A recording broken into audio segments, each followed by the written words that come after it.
The Sperry Women's National Championship came to an epic close yesterday, but the Spring National Championship Series is far from over. This morning, a new combination of the nation's top collegiate sailing teams took to the docks of our host venue, Sail Newport, for day one of the 2019 College Sailing LaserPerformance Team Race National Championship. 3 rounds of racing amounting to over 150 races will be run in the next 3 days by our hosts, Brown University, with support from Harvard University and NISA Conference to determine this year's champion. As if the racing format wasn't grueling enough, the 16-team 2019 championship fleet consists of 7 former Team Race national champions. Today, all 16 teams will hit the water racing for round 1 and begin their pursuit of the 2019 LaserPerformance Team Race National Championship title. My name is Beigel. I am your host this week for College Nationals, and I am joined in the booth by John Rogers, my co-host here, and we're going to bring you all the live action starting right now with what's going on out on the water. So we are in progress on day 1. We are a couple of races in. John, give me an idea of what's going on out on the water and what to expect today. Yeah, we've got some races in already. The weather doesn't matter as much in team racing. You know, it's just boat-on-boat battles, but we will have a moderate Newport day, southwest wind. It'll build this afternoon up to 13, 14, a real Newport day being 15 to 20, right? Yeah. Those are the best sailing conditions. And, you know, current's not going to make a big factor. It'll affect the starts. The current's going to be ebbing at 140, so it's flooding now. It'll affect the starts only, maybe making a team early or late. And, you know, I've already seen a lot of teams come in and say they were winning races, and then they got passed and a lot of lead changes, what I heard. Okay, so it sounds like it's a little more tricky. I can't wait to see what is actually going on out there in just a few moments. So as far as our progress through racing is concerned, what race number are we on, and do we have results too, John? Yes, we are, I believe race 8 is going on right now between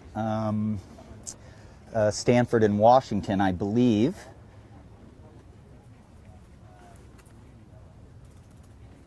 And if you go to collegesailing.org, the scores are already going up. And if you're following along here, it looks like we've already got 5 or 6 races scored. Boston College has a win. Hobart William Smith has a win.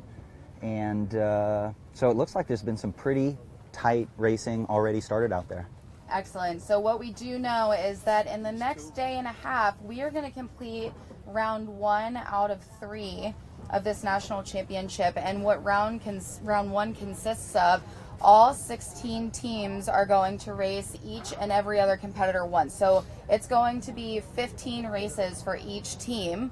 After that, they will move on to round 2, which is going to be the top 8 teams qualify. Again, a round robin of them racing against each other once, and then into a quarterfinal or semifinal. I always get those back up.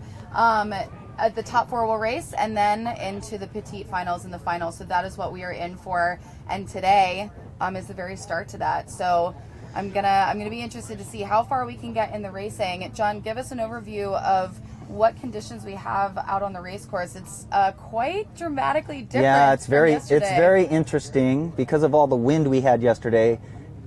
Everything's a little different. We have high pressure today. They started races this morning about an hour delay, Yep. 3-4 knots with a changing tide inside here already. The water is moving already, and it's interesting. You never can predict the tide exactly by that. So the starts, I've heard, are a challenge. Boats have been getting pushed, you know, over the line a little bit. Okay. And so that was a little bit of the opposite of what we expected. So 3-4 knots, but it's built to 5 or 6 now. You're going to see the footage. The booms are staying out there on those FJs downwind. That's about 5 knots once your boom will stay out without someone holding it. And so probably 5 knots there.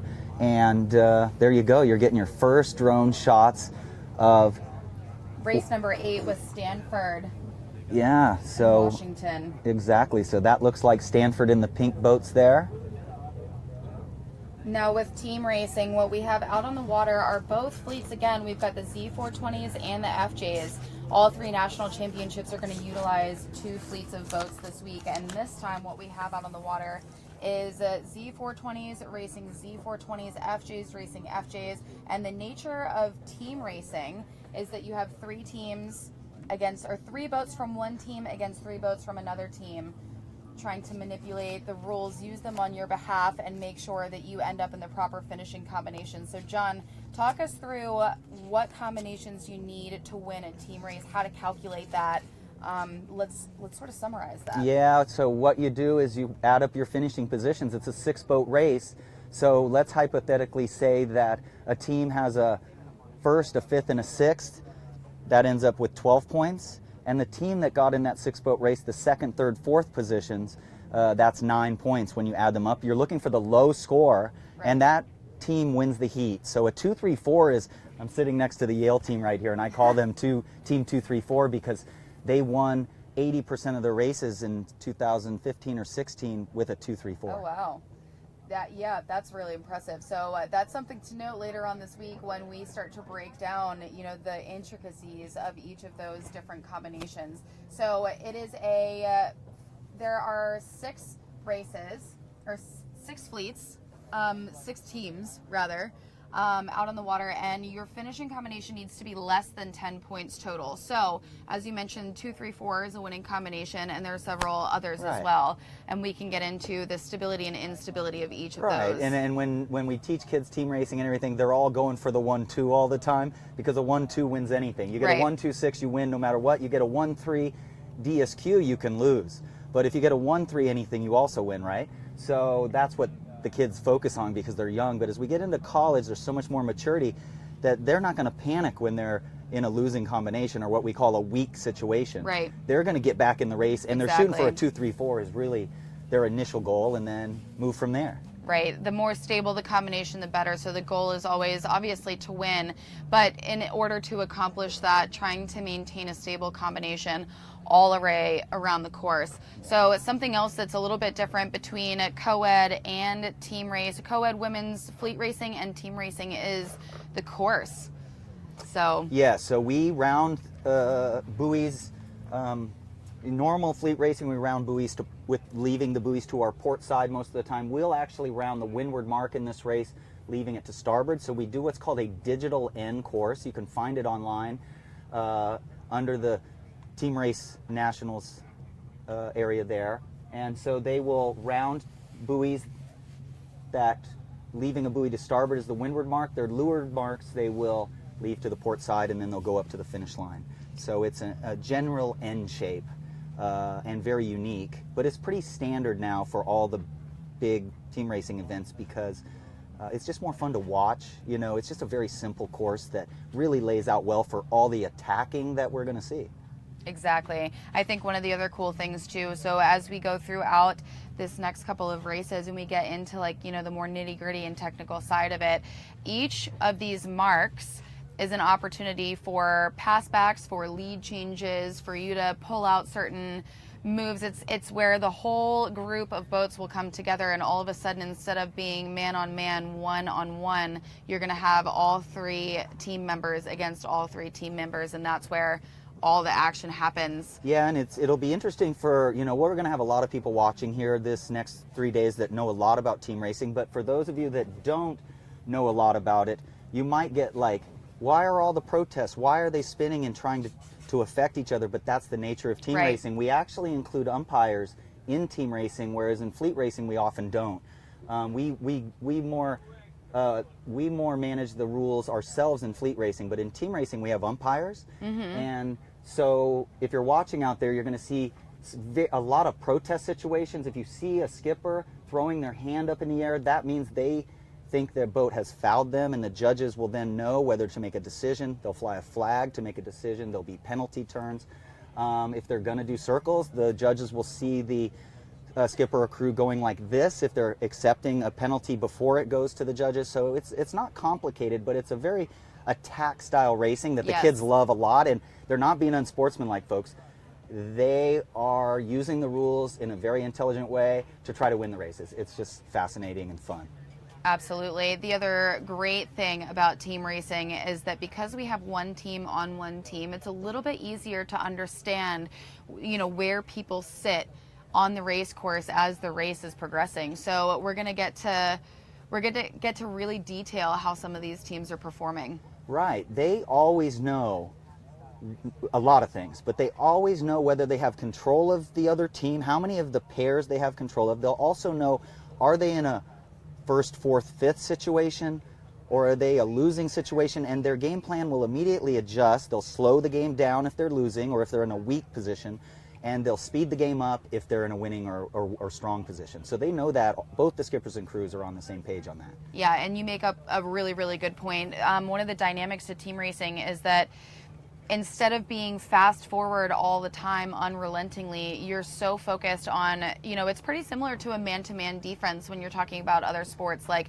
basketball, soccer, lacrosse, having a zone defense versus a man-to-man defense. And in this case, we're going to see one opponent on top of the other, and instead of being fast-paced forward all the time, they're actually going to be slowing things down and trying to use the rules to manipulate the situation to be able to come out on top. So how about we check out what's going out on the water and we can put some of that into context. Well, very good here. We're zooming in over here looking at Goat Island, and that's down by our starting line. And do you know what race we're in, Laura?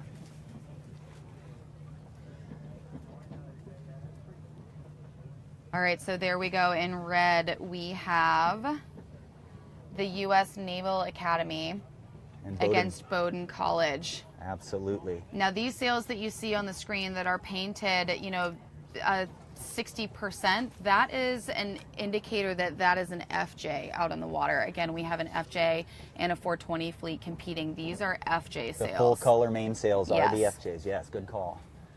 Okay, so we have a good situation going on here where we have 3 pairs generally, and they're all approaching the boat. As they decide to start, as they start to, get towards the line, it's actually each pair, in theory, the goal is to have each pair occupy a particular part of the line, and we can see that here. Absolutely. So we have one pair up at the boat, loosely one pair in the center of the line, and then also one pair down near the pin end of the line. And we will see them probably split like we just right now into 2 groups of 3 instead of 3 groups of 2. So that is Navy in red and Bowdoin Bears in black. 7 has 10 under control. So that's one winning pair there. The next boat up has control over 12. That's a winning pair. So we are seeing Navy off to a very dominating start. Navy is a very young team with only 1 junior and 1 senior sailing here this weekend. There you go. We're going to see attack here to control. Number 12, believe it or not, number 8 down there that just tack is still controlling 12, because that's called the slow death position. 12 is in slow death, and that's what the crew would be saying. You got him in slow death. It looks like Bowdoin did well to hang there, but they're going to die here in a little bit is my prediction. The leeward boat is going to vacuum that boat back a little. So Navy in a very strong position here. So they are going to go fast. Oh, we might see some sort of, nope, they're going to keep sailing here. 7's going to keep controlling 10. Beautiful. You see 12 had to tack out of there because they knew that boat on the right, the black Bowdoin boat, knew they were going to be slow death. And they're going to keep it close with their boat. For those of you guys watching from home, we do have a pretty intricate system of rotation set up for team racing. That's just the nature of that beast. So in the comment section, I've plugged in the rotation link and the link to the results so you guys can follow as they're scored.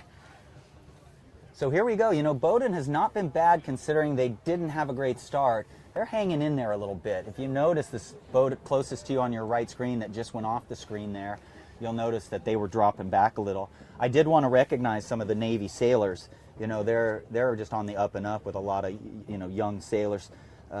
Parker Loftus, junior there. Sally Johnson crewing for him. She's a freshman. Connor Bayless is a sophomore. Kimmy Leonard, a freshman. And then their third skipper is J.C.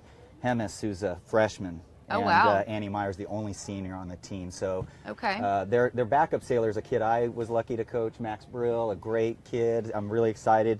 He's sophomore now. So this is super sweet to see being that Max it's get in there later. Being that it's a young team, depending on how they perform this year, you know, in maybe 1 or 2 years, they could be sort of commandeering the standings in team racing. Absolutely. And I actually have a fun fact about the Naval Academy sailing team.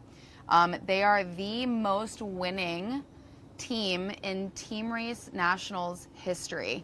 Did you know that? They have 6 overall championship titles in team racing specifically.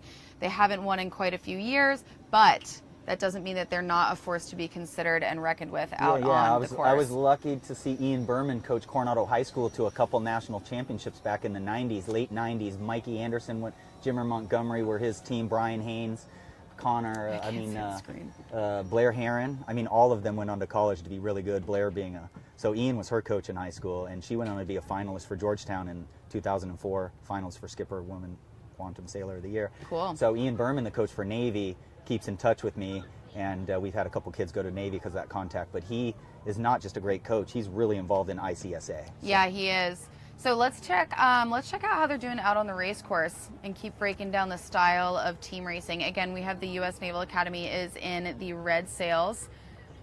Now you and can't they say are that. sailing against. Yep. So you can't say Bowden that they in black. are. This race is over, but they are headed to the bottom leeward marks there. You see them up in front of you. They will round one buoy to port. Then there'll be an offset leg of maybe even 20 seconds long. They'll round the offset, and then they will be coming upwind to the finish line up towards you on your screen once they get around. But obviously Navy has a 1-2-6 right now. That's an easy win. They will keep going fast. Bowden will try to block the wind and do whatever they can to try to somehow get back into the race. But if the wind doesn't change right now, this is a hard race to get back into, but you just keep believing. That's what being a college student's all about. We got to develop those mental skills, even for our business lives coming up. And right now it's like never say never is something we always hear. But if the wind does change, maybe we can get back into this race. Yep, so you have the Navy red boat on the inside. You have the leader going around. The other boat is on the inside. So the black boat, once we get 2 boat lengths from that buoy, the black boat is not entitled to room no matter what. You see how the red boat's even giving him space, but he's not allowed to take it. Once you get to 2 boat lengths, that lead boat, it's established, and they can sit there for a minute if they want, and no one can go in there. I need you to wait. I have the race number wrong, so give me a second. So you see the second place Navy boat go ahead and zigzagging and trying to slow those 2 down. Get first out just a little ways. Get them positioned. So this leader might even take a tack, go out a little ways, and as soon as the black boat comes around that leeward mark, the leader just might possibly tack right back. Oh, they're doing it a touch early, just giving their teammate clear air. That second place boat does have clear air, and now the second place boat is going to stay with fourth, and the leader is going to jump onto there as they did. So this is like, you could put blindfolds almost on the skippers right now because the crews are looking back and they're just probably telling the skippers. They both know what to do, but the crews do play a role in that their head is on a swivel, looking at the skipper, looking at the other boat, looking upwind to see where the next pressure is. We never lose sight of the sailing. We're not just going for a ride out here. We're actually watching the wind come down the course and... Yep, and the breeze comes down the course, and we got to see it coming, and then we don't jump around and anticipate it too much. We stay smooth, but we are, if a big puff hits, we're just leaning slowly. If it's getting light, both skipper and crew might be sliding in it a little. These are great views of roll tacking. So the amazing thing to me is all these teams train separately all year long, and then when we come to the regattas, all their tacks look exactly the same. These are the conditions where you're going to see a very late roll on the roll tack, and then you're going to see the crew really mambo hike on the other side. The skipper will kind of half hike on the other side, but that's to pump your sails and re-accelerate. So watch how consistent the tacks are. every team looks the same when they tack. I can't tell if that's a red or not. Okay, Bowden is kind of out of balance here a little.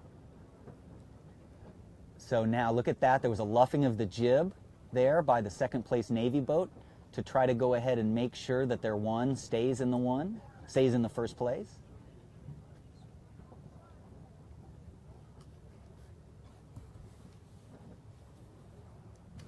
Coming into the finish here, so I need to make a quick update, and I made this mistake so many times last year. The red sails and the orange sails look identical. So out on the water, it is actually race number 11 that we have just followed with Fordham University against the University of Wisconsin. Fordham was in orange, not red, and then University of Wisconsin in black sails. Well, yeah, and I'd love to brag about Fordham because for I think the first time they qualified for both semifinals and they qualified for this event, all three. And they squeaked in the women's, they squeaked in the conference championships and peaked at that regatta. They were pretty much in team racing unranked all season. They were below 20th rank and they made this event. Johnny Norfleet has just done a great job in 5 years, jumping from a 1 year at Hobart, 1 year at Penn as a coach, and then he jumped to 5 years ago to this Fordham team, and now look at them. They're just turning it on in all three disciplines of college sailing. Oh, and guess what? They are getting a brand new sailing center. They were able to purchase land from the state, and they're going to have a cutting-edge, state-of-the-art facility opening. I think they're shooting for the fall of 2020 or something. So, outstanding. Very good. So what happens between races is the sailors do have to sail across the channel all the way in to rotate. You're seeing a team going back out for their next race there. Tell us what race we're on. Red hasn't sailed against black yet, so that's not possible. That's what I'm talking about. So what's happening now Okay, then is the wind is not quite building yet. We are going to see a little bit more pressure coming through in the next hour or so.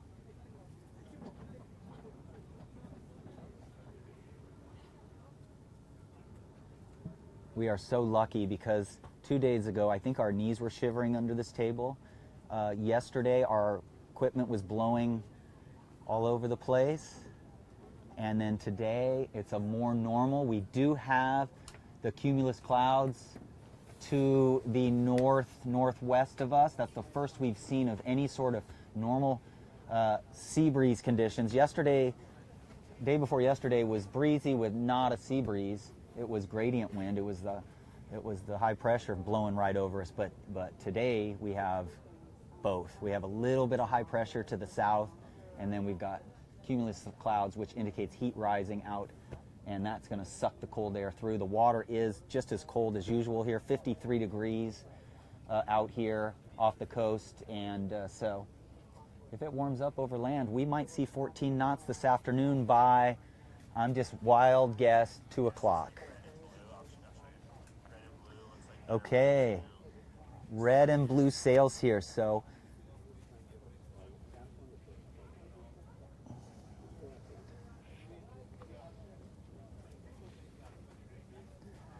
you can see the maneuvering that goes on in the team racing. They've paired up a little. Like Laura said a little while ago, they have already, I've talked to some of the coaches, and this is normal, they already have assigned positions. Every team wants one boat to win the pin end, for sure. That's for sure. The pin end is going to be on the right side of your screen. So they are going to battle, two boats will battle and try to win that end. I still think that these leeward boats, like 6 against 3, needs to start closer to their windward. Like 3 is great against 5. He's closed the gap on 5, so we're not pinned after the start and have no options. 5 did a great job there. 1 is okay because the current's pretty slack right now, although the current with this wind direction could be pushing them. If it's flooding, it would be pushing them, hard to say. They don't look like they're really moving much with current. They look like they're going right to left with me, which means the current is still flooding in just a little bit. So starting at the boat's not a problem with this flood that's happening. Very slow flooding. Right to left on your screen current is very weak right now. Here we go, 4 bailing in there at the end. And I don't think they did a great job there, but yeah, they did a great job there. 4 had a great start.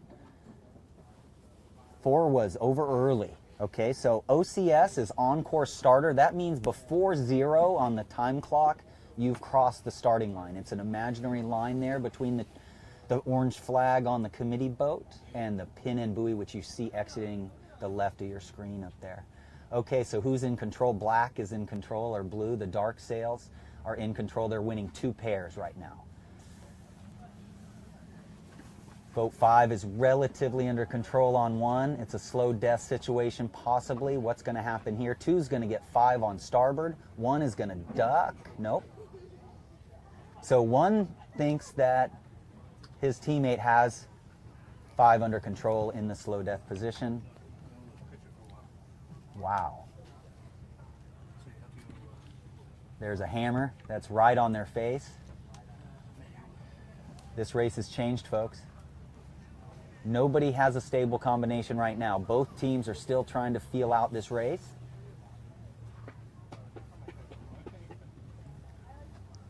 Battery's dead? Yeah. We have double AAA? Probably not. These are the ones we didn't get. Let me see if I can Okay, we're switching sides. Pretty good balance here. Balance meaning the teams like to progress up the course at a relatively even pace. You know, young kids will often sail way out in front and be the leader, and they lose balance, and it allows a lot of attacking from good teams behind. You want to generally stay in a balance. The blue team is really balanced now with 1 boat in the middle, 1 boat to the left, and 1 boat that can still get out to the right and protect the starboard tack ley line on the right. So here we go. 3 tacks to leeward. Oh, we're on the starboard tack ley line here. So this is absolute beautiful control. 4 is going to be 2nd or 3rd here pretty soon. I'm wondering if we're going to see our first mark trap. Ooh, I'm surprised he Coming up he here. didn't duck there.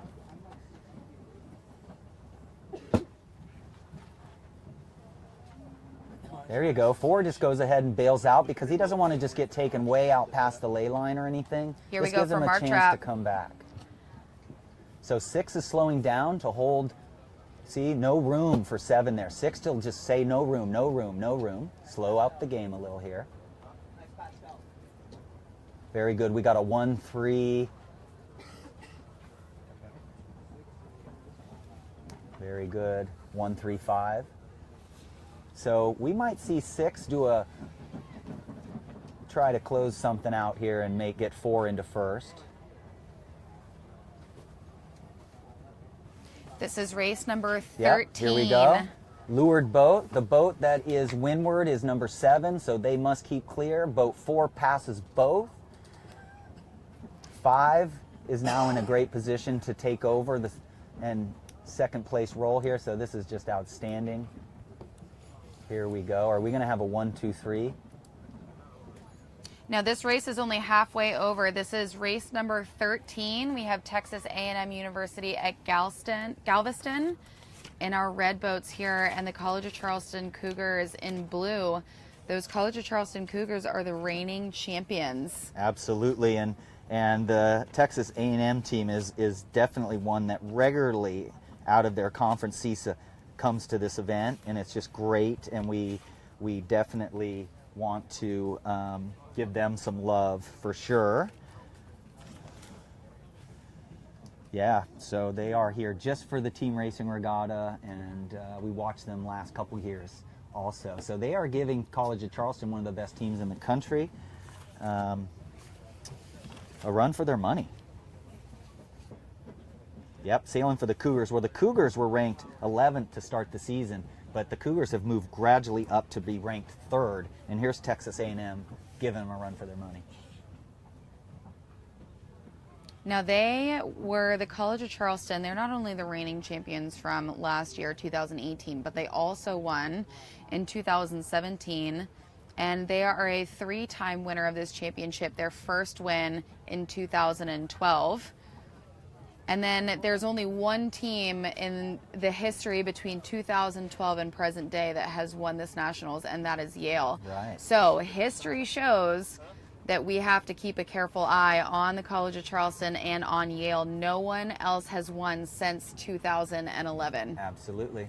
So there you go, folks. There's a easy 1-2 for Charleston. Allie Topa, Annabelle Carrington right there, leading in boat 5. Stephen Luke, a San Diego kid. Peyton Alexander in boat 6. Boat 4 is probably going to just sail conservative, push.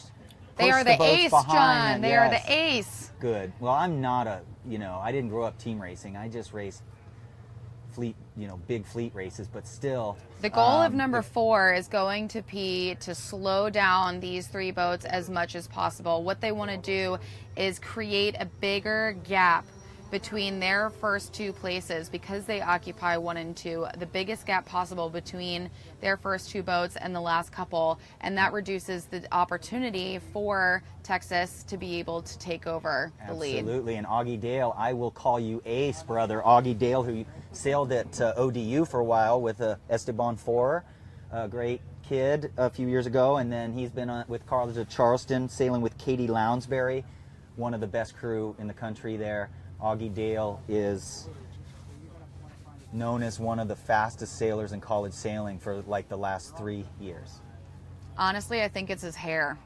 And then we give a big thank you and shout out to Robin Dale, right? Did she gave us some free clothes from U.S. Sailing or something? Or She's done more than I that. know, but just to me, I didn't get anything else. She is a one-woman wonder here down representing U.S. Sailing, Well, and thank she you. has done a number of things to help with this event together. That's better. Yeah. And now she also gets to be mom, at least part of the time, while Augie's racing. Yeah. And Augie's dad, Kevin Jewett, is actually the program director at the College of Charleston. Ah, the new program director. Mm-hmm. Okay, so he replaced Greg Fisher, who now works for U.S. Sailing in the Olympic department. Mm-hmm. Yes. Hi to Greg Fisher out there. So here we go, coming to into the watch finish. him. This is a really good example of how to balance the course, which we can get into in more detail. But basically, to move into zone coverage, which you see now, the leading 2 teams want to make sure that they are on top of the fleet and on covering both sides of the course so that no variable can affect their standing. So they will split and cover each side. Absolutely. So we're coming to the finish, right?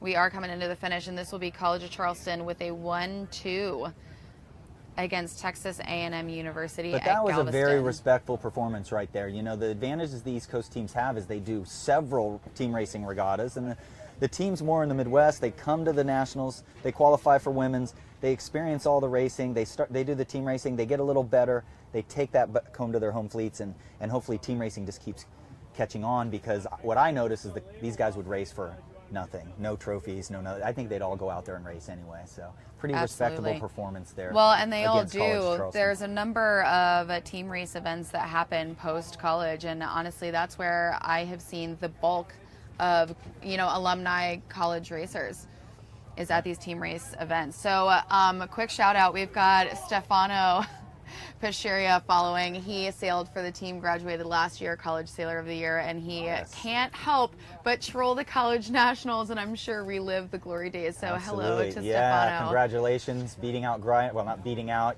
but Griner Hobbs and you as finalists last year. He's an amazing sailor. So Yeah. for Stefano to get that award, and Stefano, I believe, represents Peru. Am I correct? Does he? Well, he can tell us in the comments. Yeah. Do you sail for Peru in the Olympics, Stefano, or? Steph, I want you to also roast the teams out on the water. Yeah. It is early in the championship, and so I think we're going to see, hopefully not too many mistakes, but definitely some lessons learned. So give us a hand here. What teams do we have in front of us? Can you tell me? Right now we have Stanford University in pink and Hobart and William Smith Colleges in orange in race number 14. Yeah, Stanford in pink has two. They're leading 2 packs. They're losing the third. So what would they be trying to do right now to get that third teammate into a better spot?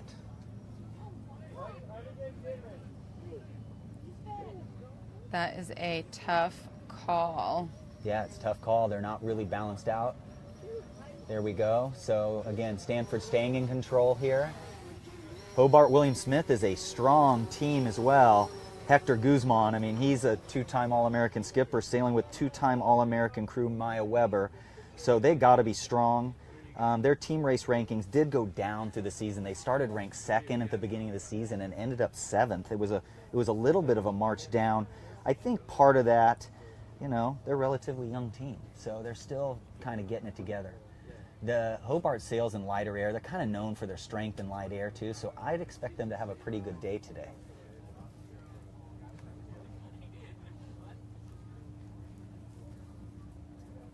Stanford still in control here.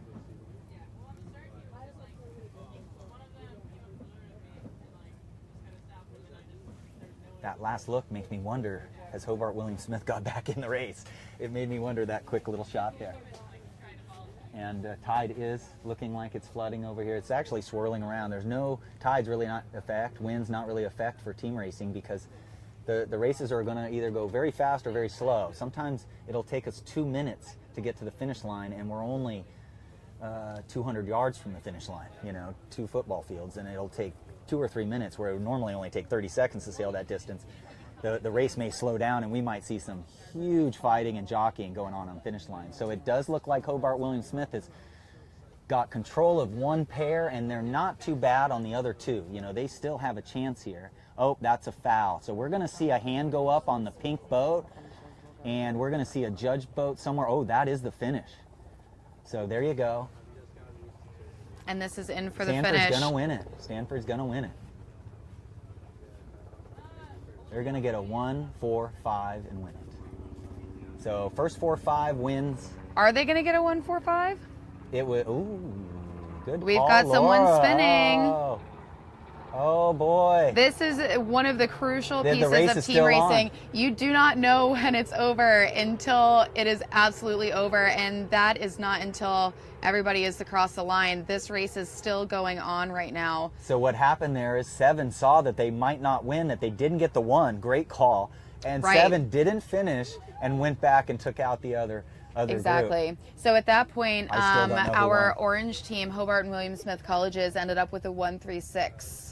They won. They won. I said light air teams can maybe come back. Exactly. So that's the tough part, is that it can always come down to the finish line. And once you get to the finish line, if there happens to be a foul, you can't finish until you exonerate yourself. And that's what we just saw with Stanford having to spin a few circles before they were able to cross the finish line. And so Wow. an end of race conversion That possibly boat 7, for them. just whoever that was, congratulations. You know, Stanford is ranked number 1 in co-eds. And so these are some super strong sailors out there. Definitely. And I don't know what they're ranked. They're definitely not ranked that high in team racing. They're ranked 4th right now. So. But they are a national championship winner. So both teams that we just saw out on the water, Stanford University and Hobart and William Smith Colleges, both of those teams make up 2 of the 7 national championship teams represented in this fleet. Wow. That's great. Well, my heart's beating a little there. I like the Hobart team. Last night I was going up to just have an ice cream uptown, and Hector walked by and we talked for a little bit, him and his teammates and stuff, and his parents did a good job. What did they feed you, Hector? What did your parents feed you? Again, with the feeding. Yeah. What did your parents do? Fill us in. Somebody send us a Facebook post on what they did to raise a nice boy. Yes. Well, Yes. quick update. So it was actually 1-4-5 for Stanford, so they did end up winning Man, despite it's so the hard circle. To tell. Yes. My 52-year-old eyes are struggling here a little. I don't even have an excuse, honestly. Sorry. Bad math? Does that count? Yes. I'm over here squinting and looking and getting all excited. Yes, and we are going to be squinting some more. We have the University of Washington on the screen right now in race number 16 with the Red Sails racing against Jacksonville University. Also, another little yay. special feature team, a unique story here. Well, Washington's classic, they just got their first coach in their history just in the last year. The team threw a huge fundraiser last year, and their team captain, I wish I could remember their team captain's name, but she was telling me about what a huge difference that's made for them. That, the whole team pride is just risen up. So Farzana Muhammad Ali is their team captain, and she's out there sailing, I believe. And but the unfortunate thing for the Huskies is their their leading all-conference skipper broke his wrist 2 days ago on a bicycle, so he is not here. His brother Eric is replacing him. Maybe he should his stick brother to sailing. Carl is Eric is replacing Carl. Carl got hurt. Yeah. So Washington's great. Good friend Mark Laura coaches them. Yes, and lesson learned: stick to sailing and not biking. Yeah, and then Jacksonville, first time winning their conference women's championship. And their year has been huge. They qualified for all 3 of these. So this is actually, it's even more important than that. Jacksonville University was founded in 2013. The program has seen like exponential growth ever since. And so this, with its very short history, this is the first year that they have qualified for all 3 national championships. Yeah. Unfortunately, the women narrowly missed out on competing in the finals, but a semifinal show is still very impressive for them. They were my underdog hope. I root for underdogs, and they were in 7th with just 6 or so 8 races to go. So I think they're still proud of themselves. Oh, they should be. Absolutely. So we've got the Huskies there in the red, the yellow, Jacksonville. Jacksonville is in a little bit of a tight spot. And here we go for the start. It looks like all clear to me. Nope, 2 boats called. That is equal pairs that have to go back and restart, and it gives all 4 starting boats a chance to sort of shuffle out where their standing is. So and it looks like some spins here for the Washington Huskies. Jacksonville's in great position because they have two controlled pairs.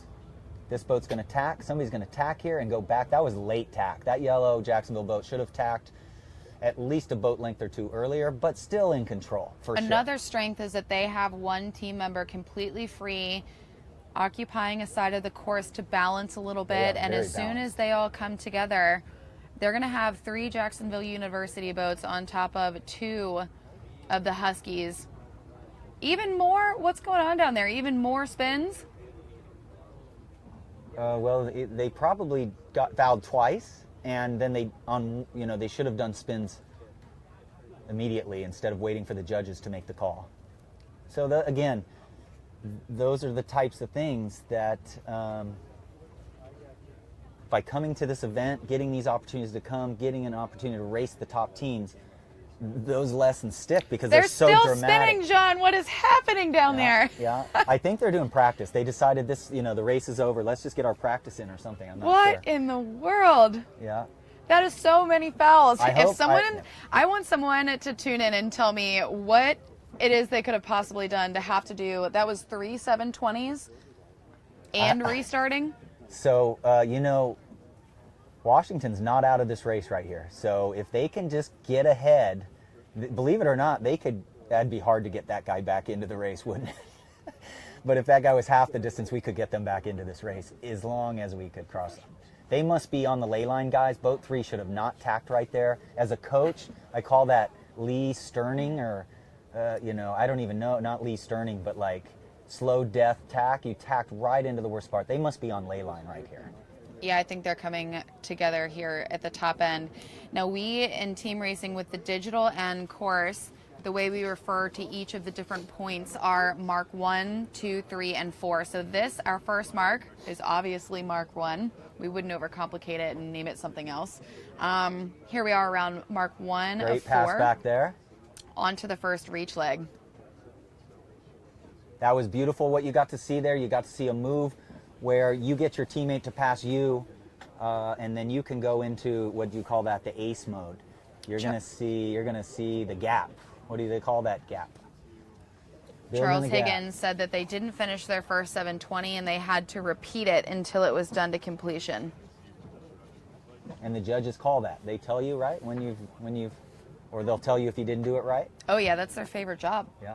Well, I want to for. give a shout out to the judges, because Rob Overton is somebody I raced J24s against many, many years ago, and I always had a lot of respect for the kind of the sportsmanship, the fun, we all want to have fun. We all want to do our best attitude that I always knew he had in the J24 class. And then I found out he was going to be the judge. And guess what's the first thing he said last night at the coaches meeting?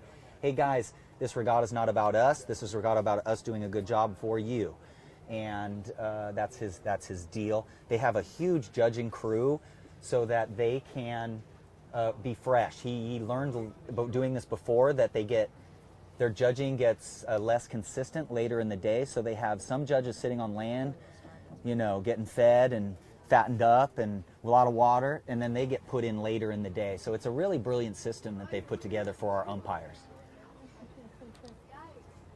So this is races pretty much over there, I think. 16, yeah, 16. The wind's too steady. That one's not going to come back. No, well, and after 2 completed 720s and 1 not so completed 720, I think it's going to be a touch difficult to be able to get back in the game. So we're actually going to move on to another race and sort of keep breaking down team racing as we see it.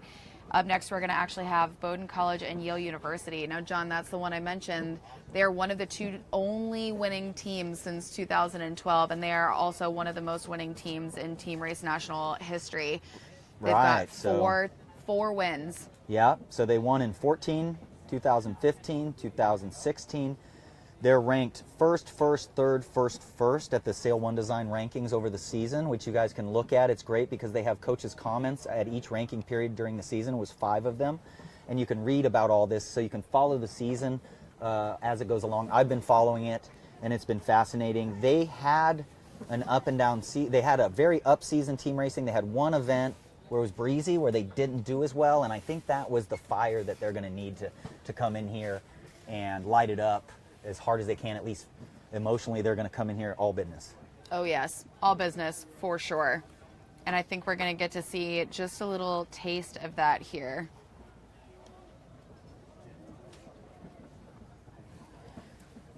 Yeah, and we don't have the names up for Yale quite yet, and they're going against Bowdoin.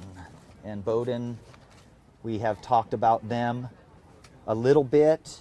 Bowdoin was ranked 8th, 11th, 9th, 6th, and ended the season in 14th. They had a little bit of a drop down, and they've got Matt Kaplan, all-conference skipper, Louisa Lindgren, 2 or 3-time all-conference crew,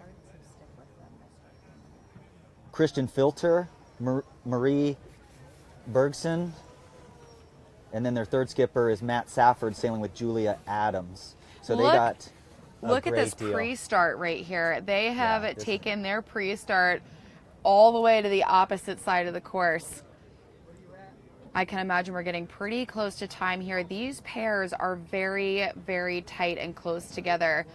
And that's sort of exactly what we were talking about man-on-man defense at that point, is being super close to your opponent. That is not atypical for your pre-start maneuvers. And this time we saw all 3 of those pairs stack up along the side. They look like the most aggressive start we've seen so far.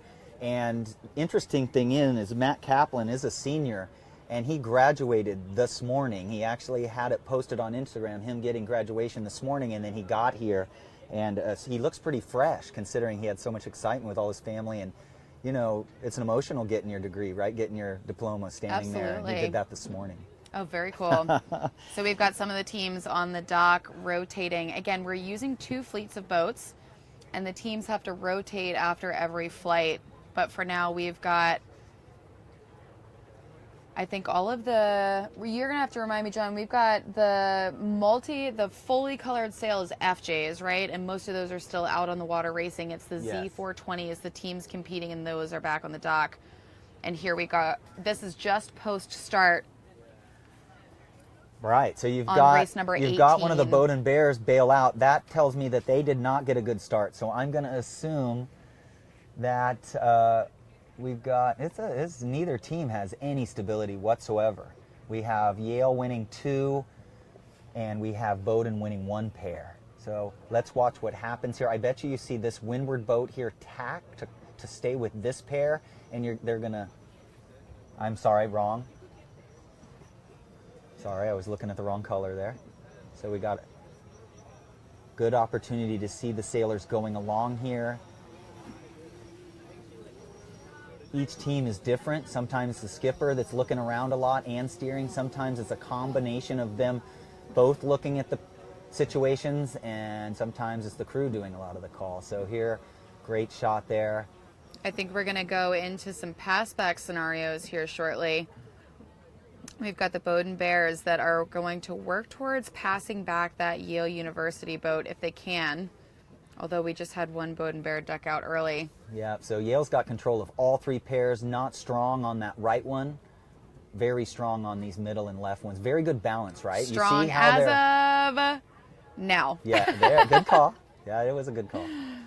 I thought it was a little more of a hardly bow, not such an easily bow. So Yale's very comfortable right now. A lot of balance here. That was not a foul because the green boat was in the process of tacking when they got onto starboard. You have to get onto starboard before you're starboard, and the other boat has to have the ability to have an avenue of escape right after you finish your tack. They don't have to start tacking as you're tacking. Do you think we're going to see... I think we're going to see any a 1, mark 2, trap 3 action? here. Yeah, this is a 1, 2, 3. Here we go. So this is a good example of just making sure you're balancing and being conservative, slowing up the opponents that you're winning your pair over, and making sure that you're spacing things out, and you can have a comfortable and a confident mark rounding. And now we've got boat number 17 in Yale, who is going to be the ace. Yeah, and that looks like Nick Baird gap, too. gap. That's Nick Baird, the NISA Conference Skipper of the Year. And so Nick, very highly expected to be a finalist for Sailor of Marlowe Ropes, College Co-Ed Sailor of the Year. Nick Baird is the AC. You can't go inside over there. He's inside 2 boat lengths, so that boat didn't go in there. He knew he could get the door closed on him. Sometimes if you think you can make it, you just send it and hope for the best. Yeah. Well, if you all who tuned in yesterday thought yesterday was a little bit sendy in that breeze, team racing is sendy in literally all breeze. yeah, in your foreground there, that looks like possibly Louisa Nordstrom there skippering that boat. Very good.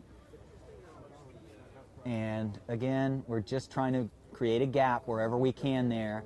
You guys are getting to see one of the best teams in the country and a very good up-and-coming team here. And we're probably going to see a jibe here from 17 there, possibly getting starboard on one of these guys, or maybe both. But maybe we'll just cruise along here. Great drone footage. We're really excited. Make sure you're sending in your Facebook.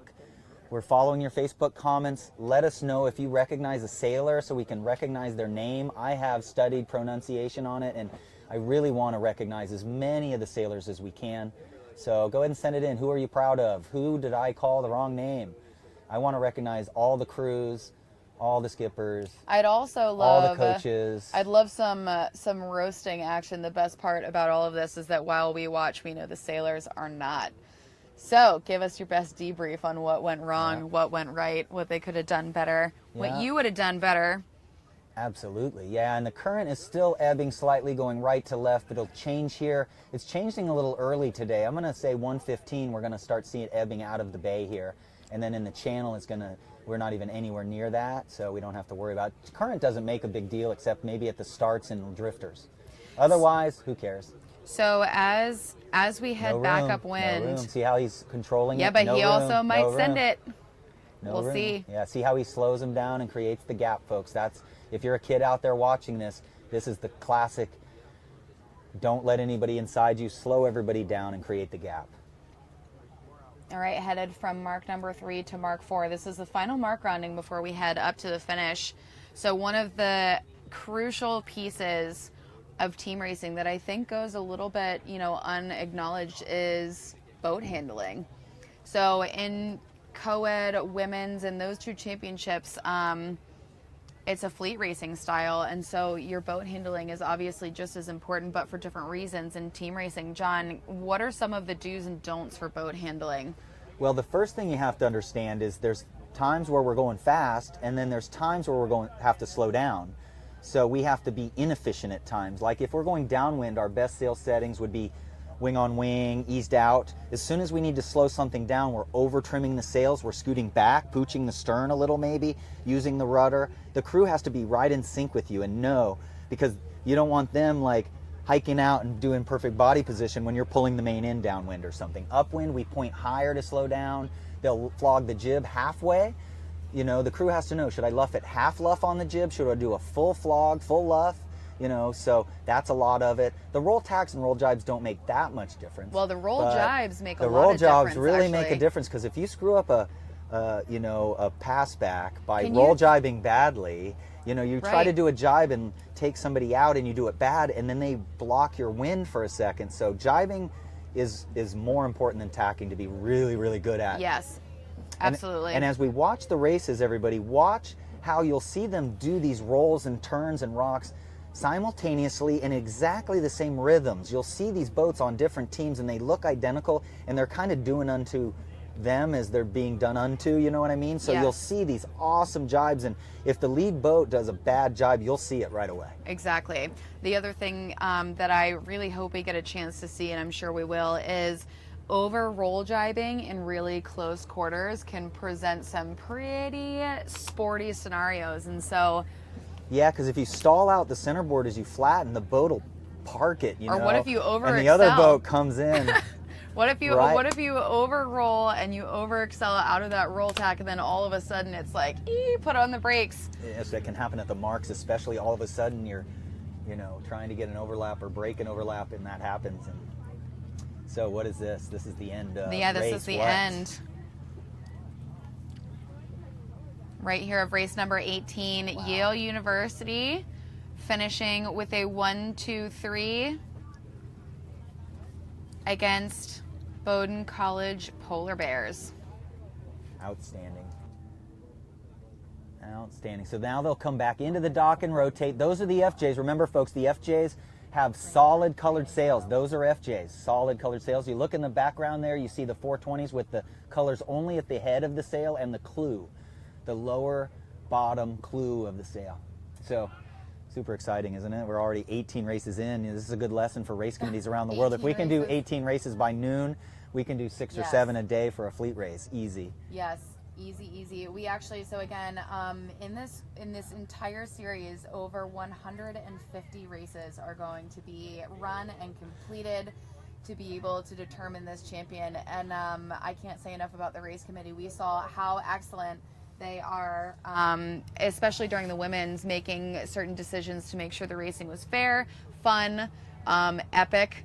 And now as we get into team racing, we're going to see a lot more of that as well. Yeah, and I know we're going to not have to make any adjustments today, but the ICSA board can make adjustments to the schedule. Their preferred method is to do just a standard regatta. Right. And that gets 8 teams into the next round, whereas if they have to, if we lose wind tomorrow or we lose wind tonight, which we probably won't, they'd have to go to a 4-team format instead. You know, it gets complicated Yeah. once the weather, and I see cumulus clouds. It's the 8 to 13 this afternoon, maybe puffs bigger. sea breeze. And then if tomorrow that same high pressure stays around, we may see a touch more. I don't know what's happening tomorrow. I haven't looked at it yet.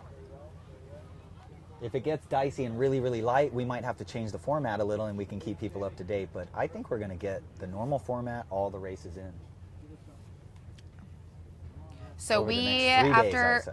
18 races, that is 3 different flights completed. And we're going to take you to the beginning of Flight 4 next. But that means that we can give you some pretty good overview of what's going on with results so far. So we're going to get those up on the screen for you in just a minute. And that race is almost logged. How you doing, brother?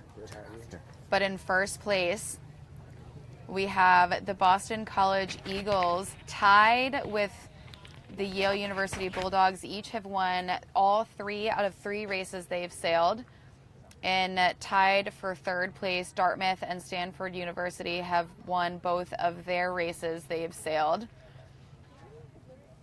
Next in 5th is Bowdoin College. They've won 2 out of their 3 races. And then all of the rest of the teams, as you guys can see, this early on in the season, or in the championship here, everybody has only sailed a few number of races. And so we're going to end up seeing a fair amount of ties throughout the scoreboard until everybody gets more races under their belt. In this round robin 1 stage, every team is going to sail a total of 15 races to sail each opponent once. So as we start to progress, we're going to see the scores shake out just a little bit more.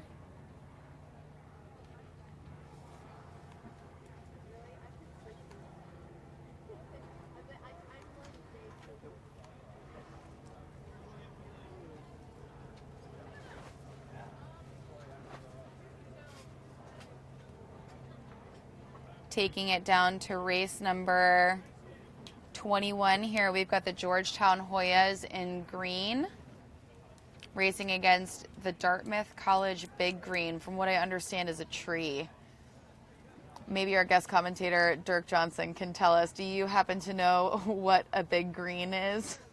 It's certainly not the opposing to Big Red Gum, I'm sure.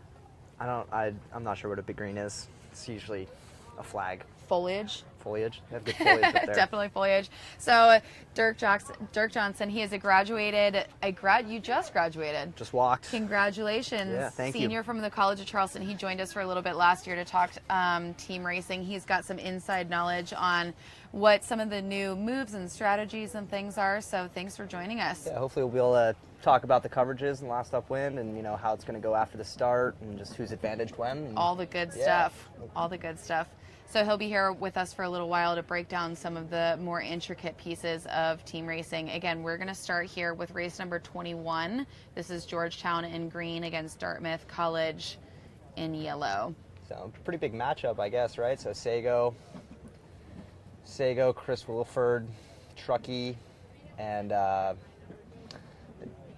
third Dartmouth skipper. I'm forgetting his name now.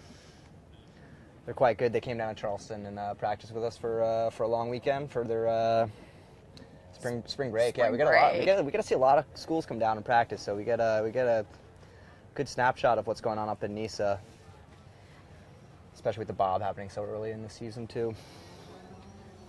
So here we go in the pre-start. We should start to see them line up. Dirk, break down for us. We've talked a little bit about pairing up and where you want to start on the line. Give us an idea of how within a team you decide which one of your team members occupies which area of the line. Well, that's a obviously a coaching choice that the coaches have been making, and there's a few theories around it, I guess.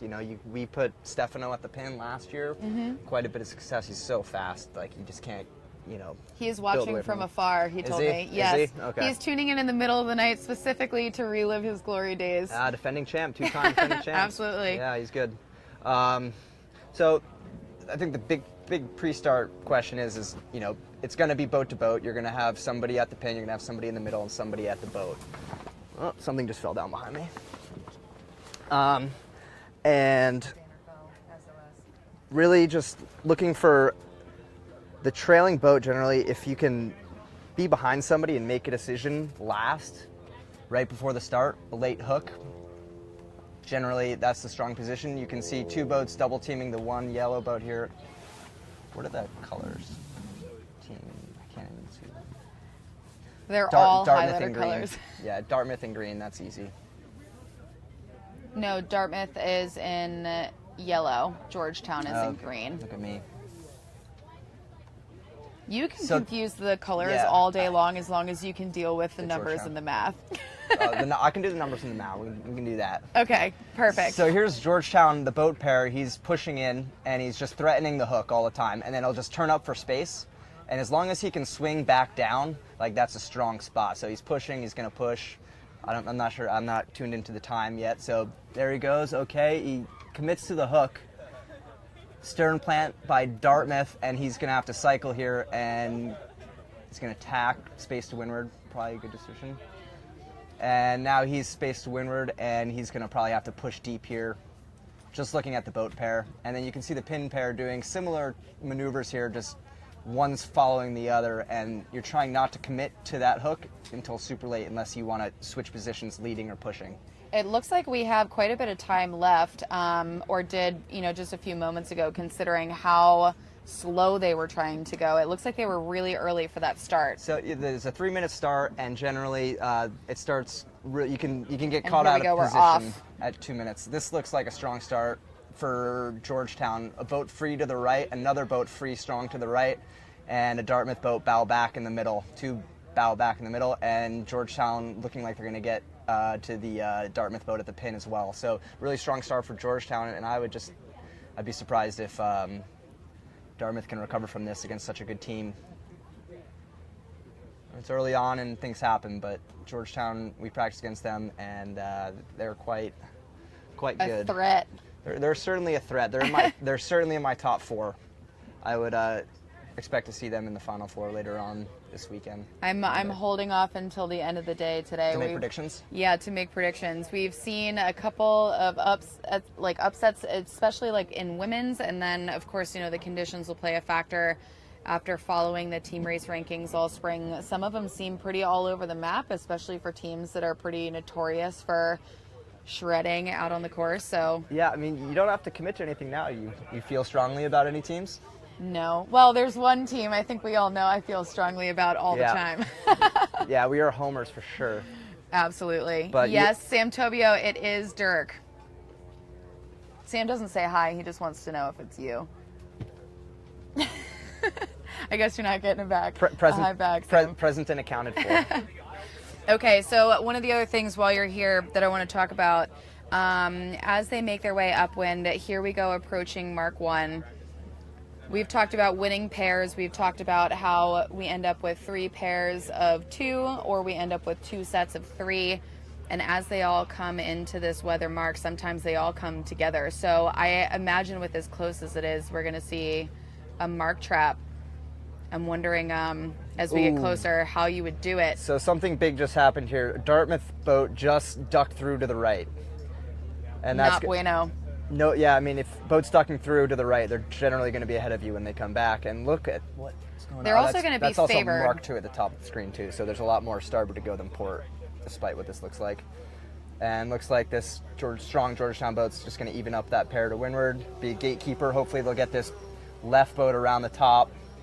And I'm seeing this be like a 1-2-3, a 1-2-4 maybe for Georgetown, if they can clean this up at the top. Certainly the 1. So how would you do this? Your gatekeeper isn't really doing a great job here. I don't Hopefully that left boat, gotta get the left Are we across. spinning? And the dial down, wow. We are spinning. Really pulled one out of the bag there, Dartmouth. And they got the 1, so this is going to be 1-5-6. The 1's just going to sail away. They need to keep the 1 until Mark 3. And at that why is point, he slowing down? Dartmouth up front, at that point, do you just let him go and try to go for a stable 2-3-4 combination? Well, it looks like Dartmouth.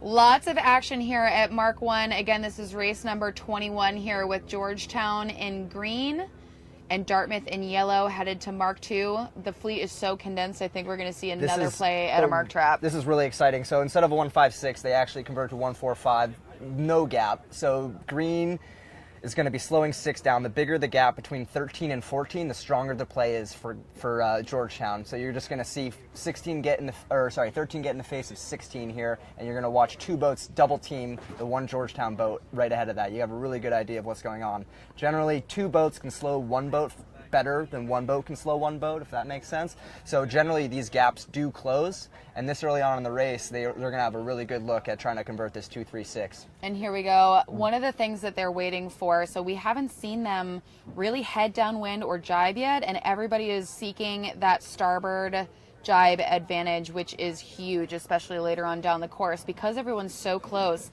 it's not hard to understand why they tried to make it into just the perfect position before going bow down towards Mark 3.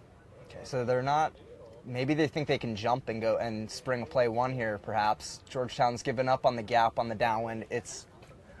Give us an overview of play 1 for some of the non-team racers. A play 1 is when you have first. And play 2 is when you have second. Winning play 1 is a 1-2-5 is generally the most stable play 1. If it's better than that, you're doing pretty good too. But 1-2, 1-3 wins, but it's not stable because you obviously have a boat in between and they can break things up if you let them stay there for too long. So you generally want to convert to a 1-2, 1-2-5, 1-2-4, 1-2-3. That's all your play 1s. And then your play 2 is just named after the first boat of your team, which is second, and you want to be in a 2-3-4 to make that a stable play. But a 2-3-5 also wins. And looks like a little, A little bit of action little going rough on here. I just wouldn't protest anything right now. Okay, 16's going to be trying to get on 15's air here. And fight for, again, that starboard. As we get close to Mark 3, starboard jibe advantage coming into the mark is one of the best cards to hold for your team. It's one of the easiest ways to convert things, set up mark traps. You need to protect the inside, and it looks like Georgetown's converted to a play 2 here. They gave up, and they're going for play 2. You can see their strongest boat here is pushing to the outside. They're going to break the overlap on the first Dartmouth boat and force them around the mark. Might have to happen a few times, and while that's happening, we've got Georgetown protecting the inside and also slowing the outside boat down, and they're going to try to stable this up and just jibe around this mark in a 2-3-4 with no boats in between them, and it looks like they're doing a pretty good job of this. That 16 boat for Dartmouth really has to be slowing this race down, condense, round this mark overlap. Like, we can't be no space, tip to tail, and you can see that's what they're doing. They're getting in the face of the front boat, and hopefully this all kind of condenses for them. And this last Mark 4 is going to be super interesting. And we're going to see if Dartmouth chooses to pin the first Georgetown boat to try to screw up their coverage, so to speak. Georgetown is in green and Dartmouth is in yellow again, if you guys can't see the pennies. So Georgetown's strongest boat here is going to tack out and cover the left. You would have the second strongest boat go a little bit farther, cover the middle, and you can see they tack immediately. Strongest boat goes left. Immediately into balancing the course. Yep. We talked about that earlier also. So to balance the course, you want to make sure that you have players in position to be able to cover all the variables in each different piece. Right now, we've got 18, Dartmouth is definitely going to try to convert, and here this is a pass back. 18 was too late on that. They Yes. recognized that pass back. That they recognized that 17 was a little bit bow forward. They need to be in his face right now, getting this boat out to leeward, too far away. Do you think they could have engaged Yeah. right after the mark? Yeah, he was slow to recognize it for sure, and now they're going out the back. They couldn't get it done in time. So generally, if you get bow even with the boat to windward and you have a teammate to windward, like, that should get done. Like, you should be able to make that pass back happen, and it looked like maybe if Chris was in a little bit better position there, he could have sprung his teammate out to the right. He's going to tack in probably 3, 2, 1. There he goes. And Georgetown's not really even looking to take the 1, because if they take the 1, they end up in a 1-3-4, and like we talked about before, that's not stable. Right. So you'd rather stay in the 2-3-4, Right. which is stable, and you just spread out the course and keep 2 boats behind 3 of your boats, and that's generally what's going to happen. As soon as Dartmouth tries to bring it back to the middle, this green boat's going to face him coming back in, and then the other boat will protect the right when he goes back out there again, because he's just not going to be able to hold there. So he comes back to the middle. And here we're getting pretty close to the finish. One of the more crucial, keys to success in team racing is identifying when you want to, pedal to the metal, gas forward, or stomp on the brakes. Yep. Or when you're ready to just cruise. And so right now what we saw is that the Georgetown Hoyas, they were comfortable with their combination, and so all they wanted to do was maintain that stability. I haven't seen what's going on the left in a while, but I'm assuming that they're strong. They had the 2 go with the They had a 6 pretty good there. grip on The it. 6 went around Mark 4 and tacked out left, and they had the 2, and there was plenty of space there. Right. So if they're losing that, they probably capsize or something. Yeah, well, and the race is really over here between these two pairs. They're so that close the in finish proximity. line? That is the finish line. It's like a 1.5 miles long. Not actually, but it's huge. Is that really it? Oh, no. I'm looking at Mark. There's I'm a looking yellow at Mark buoy 2. down there. I'm looking at Mark 2, huh? And Georgetown's just going to get this windward boat in the box, laying everything, and this race is over for sure. There we go. So that is Georgetown University Hoyas with the win in a 2-3-4 There it is. and that green combination. And Dartmouth put up a really good race there. That's one of the more exciting ones. The 1-4-5 at Mark 1 with no gap is really, really fun to watch. And you saw you saw Georgetown just go into the 2-3-4 like seamlessly. It just seemed to work out, and they balanced it up, and it was perfect. And they got around Mark 3 with no overlaps, and just solid play 2 from halfway down the run. And they practiced that probably like 100 times this year. Only 100? The amount of practice and effort and time and travel that goes into preparing for this event is honestly astounding. Yeah. And as much time as they all spend on the water sort of going through all of this, I'm sure everybody has their favorite piece of team racing. If you had to pick a mark that was your favorite, one of the 4 marks, if you had to pick a mark that was your favorite to play around, which one would it be and why? A favorite mark, man? Yeah. Amanda Callahan gave me a very intricate description of she? which mark and why. It came down to one mark, specifically an ebb tide with a wind in a particular direction at a venue. Let me guess. In an ebb tide, what venue? Do I get to know the venue? I forget the venue, but I remember which mark. That's the important part. I'm gonna say that did she say Mark 1 or Mark 4? Mark 2? Mark 4. Mark 4. Actually, no, it was Mark 3. It was Mark 3 so that you could do damage control at Mark 4 if things didn't go your way. Yeah. Mark 3, ebb tide. Well, most things go wrong for teams at Mark 3.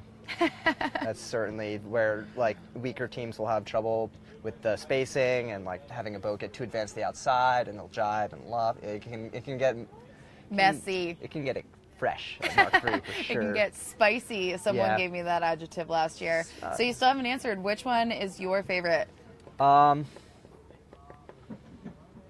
which one are you the worst I at? don't Which really have question is easier for you to answer? Which one am I worst at? I mean, everyone has trouble at Mark 3 for, to some degree, early on in the year practice. Okay. So it's like a good one to practice. And I spent a lot of time thinking about how to get around Mark 3 the best. How far forward can you let somebody before and then what wind speed are you going to be safe after you jibe? Like they can be overlapped on the outside. Are you going to be safe after the jibe?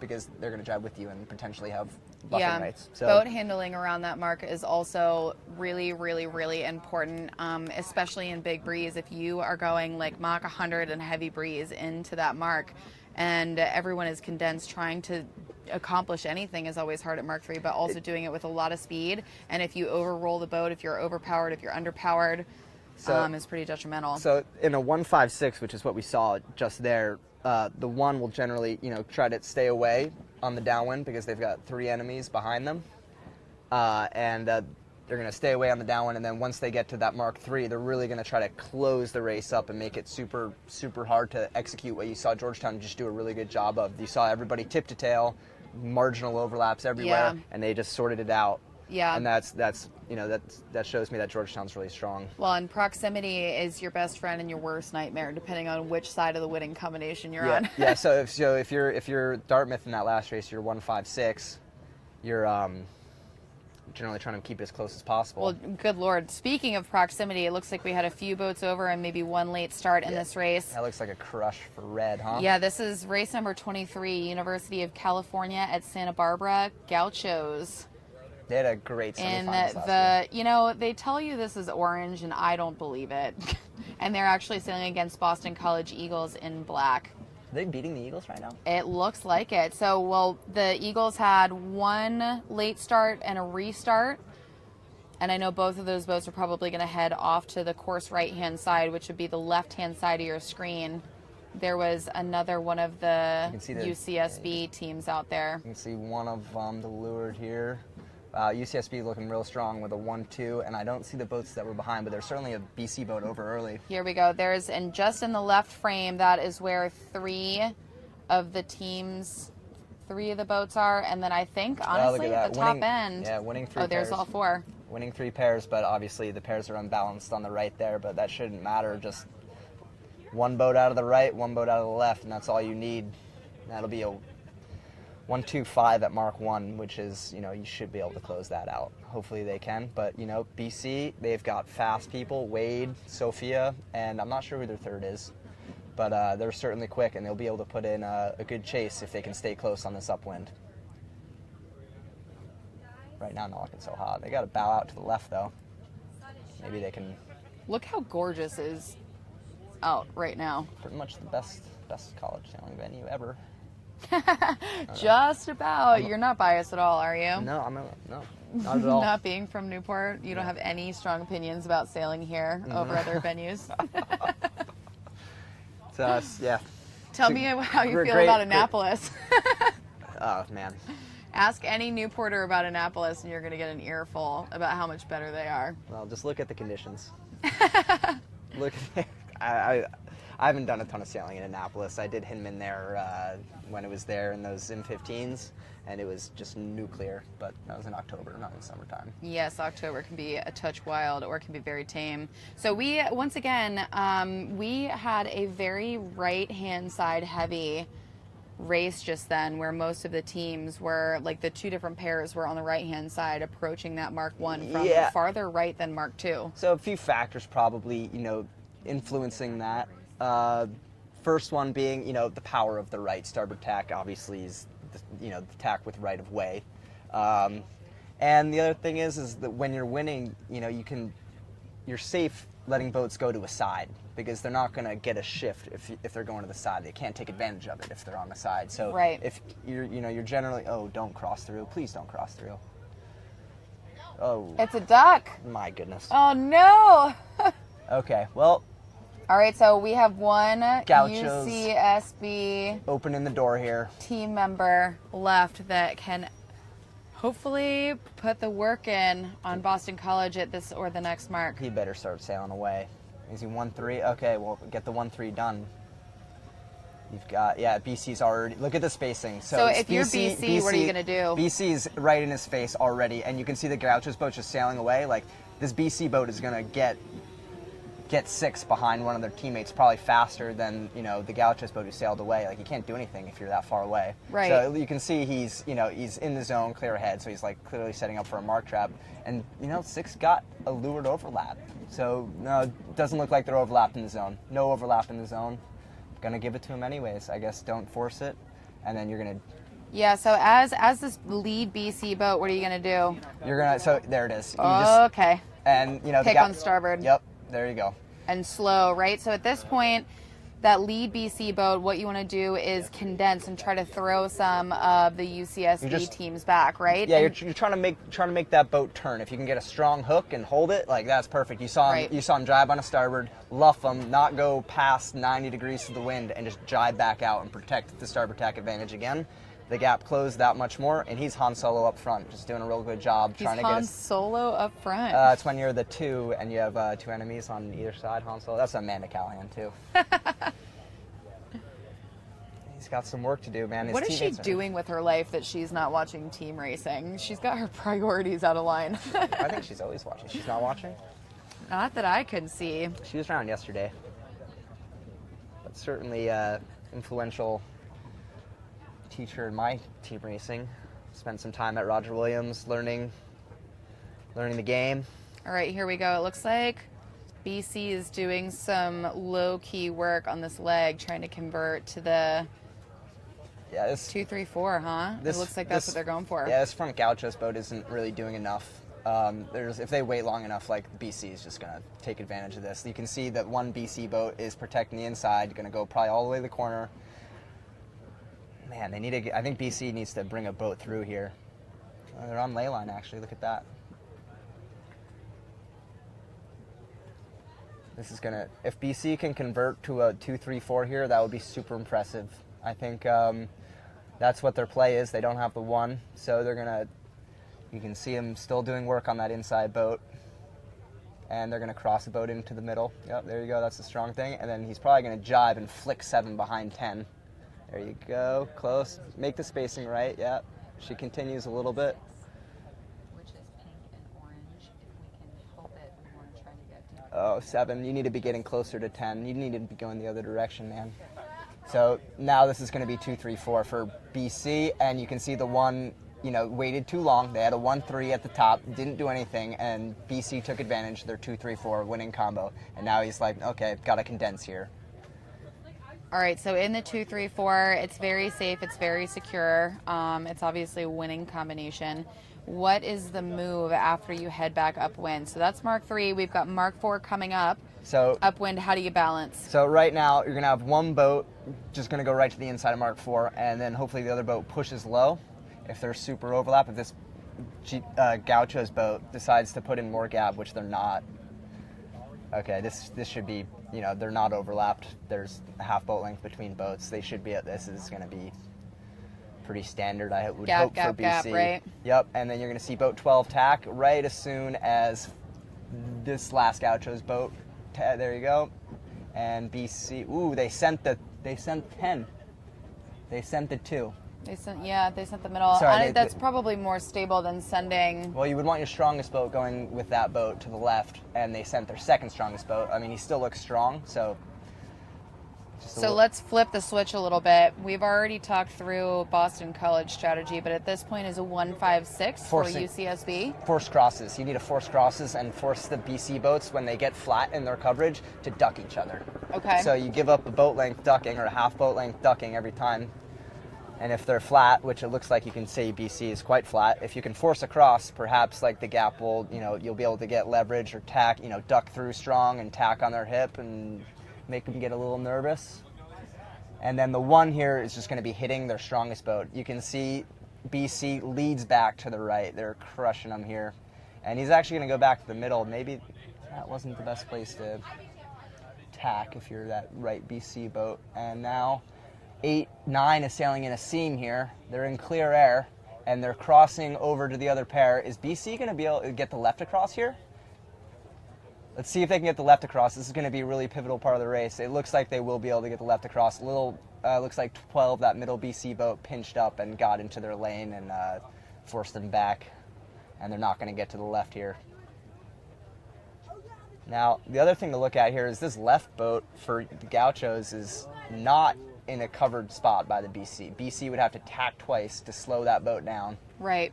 And to tee up with them. How do you think they're balanced here? Is that red boat? Is Gauchos going to cross the right here? They're going to be close. But look, they're going to balance this right up. I would just College, tack away. Huh? Just tack away, BC. Just tack away now. There you go.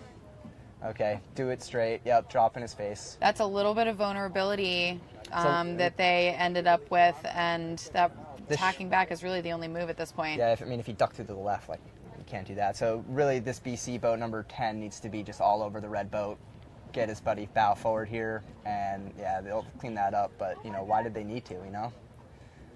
So we might end up here with the 1-2 for Boston College, depending on whether or not that UCSB team member.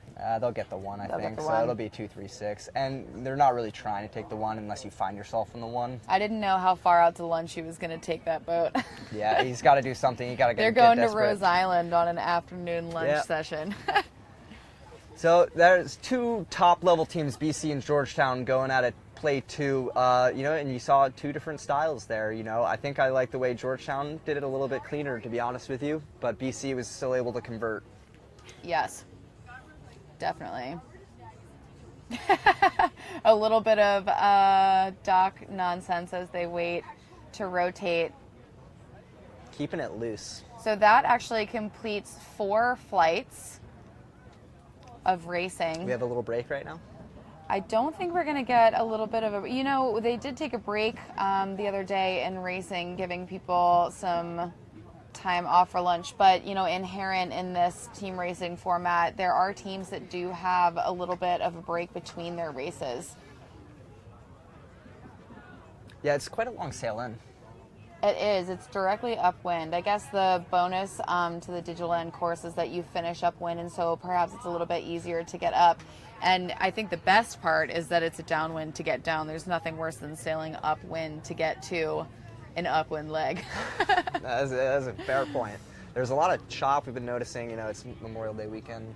Yes, and also being in the Newport Harbor, surrounded by rock walls and by the wall here at Fort Adams, it reverberates a lot of chop back in. So a little bit of wake can turn into a pretty big amount of wake in almost no time. That it does, and it was definitely a bigger factor this morning. And I think as the breeze picked up, the chop, laid down a little flat, or wasn't affecting, the boats as much, since the wind is now, a little bit stronger. They're not getting slowed down as much by the chop. Moving on to some scores. Other racing. Well, we did scores. As I talked about, we're so early on in the series, it's going to be pretty consumed by different ties. We don't have a good picture of exactly where people are going to fall, but watching some of this racing, we are going to get to see them display a little bit of their skill set. I think as we get closer to the end of the day and tomorrow morning, they're going to start, pulling all the tricks out of the bags. But here, this is race number 26, and we've got Stanford University in pink sailing against the University of Michigan in orange. Yeah, well, it looks like Stanford looks pretty strong to the left here. And depending on where boat 10 crosses with 9, this could be a 1-4-5 or a 1-3-5 perhaps. They're going to lee bow here. Looks like Stanford's strong on that boat. And they've, who are we racing against? The University of Michigan. Michigan, that's right. So Michigan here has a in orange. Has a man up front, the Han Solo, like I said before. We'll keep using it. That solo boat up front between two enemies, is it's a hard spot to be, and a lot of times two boats will beat that one boat.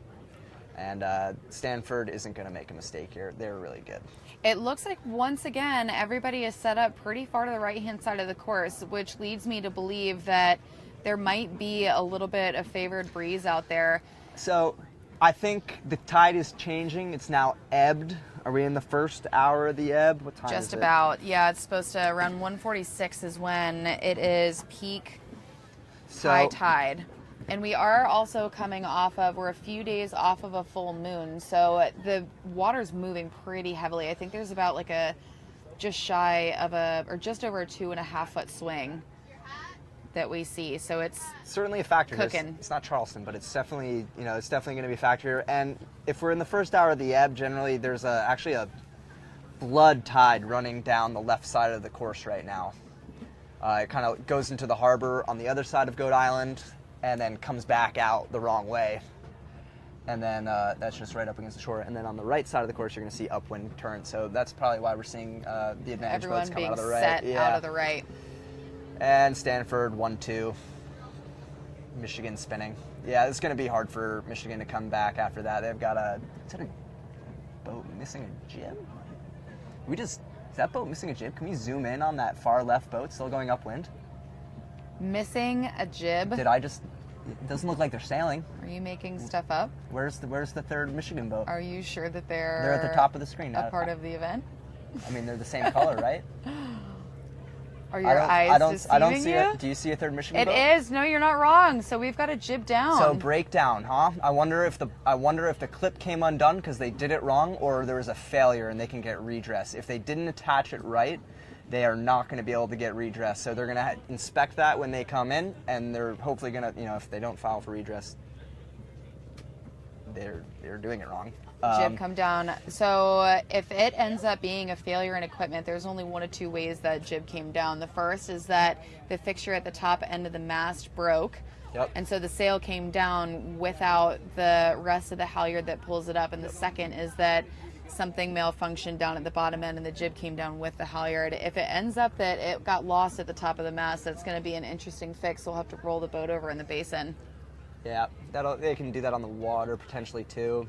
Just take people out of the boat and just kind of walk yourself up the top of the mast and figure out what happened. And the other thing is was that boat really in a position to make a difference in the race when that broke?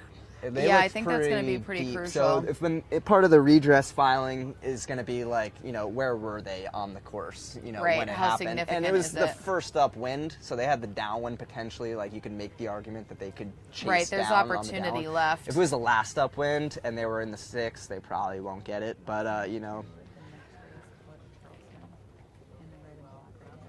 it's going to be a tough sell to the race committee if you're in the 6. The judges.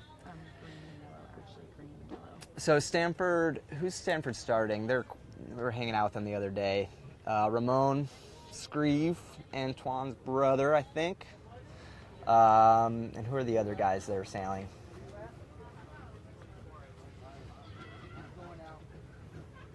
So that's pretty unfortunate. I do think that we are going to end up with a redress situation. And as soon as that race ends, after every race, they always come back into the basin to rotate. So we will know pretty shortly here sort of what the damage was. Was it caused by, just not looking over the equipment properly? Is it an equipment malfunction? How long will it take for it to be fixed? Will we rearrange the schedule of racing to accommodate that? But always a little bit tough early on in the event to have a breakdown, mostly for morale. But if you have breakdown early on, I guess it's going to be a little easy to recover from in the event that the redress isn't granted, because there's so much left in the racing to be had. So Dirk, if you had to pick, would you want to break down before we approach the halfway mark in round 1 or after? I wouldn't want to break down to begin with. No, but of course what not. What was the question? Would I want to break down Before or after the halfway point? in the race or in the regatta? In this round. So early, if you break down early on and you go through the redress process, it's bad for morale. Obviously, it's a little tough to get your head back in the game. Yeah, I mean, just stay focused. You can't control when it's going to happen. I think you just when it happens, you just have to stay focused. Like, go through the steps to like get the redress as best you can. Hopefully, they grant it to you, and then you have to perform, just as if it was a new race. No matter how, like, you just can't like get caught up in that sort of thing. Right. You can't let the lows get too low. Yeah, short memory for sure. So up next, out on the race course, is actually going to be. We're going to watch the College of Charleston Cougars face off. Oh, we get to watch a Cougs race? Yes, against the University of Wisconsin. So they should be in their pre-start or approaching their pre-start. And we are actually going to see, these are the reigning national champions. So Dirk, one of the fun facts. Two-time. I'm getting there. Are you ready for this knowledge? I'm about to drop it on you. You got to repeat. Yeah, hold on to your seat really quick. I'm holding on. There are 2 teams here that have won every championship dating back to 2012. 12? Mm-hmm. And so it's Roger, College of Charleston. Roger Williams was the team before that, too. I believe so. And it's Yale who won for 4 consecutive years. Yep. So Yale and Charleston are the the only 2 teams to win in the last how many years? Since 2012. Wow. I'm going to let you do the math on that one. So pretty exciting stuff. I know that Charleston did lose a few seniors last year, quite a few seniors, but it doesn't seem the end of the season rankings as we got close to the Spring National Championship Series. It seemed that they sort of got their stuff together a touch. I'll give my 2 cents on the rankings is we went into Charleston Nationals ranked 9th. They didn't even count us for the top 4, and we lost 2 races the whole regatta.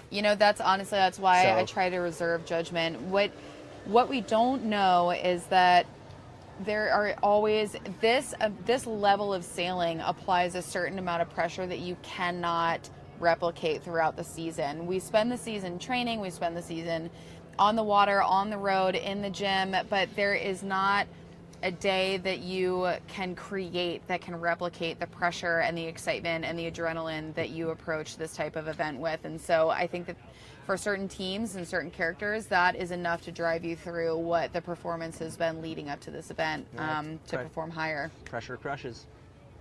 Some people perform, some people don't. Exactly. Some people break and some people exceed. So curious to see how all of that pans out.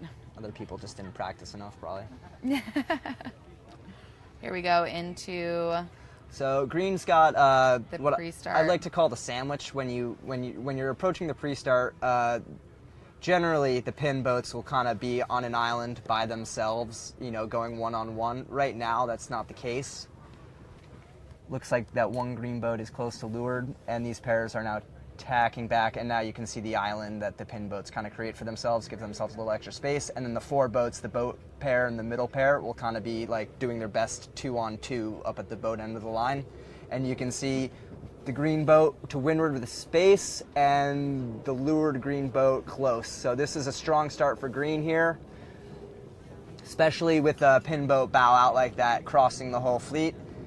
That pin is low. I wonder if they have adjusted the course a little bit, or maybe The pin's my low. eyes The are pin, just... the pin seemed high. The pin boat is winning, right? Oh no, sorry, I meant I should complete my sentences. It seemed low compared to the last race. So we are off on race number 27. Yep, this is the College of Charleston Cougars in green and the University of Wisconsin in yellow, headed upwind to Mark 1. That's a crush for the Cougars right there. That's a really good start there. They're winning all 3 pairs, and they're all coming out to the right, which you can actually, is that the current line? Maybe.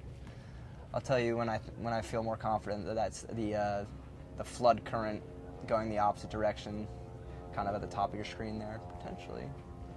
And this is going to turn out quite well for the Cougars. I think we just subbed Ali Topa out, and Jack Brown, sophomore, junior, sophomore? Shoot, what is he? He's a sophomore.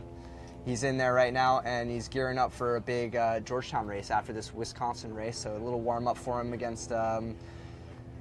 Generally, we're not seeing Wisco in the Final Four or the top 8, so this is sort of a warm-up race for them. And you just saw Georgetown really clean up a play 2 against good competition a few minutes ago. So this is going to be a big race to follow after this. And it looks like Cougars just going to run away with a 1-2-3 here. I don't see Wisco doing anything that's going to get them back into the thing here. It's going to have to be a mistake from the Cougs.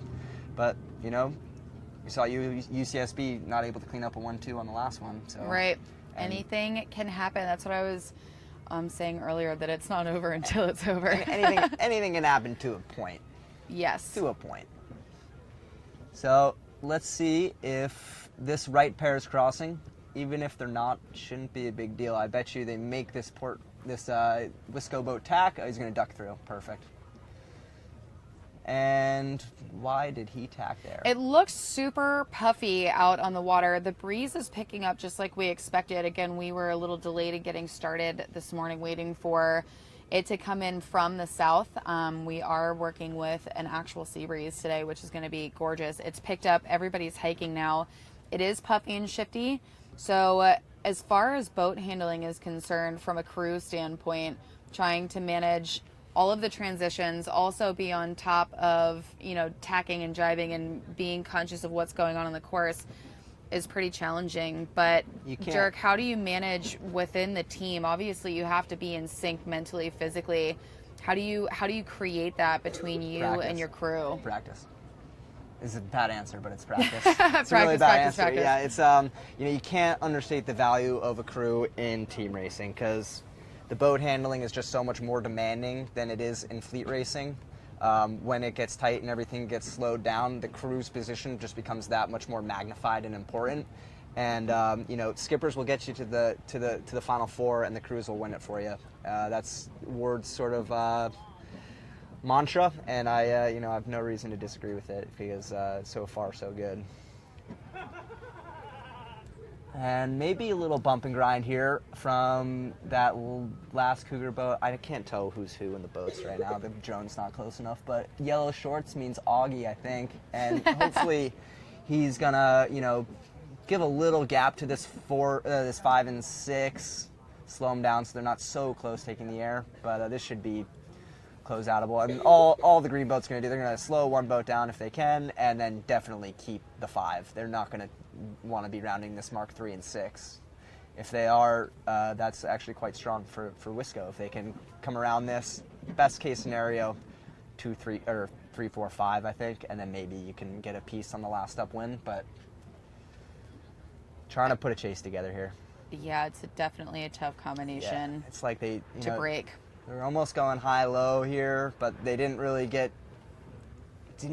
that Jack Brown on the inside there to sail too much extra distance. So the high-low really isn't going to pay off here, because the boat didn't, the Jack Brown in the bottom left here didn't sail enough distance to catch up, to cut the corner on him, essentially, is what you're trying to do in a high-low.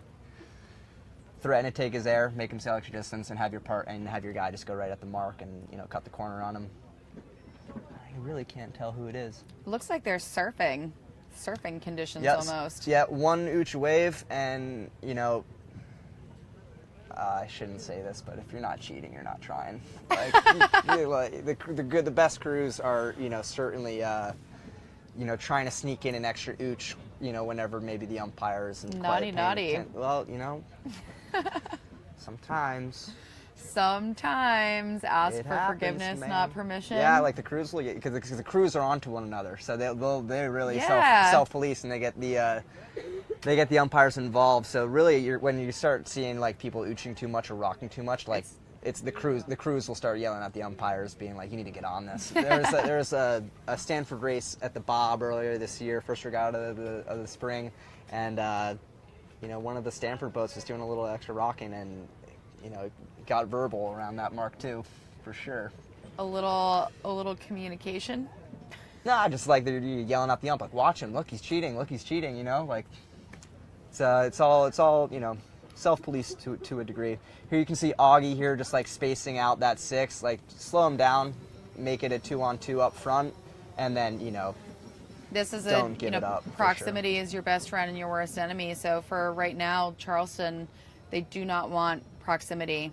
They don't want to be close to their opponent. Yeah. So and the thing that happens here is, if Wisco is able to break this up and get a piece of one of the Cougar boats, even if they get 2 boats around one of the Cougar boats, what that combination becomes is then a 1-4-5 for the Cougars, right? And if they have a gap already built in, they maybe don't have to do so much on the last upwind if it breaks down. So that's basically what Augie was doing at that Mark III. He was just putting a little insurance policy in. Say if by some chance the Wisco boats get around one of the Cougar boats that are in the 1-2, they still have the option to go play 4. But it looks like the Cougs are pretty strong here.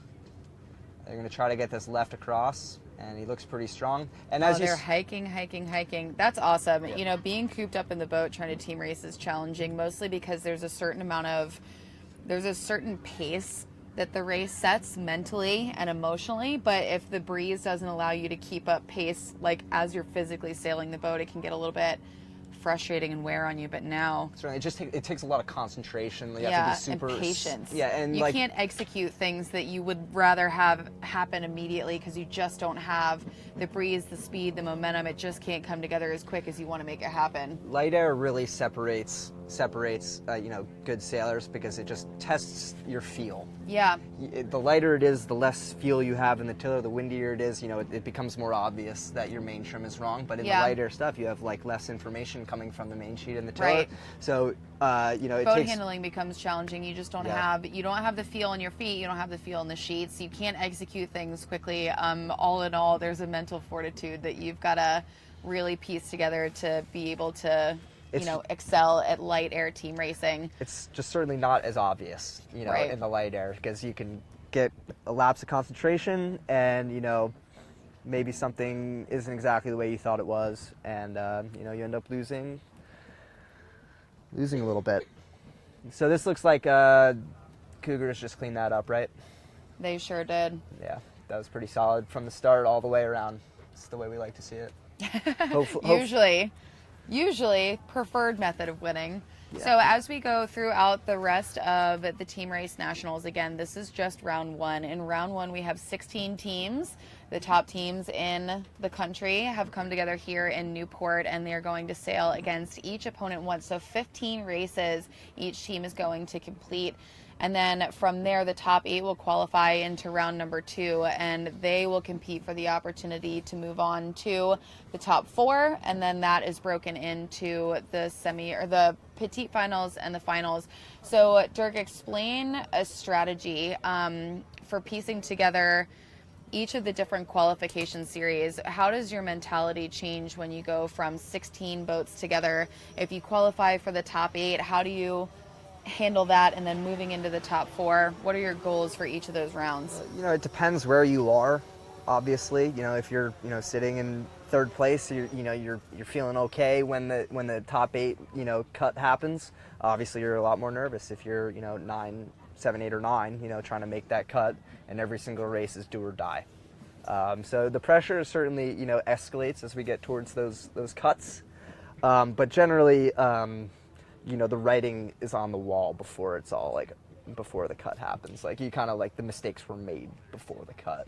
Yeah, I think especially at the top end and the bottom end, it's pretty clear who is and is not going to make it. There's a talent spread for sure.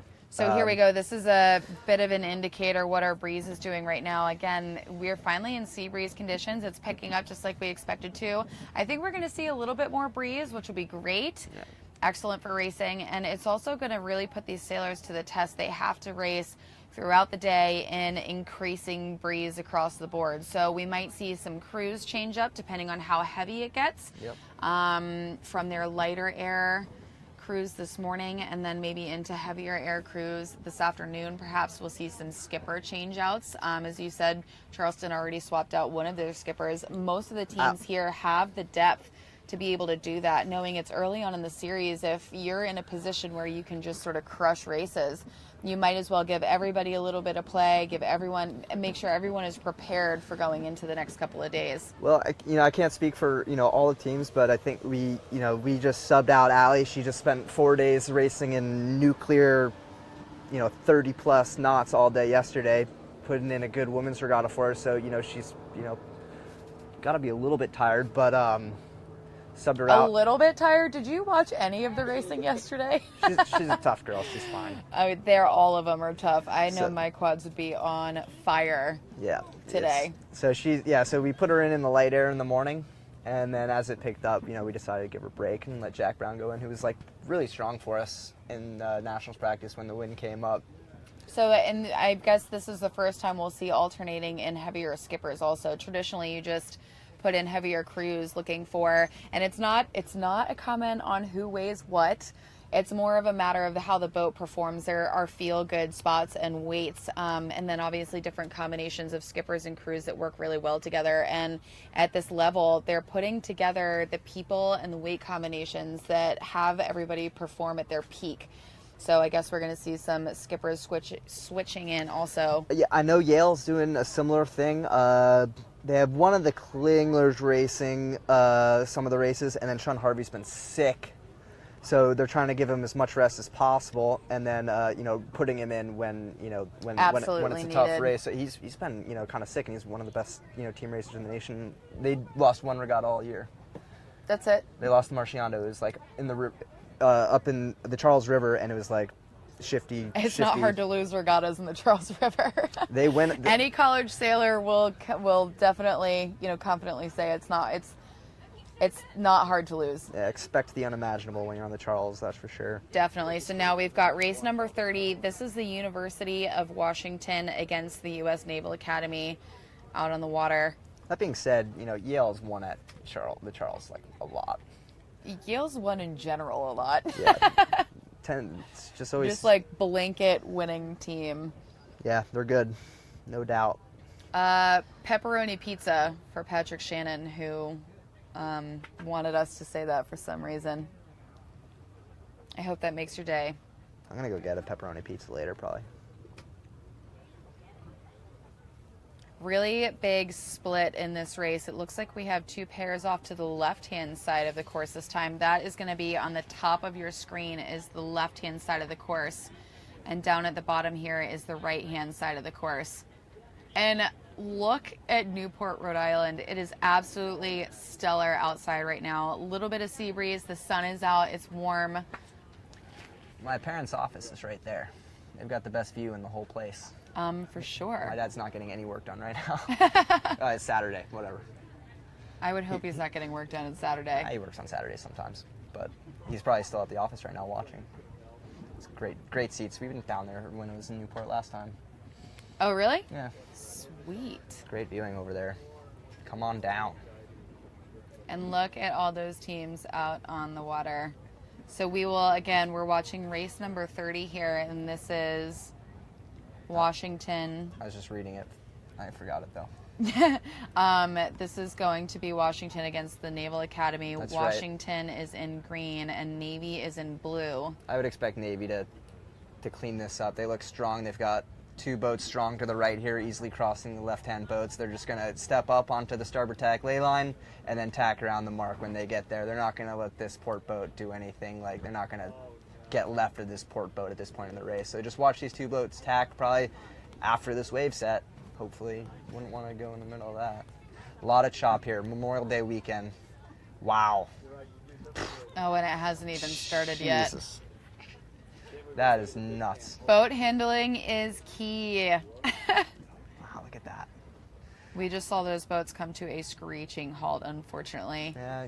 So in a situation like this where there's a lot of chop on the course, what would you do if these boats were all closer in proximity, obviously coming to a stop, an unplanned stop, because oftentimes in team racing you do bring the racing to a halt on purpose.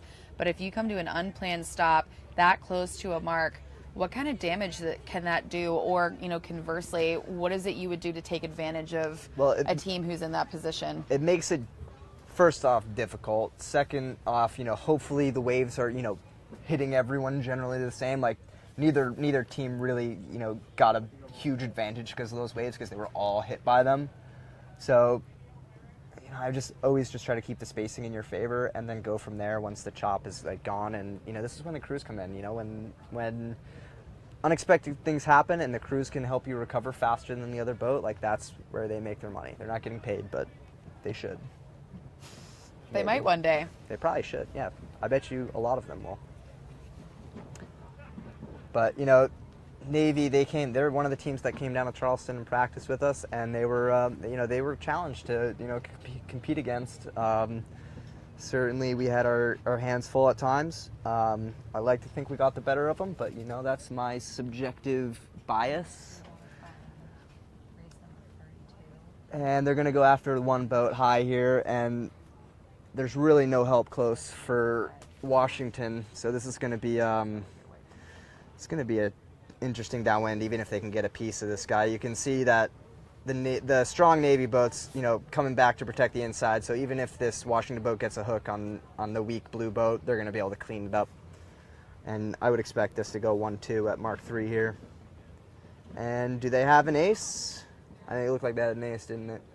How much, when you're going downwind, again, we're in surfing conditions at this point, how much do you want the crew to be ooching, or would you prioritize as much as possible pumping without the getting jib? flagged?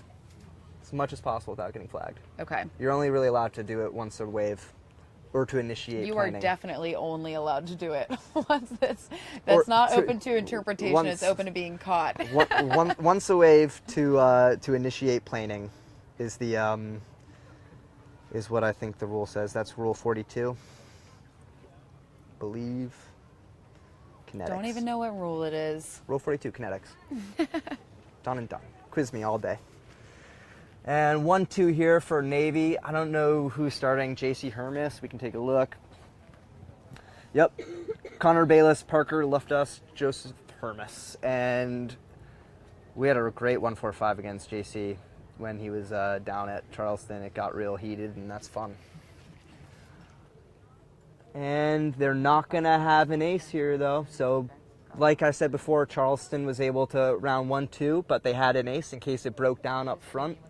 They can always go play 4. This won't be an option for Navy since they have the 6. They can't go play 4 if it breaks down on this last upwind. I don't think it's going to. There's a huge gap, but... Yeah, I don't think so either. A little bit of a runaway on that one, so we're going to take a look at, I think the next race coming up, which I think is going to be really exciting, is we're going to look at the Jacksonville University Finns. This is their premier showing here at the Team Race National Championships. It's a new program. It was founded in 2013, and they have been really, progressively climbing the ranks. This is the first year that they've qualified to come to all 3 national championships. Unfortunately, their women's team just narrowly missed sailing in the finals a few days ago, but being here at Team Race is definitely an accomplishment.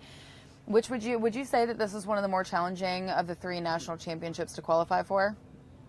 Depending where you're qualifying from, probably. The region that you're qualifying from? Yeah, I know New England is really tough. Is so hard, man. Like, they get 4 teams, and usually that 5th place team is better than a lot of the schools that end up coming from different from the other districts. But still, nonetheless, super impressive that Jacksonville is here, and then we'll see them sail in co-eds as well. But we're going to watch them race against Bowdoin College. They're from Maine. Well, I'm coming up next. Super interested in this next race with Jacksonville. They stopped in at Charleston. They drove all the way north. So they ended up stopping, periodically to, practice against the teams on the way up there and see Smart if move. Yeah, get some extra looks, save a little money on plane tickets, and a little practicing with different competition. So they came by on quite a windy, sea breeze day in Charleston, and we had some good looks with them, and it was a good practice. And Alfonso's been leading that team. I'm not sure if he's a senior, but he's a super nice guy, and They talk in Spanish the whole time, so you don't know what they're saying. You know that? That's a real bummer for anyone who took so many semesters of Spanish in college and didn't remember any of it. Well, I mean, they're yelling out like uno and dos and cuatro, but the other stuff, you don't really know what they're saying. They're talking fast, and they're fun to sail against. That's awesome. So I'm sure that this is going to be a show. This is, I've watched most of the team race at some point in, the last year or two, and obviously you have as well sailed against a lot of them. So we do have a pretty good idea of what we can expect from these programs that have like a long-standing history of performing really well. But with some of these fresh faces, it's going to be hard to see. They're the wild cards that I want to see how they do. That's why I'm waiting to commit to my top 4.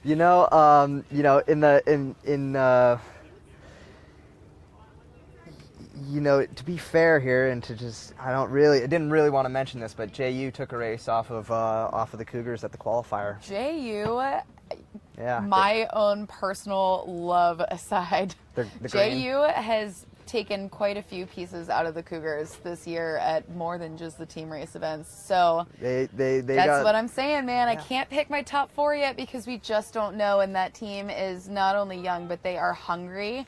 And there's one main advantage in qualifying for this event for the first time, and that is that, they have made it. Like, their goal was to get here, and now that they're here, it's all bets are off. They just want to see what they're capable of, positive. And they are going to get so sendy out on the race course in the next couple of days that there's a lot of potential there. And, Fordham University also, this is the first time they've qualified since 2015, and I believe their team is mostly seniors, so they've been chomping at the bit to get here for the last 4 years. They've just graduated, and this is their last show. I think both of those teams are going to be 2 wild cards. They could be here in the standings. Potentially be spoilers for those teams, on getting that 7 or 8 spot, going into that Elite 8. They could maybe, they're probably going to be the teams that, like, a win or a loss against Jacksonville or Fordham there, right. is going to be the difference for, the 7 and 8 teams there, or the 9 team, 10 team who's like trying to get into that Elite 8.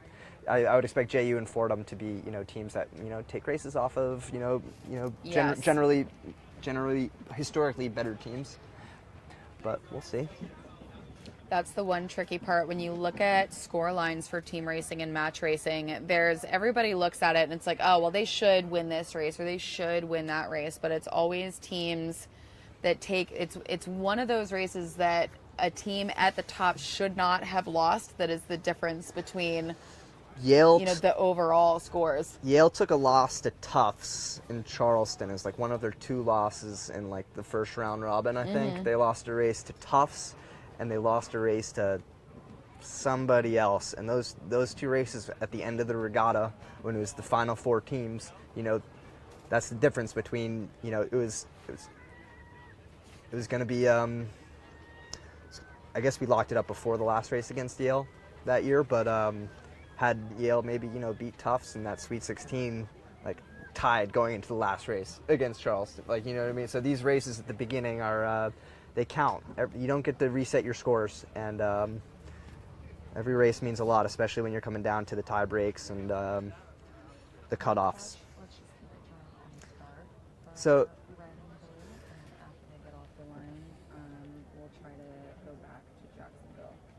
this looks like, is this the Eli's here? This is actually race number 31 right here. This is Dartmouth and Boston. What we know is going to be a great race.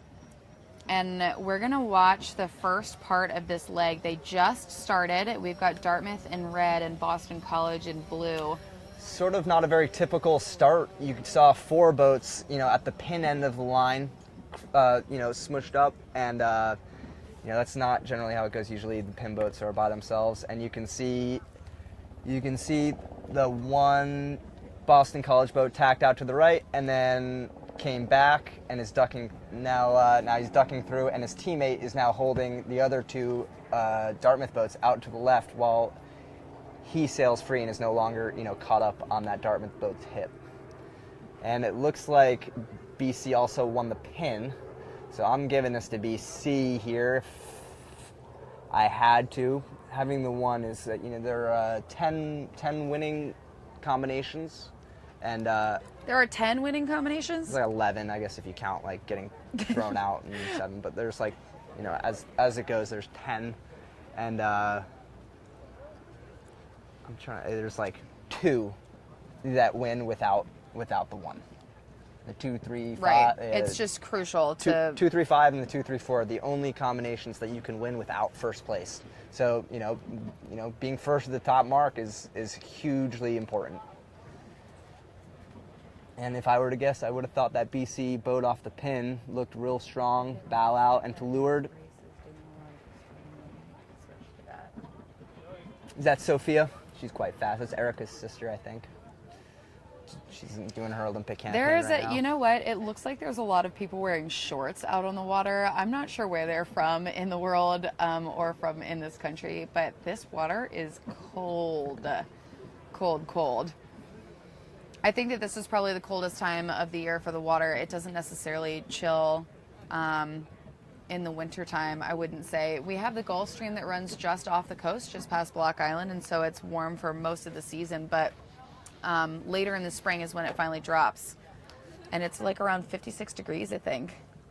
It's going to be interesting to see how the top part of this, this BC Dartmouth race unfolds. And we're back over into a start here. Yeah, now we've actually got, here's this Jacksonville University and Bowdoin College race that we are both very excited for. I want to see what Jacksonville can do. We have Jacksonville University Fins in pink and Bowdoin College Polar Bears in orange. We'll keep an eye on this Let's start. digest this start really quick. Okay. Working on pairing up. I like where Orange is right now. Look at 11. He hasn't made a decision yet on whether he's going to hook 8 or not. He has the option to start clean to windward with the enemy close on his hip, or if he wants to, in the next few seconds, he could do a big dive down and go for the hook and crush. Which would you pick if it were you? He's not going to go to leeward, so he's going to start clear to windward with space. And there we go. It looks like we are officially That looked off. like a good decision. If you can get that much space, if you're boat 11 there, you just keep it, and maybe you get pinched off 2 or 3 minutes later, but before that happens, great start here by the Orange team. Who was that again? That's Bowdoin. Bowdoin. Bowdoin College. It's a beautiful place to And sail. here we go. So just after the start of race number 32 with Jacksonville University sailing against Bowdoin College. Again, Jacksonville University, this is their, first time here at Nationals. Interested to see what it is they can do, and on the water, obviously, and then in the score line. This BC Dartmouth race is shaping up to be quite interesting. They're on the downwind. I missed the top mark reach, so I didn't get exactly what the combo was, but it looked like BC was strong on that first upwind, and hopefully they were able to clean up. And even if they did, I'm sure Dartmouth is going to be close for the chase. You can see him going downwind in the background there. So it And looks like Jacksonville University is leading at least one pair. Yep. That's different than what we saw at the start. Bowdoin pretty much ran away with that start, I would say.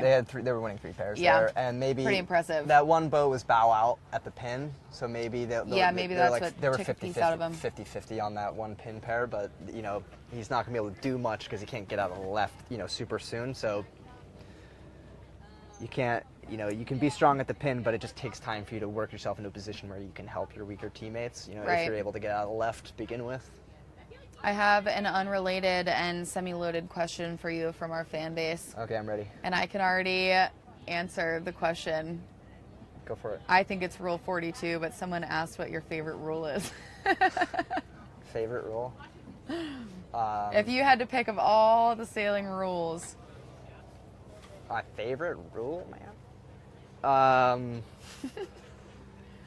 Shoot. Eagerly waiting to see what he has to say to I- this. I mean, I think I enjoy knowing or being confident, in all of the rules, so that I'm not thinking about it, in the race and Yeah, so being he's- unsure. But I think This is the PC answer because he's already openly admitted to cheating on camera. At this point, it's damage control season. I isn't wasn't it? cheating. The crew was cheating. Come on, the crew was cheating. I was just trying not to get them caught. I see. Aiding and abetting. They're all pushing the limit of Rule 42, no doubt. Every single team in the top 8 is going to be pushing the limit of that Rule 42, and they will get flagged as this regatta goes on. Oh, but here we go, Dirk. you We've got. gotta to win. We're gonna have one team clean is gonna around, be a and then these next two pairs. 1-3 for somebody, right? Or if they can, 1-3 bow down. Ooh, man, That's A lot of slowing going. that's very a close. boat 9, done and done. Should be spinning. Okay, 145 at the worst here for Bowden here. So you're seeing the back pair already throwing a gap, and 9 and 8 are going to be double Is 9 going back teaming. or is 9 spinning? Hopefully they're spinning. That was pretty brutal what No, they just did. 9's And they're going just going to back. dial this guy up. Oh my goodness. Okay. I have never seen someone And- send it that hard in reverse on leg 2 Well, before. I mean, it's a send for sure, and they got him, but now they're weak to the other boat, so Right. you know it didn't really do anything that good. And he's got overlap. Wow, really dropped the ball there. Okay, that was Well, a failed 145. Maybe. Maybe not. Or a failed 236 rather. Maybe not quite yet. Maybe. Wow, they just didn't want to run away with it. They're gonna just play into Jacksonville's hands here, and we're gonna see once It again. looks like it. Oh, Fighting for overlap here, playing a little bit of chicken. this is getting where, hot and heavy. Ooh, yes. bad jibe by boat 7. And this is where boat handling becomes super important. They're all super loaded up. They're Protect driving the in inside, close. jibe, protect the inside. There you go. Oh my gosh! Acquiring right of way, avoid the overlap. He's protesting. That Yeah, we gotta boom should not have been hand allowed up. to go all the way out. There's a Another- protest. I think 8 acquired right of way, and you're gonna see We saw- if there was contact there, it may have been acquiring right of way. Rule 15, 8 is gonna be spinning. Well, we just saw 8 and 11. Both of them put their hands up. So Potentially green flag. yeah. No one's spun yet. So Green the flag colors, green flag means that they've decided no one needs to spin a penalty circle. No contact there. And we're Perhaps. probably going to see some There other may have colored been. I flags didn't see out the there. contact. And look what's happening here. We've got a 2, 3. Jacksonville's dropping the ball here. They need to not let 12 do this to 8. They need to be helping their teammate, and now he just fouled. Okay, so Boat 8 is going to should be spinning at here, that one. and they're back into a 2-3-6, like the hardest combo to do. They looked like they almost sprung it, and then they kind of, let their guard down. That was Dirk, not what disciplined. what's step 1 to sorting this out for Jacksonville close University? the gap. Close the gap, and then get yourself to the split. So right now, you're almost at the split. You can see they're not doing a super disciplined job here, but you can see 7's back at 12, and 9 should be, back on, I guess 11. I can't read the number on 11, but you can see they're like messing around with the front boat, not slowing 11 down. Okay, finally they come back. And they both need to be doing this pass back simultaneously, and 8 needs to stay away. Why are you getting so close? What is about to go down here? So we'll see a pass back. Okay. A not pass back at this mark? Oh, that was 8 chasing to the inside. So would you, And as so- boat number 7, would you have tried to make room for I would have. 8 around that mark, or would you No. have done the same No, and 8 sent it around, get 8 inside? 8 did a really bad job there, not, just following to the inside. They needed to, stay to the outside, let 7 mark trap 12, and to just, go around the outside instead. They just, follow them in, and you're just never going to be able Looks to like- pass somebody like Uh-oh. that. And they're going to spring a 1-2. Uh-oh. Springing a 1-2 on the bottom reach Maybe. leg. High and slow here. If you're high and slow, if you're that front orange boat, don't Yep. let him get his bow down. That's exactly. Make him tack. One boat's already gone. Don't go. Just keep sailing right on 9. Do not let him get all the way down there. Stay close. Yep, and they're looking pretty strong. I would just stay close until it's super solidified. I wouldn't, they're looking good now. Boat 9, do you hang? Out the front pass back. His only option is to make this take as long Right. as he possibly can, and hopefully, the left comes in. Right, and hopefully there's a little bit of leverage that's out that's there. his only option. Like if we can get 11 out of the right now, that'd probably be the best option. Maybe he just ducks through, but So a lot of engagement on that last race again between Jacksonville University and Bowdoin. So Dirk, what have we learned about what we're going to see from those two teams, do you think? They honestly, they seem really comfortable in close quarters. That's the first time all day that we have seen boats get that close together out on the water. Now that the breeze has picked up, everyone's going a little bit faster, getting a little bit closer. unfortunately, that was an undisciplined downwind from Jacksonville. They found themselves in the hardest combo that you can, be in. You have to do 2 pass backs simultaneously to get your boat out of the sixth Yeah. position. It looked like they almost had it there for a second, and then, their boat got weak, and Bowdoin was able to just, put that boat back in the 6, and then another mistake from Jacksonville at that Mark III, following to the inside and not giving giving boat 7 a chance to make that pass back happen, and they just followed, and the spacing was equal. You can't do anything when you're just following into the inside. We always push to the outside, and that's how you make that pass back happen in Mark III. So, Jacksonville is a young team, and they're happy to be here. But what we just saw there was unfortunately a really undisciplined downwind, and you can see Bowdoin capitalizing on it here. They've got a boat strong in the box up to windward, and if this boat is laying the pin, which it looks like they are, they're going to be 1-2-6 here, and Bowdoin capitalized on some mistakes from JU on that downwind. Good race for Bowdoin. They weren't super strong the whole time, but they managed to pull out a W. That's some good sailing from Bowdoin. Those guys are beautiful place to sail up there. Have you been up there? No. It's really beautiful. I'm sure it's cold in the wintertime. It was freezing. Yeah, I don't remember it. Probably blocked it out, but it was definitely not warm. So that is a wrap for that race against Jacksonville and Bowdoin. That's a win to Bowdoin. So we are about halfway through our afternoon. I would imagine we're going to continue to race pretty late. There's a lot of racing to get done before we move on to the top 8. So I guess as we get later on into the afternoon, we're going to finally see the top part of the results shake out. I'm curious to see what we've got going on the scoreboard at the moment. I'd like to see if we've seen some. I know we're going to expect a lot of ties throughout this afternoon before everybody, starts to get really into racing and put more results up on the scoreboard. But I think a lot of the top end of the leaderboard, certainly the top 4 or 5 teams, will generally come away with wins against the bottom half. And as we go into the Elite 8, the teams are a little bit closer in skill level, and some of the bottom teams can take wins off of the top teams. But I would say that BC, Yale, Stanford, Charleston, Georgetown, Bowdoin, probably aren't going to take L's to Wisconsin or Michigan, perhaps. But yeah, we never know. So those wins are generally equally weighted. However, when the teams get closer, these tie breaks get back and forth a little bit because there's just a more mix up in the results and how people are who's winning against who. Right. It certainly gets a little bit looser. So you guys just got a glimpse of the results there, and I'll plug it down into. Yeah, the tie breaks the will work comment themselves section. out as this goes on.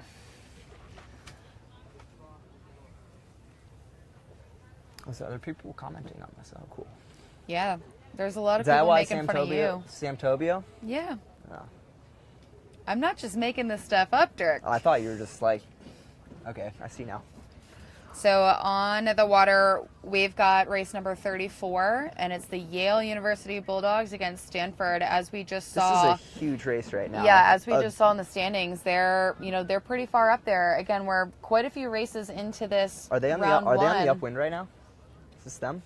They should be on their upwind right now. So Okay, we've we're got looking at 'em. Yale University in red, race number 34, and Stanford in yellow right here. Let's get into this one. Let's see what's going on. I can't see it from the water, just as I'm looking down to the race course, but on the monitor here, Yale and yellow, Stanford's in yellow.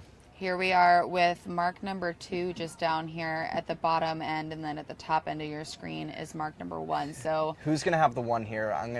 The difference here is going to be who has the 1. Stanford has their strongest yellow boat to the right, covering their pair, and a weaker boat behind that. Who's I think gonna they'll have the one. It almost looks like they're in more pressure also out Yep. here. So the right-hand side of the course is on the bottom end of your screen. And more favorable current, too, I would say. Generally, after the first hour of the ebb, there's certainly stronger current towards Rose Island, which you're looking at Goat Island, so Rose Island is, would be out to your left. Yep. So we have a touch of slowing going on here with Stanford. This is a huge race here. Ducking through to the right. So, yep, there you go. Lee bow. Plant him in his face. Don't let him duck through to the right. All right, so really Stanford, strong move by Stanford there. Stanford's approaching with a 1-4-6. Yale, rather. Yale, I'm sorry, in the yellow, 146 and whoa! Huge dial down. Oh my goodness Oh, my, in gracious. contact. Huge. We're going to see hands and flags and spinning. That was a huge moment in the race. We've got Stanford now. They were a deep 6. They're going to be right back in it with a close chase at the very least. Yale coming with a 2-3-4 and a boat on starboard. Waiting for And another dial down. What are you doing? Waiting for a flag? Why is he dialing him down? You're play 2. You just Flag lost question him. mark, flag question mark, flag question mark. We haven't seen any flags. I haven't seen but it yet. What is going on? What's taking so long for them to make that decision? Wow, that was some, I don't know. That they should have just tacked right around that mark and gone play 2. Now they're like 2, 3, 5, and I guess it's just one boat. But if the Yale boats aren't gonna on this yellow boat in the middle there, I can't read the number. That pass back is going to happen, and they're going to be. Oh, 2, here's 3, a 6. spin. There's a spin from a Yale boat, so Finally. they need to be getting back unless they're going to try to jump the 1 on the downwind. Maybe they think they can jump the 1 and go play 1 before this downwind. Look how spaced out the yellow boats are behind. And They're yeah, no 720. threat. So this Yale does this. Okay, so This is the only option is to jump the 1 at this point, wouldn't you say? no, they've got the option, but they're going to do it at Mark 3. If they can't get to this Yale number 1 by Mark 3, watch them go back, and they're just going to execute a 2-3-6 Yeah. wall So this is from Mark 3 to the finish line, Right, so if they can't get on them. their priority option right now is to try to attack that 1. This is a great place in the course for them to have to deal with this sort Potential of port conversion. starboard, and he has the inside. I don't Oh, here think we I go. don't think that Stanford boat can cross to the inside, and they're going to get rolled here because they've got their air covered, and they're going to have inside overlap, and this could be going to Yale here really quickly. All of a Oh, sudden, man. he breaks the overlap. Okay, so it hasn't happened yet. Now he's sailing extra distance. Oh boy, where's the box here? I don't know where Mark 3 is, but they're going to be coming in here. They're coming in fast, and Yale has the 1 now. Now More they take him up, dials. and he goes right back to the inside. So All as right, soon so as we've they got get the strong, 1 for Yale at Yep, this point. got to get back. Yale has a 1-3, and they what we're going to see weren't is quite Stanford. clean there. We're Weren't going quite to clean. see Stanford do their best. Stanford at this point, it looks like they're playing back, trying to get one of Stanford's the Yale Stanford's teams. trying to go play 2 here. Right. They're taking out the 1 Yale Eli boats. They were so close to making that a clean conversion from a 2-3-6 to a 1-2. You saw the outside Yale boat try to jibe and go back to the inside and solidify it, and they just weren't quite able to get the second jibe into starboard, and they ended up getting left by a Stanford boat, and now they're going play 2 with a super gapped out Yale We are boat. going to have a pick situation, I have a feeling, with all of those boats out on the screen. Hopefully they're out of the picture going into the start soon. And now it's back to 1-3. Stanford didn't balance quite right. More spins. Stanford didn't balance quite right. And a spin? Is that an Uchin call? I missed it. I missed it also, but it could have been. Or, the judges were late to call on that moment around the weather mark, so perhaps it's First just Yale delayed. boat inside with all the rights. And you can just see the outside Yale boat breaking the overlap and forcing the Stanford boat around, forcing them to sail the proper course. Potentially out of the zone. Okay. Yeah, that is definitely one- borderline out of the zone. Yeah, 1 boat, not that it matters. They're going to go play 1 here. Watch this. 1 for Yale. 1-2. 1-2-5. If best, yeah, there it is. Wow, sprung it. And Stanford got caught napping there. That was huge. They looked like they were balanced 2-3-4. They got caught with a flag, and Yale is going to be able to round Mark 4 in a 1-2-5 ? 6. You can think see it's gonna end up it's going to being be a a 6. 6, so they're not going to have the option to go play 4 in this No, upwind. but they've got a Stanford's 1-2. fast. Stanford's fast. They might be able to break this up. This is really, really interesting to see how this is going to happen here, especially moving forward when these teams race each other again. So when this first Stanford boat tacks out yellow, we should see the first Yale boat tack out, correct? We'll wait a few seconds, hopefully, and it'll go now. There we go. And then this is their first step Yep. to maintaining balance. So earlier we talked about making sure that you're covering all your bases and variables. They have a considerable amount of space. They're on to more zone defense, I would say, at this point, instead of man-to-man defense. So We've got them split across the course. Yale's done a really cool thing here where it's consistent breeze, and normally you would want to be tacking and covering the left in a shifty venue, before that boat gets out left. But Yale did a thing where they let the other boat tack out early, knowing that they're probably going to go to the ley line. And even if they do go to the ley line, this Stanford boat is either going to have to overstand to keep clear air, or they're going to have to tack, and they're going to get tacked on back to the middle here. Hopefully Yale goes in 3, 2, 1. There he is. Not quite covering. I think they missed that coverage, but they're still leading, and they're protecting the left here. So let's see what boat Yale chooses to go with. I'm not sure who's in what boat, but it's We've got hard. It's Yale- what is it? oh, It's Harvey, personnel. Harvey, Nick, and Nick. That's easy. 2 boats on the left here for Stanford. They're trying to break it up. It's just a chasing game at this point for They're them. chasing. They're super spread, so if something happens, you know, if there's any differential, like hopefully they can take advantage of it with one of the 3 boats. But Yeah. Yale's looking strong. They're covering the boat to the middle, and watch this Yale boat just come all the way into the box, which is just, you know, So there's the finish. to windward of the, you know, the starboard ley line of the pin, and to leeward of the starboard ley line to the boat. The finish line we saw there, those 2 Yale boats were set up pretty far to the right-hand side of that finish boat. That was an excellent downwind. That 236 is so hard. You saw JU kind of have trouble with it on the downwind. Yale said, you know what? He's so far back there, we're not going to do the old circle. They have a funny name for it. We're going to just chase down until Mark 3, see if we can get a piece, and then we're going to, if we can't, they're just going to set up the wall. They're going to double team, and they're going to execute their 236 wall out of Mark 3, which they've practiced plenty of times, and they're going to see if they can close down that gap and convert the 236. They didn't need to, and that just made it so much easier for them. The whole last upwind, they're just covering. That was super strong. And I am really curious to see what's going to come to fruition in those results. Here they are coming into the finish just now, and it looks like it's going to be a 1-2 for Yale in red. And that is race number 34. Yale just won against Stanford University, red against yellow. You can see that Yale did a good job of, you know, covering to the left and then coming back and stepping into the box, just, you know, the lay lines there where they can lay the finish line. And, you know, from that position, it's really hard to get past once you've got 2 boats in the box leading. What a great race. Stanford will be back. I would not count those guys out. I have my top 4 sealed in an envelope, and I will break it out later, I guess. I'm not allowed to say now, but... You can say it now. I'm just waiting. Can I? You can. I'm just watching the way that happened. I think it's going to be a tough call. I think Georgetown and Yale are both a lock for the Final Four. Okay. I think they're strong. I think just watching the way that Georgetown executed that play too. Yeah. The way that Yale just, you know, made that decision to just chase and not go to the 236. That's super hard to do. And they chased, they got play 1, and they made it super easy on themselves. So I think those 2 teams, just from what I'm watching right now, are looking really solid. I think BC, Stanford, and Charleston, you know, depending on how they sail, are my pick. Maybe Navy could One of be the in, other Hobart things- could be in there for, you know, the top 4, but I think Yale and Georgetown are a lock for the Final Four. That's my prediction. One of the other things that I want to make sure that we note too is that in that race, all the way around the course, there was a consistent level of engagement, right? There was no point where they weren't, like, you can tell when a team is fighting for position, whether they already have it or not, and you can tell when they've sort of let things go and they have a more passive style of approach.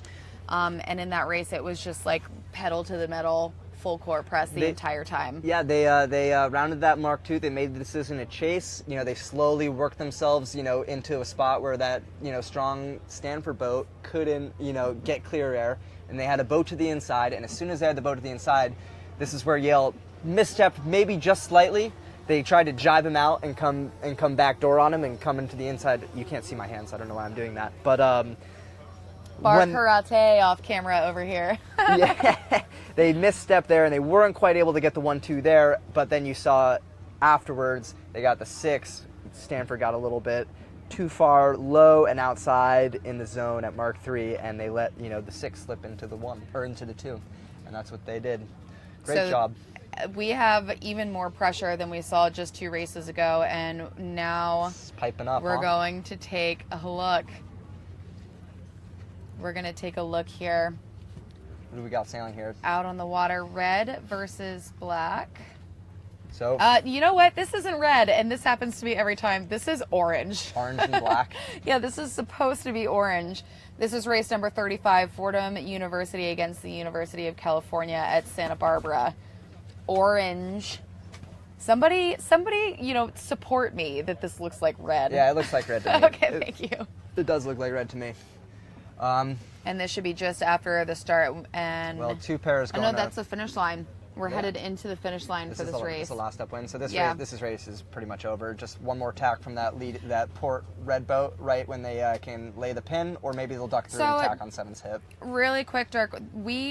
This is at the finish line. This is the closest that I've seen the boats all together coming into the finish so far. They're We've close. seen a lot of lateral spread, so across the course, but this is the only time I've seen them all lumped on one side of the course. Is there anything that you can do in this sort of scenario as you approach the top? Let's say for the top half of the fleet, if the boats are this close, is there anything that you can do in that sort of scenario, being stacked up only on one side? How unsafe is that? You saw Yale finish just in the same way. I didn't really see how this developed, but once you have 2 leading boats on starboard laying the finish line, unless you have a motor, you're not going to pass them. Yeah. That's race over generally. If you can get 2 boats stacked up in the box and no one can touch them, and even if they can, duck through with speed, they don't need to tack again, so they're never going to be able to get. Right. You're never So gonna be able to. your only option at that point is to play back. But again, given whether or not you're in the position to, can you play back? Can you play, bow down? You certainly in any number of unstable combinations, things can happen. But that was just a stable 1-2 for the winning team there. But in any sort of unstable combo, it can go right up to the finish line. It can be really close. That was Exactly. that race it seemed to sort itself out there, halfway up that last upwind. You could kind of tell who was going to win the race, and they step into the box and they sail through the finish line. There's nothing that the trailing team can do. Right. Exactly. So now, like I just said, we've got even more breeze than a couple of races ago. We're starting to see white capping out here, and we're looking probably downwind too. And I'm checking out, so I'm looking off camera. We're checking all the way out there off of the point of Fort Adams, where we can probably see we'll get a better idea of what exactly is going on with this breeze. The breeze is out of the south. That's, our traditional sea breeze here, but because it's blowing over the land, it's hard to tell this close to shore exactly what the breeze looks like, how strong it is. It just doesn't hit the water, so it makes it challenging to read. But looking all the way out on the course, we could definitely see those white caps. We know that the current is starting to go out as the breeze picks up. It looks a little bit more choppy, and I think that the combination of heavier breeze and bigger chop is going to make for some dicey boat handling coming up next. Yeah, and hopefully the teams have practiced in a range of conditions, and maybe some boats are faster than others, but hopefully they're good. Hopefully they can make it happen still, despite the wind coming up. It's not nearly as windy as it was yesterday. Not by a long shot. The girls seem to handle it okay. I hope that there's no reason to believe that. I wonder if team racing in that sort of scenario would have been sporty. Probably. Oh my goodness. What a nightmare. Yeah, I think people probably would have been hurt. So we have on screen right now another really big race, Dirk. This is the College of Charleston Cougars against Georgetown. Man. Oh, why haven't we been watching this? I want to focus on one key point. You said that Georgetown came down, as they always do, for spring break, and that I have seen them race before. I've seen both of these teams race together before. So let's talk about the things. I want to focus on the things that you learn from competing throughout the season against these teams and how you're able to leverage that once you get to nationals. Well, it's certainly a healthy rivalry between Georgetown and Charleston. I think everybody wants to win, and only one team can. They came down for spring break. We did one practice with them. And, it wasn't particularly fun. It was a lot of... it was really pushed. It's high pressure. Well, it was chippy, man. Everyone wants to win. It was, there was no umpires, so everything was just kind of 50-50. And, there's three sides to every story. Of course. Your side, his side, and the judge's side, which is often not even close, but... So now we know that Dirk not only cheats, but he also doesn't like judges. I mean, well, you just come out of every conversation with the judges, either they green flag it and you don't talk to them, or you don't agree with the call and you go and talk to them and you get super frustrated, or you realize that they didn't see it the way that it happened because. Did you ever consider you might be wrong? Yeah, but then you talk to your crew and your crew saw what you saw and you just. And that's that. I think, so nationals practice is a really good time for all of these teams to just be, with themselves, putting it in on the water. But the spring break practices, when the northern teams come down and hit the water like really full on for the first time. Yeah, they like come down with like, they're eager. The winter, they took the winter off, Right. man, and they come down with like, questionable boat handling and like, it gets violent boat handling. Well, I mean, they get better clearly, but like, it's like their first practice of the spring, so they're not like super clean. Well, and they're also just like stoked to hit the water, right? So Yeah. there's a lot of energy that like, comes with it. stoked But to be in Charleston or like down south, like yeah, well, and even some of the teams that travel farther, I know St. Mary's also has like a really hefty presence for their spring break. Yeah, that's right. Tough I camping out. remember spring break being the most challenging week of sailing because, like you said, there aren't any judges. It's not necessarily a free-for-all, but everybody is pushing the threshold higher and higher and higher, and just the energy and the competitiveness between all of the sailors, it's unrelenting. And it's, you get off the water at the end of the day and it's like, ooh. And Yeah. you have to try to remember everything that you learned and all the things you picked up, and you've got to keep it, stored for the next event. And then, coming here to team race, these, again, just to reiterate, these two teams, they spend that week racing against each other in fleet race and in team race. And so this is, I don't know. I don't maybe, even want to look at this right now. maybe there's some good memories, bad memories. Maybe there's a bit of a grudge match. I would imagine there's a fair amount of that. No, this is terrible. But yeah, Georgetown doing great. Put your bias aside, Dirk. I know that you are fresh off the stage from graduating, but welcome to the Alumni Association. I hope that you never grow up at heart.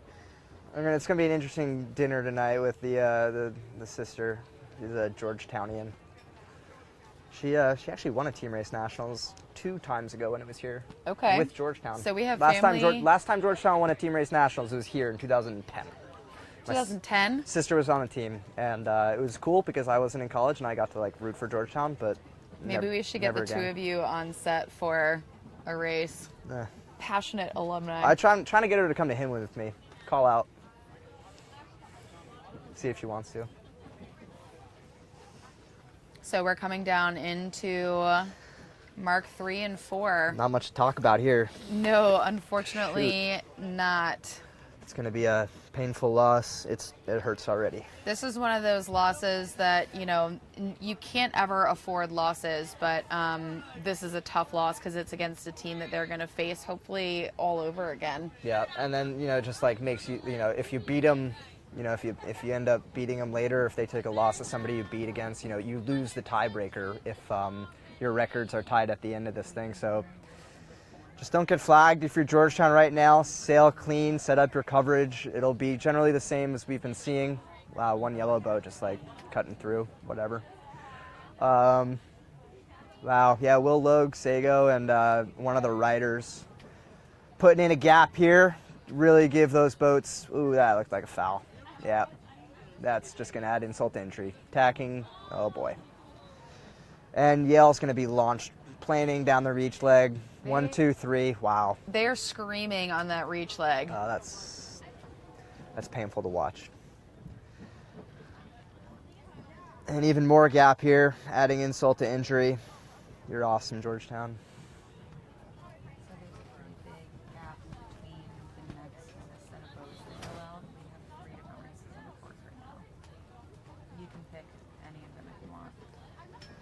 And Yale sends their strongest boat to the left. Once again, we've been seeing, the best teams do that. I think it was so gapped out that it didn't really matter that much. They're 10 boat lengths ahead, and that race is, hopefully Charleston can have short memory. Hopefully we can have a short memory and forget about this disaster.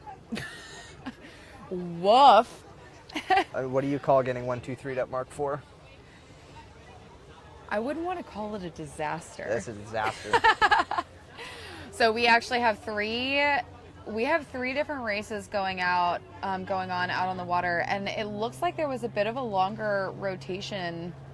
It makes me wonder, now that the breeze has picked up, what sort of adjustments are being made, either to like personnel or even to rig tune. There isn't much you can control, but the smaller crews or smaller skippers might like take a step up to like a bigger crew.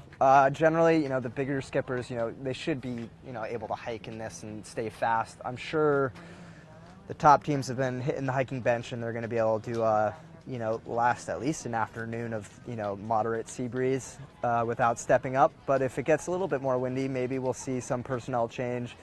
I think, Yale, certainly Charleston, we have 4 skippers who can, sail and be competitive. Maybe, after this Georgetown race, I'm not sure. But the...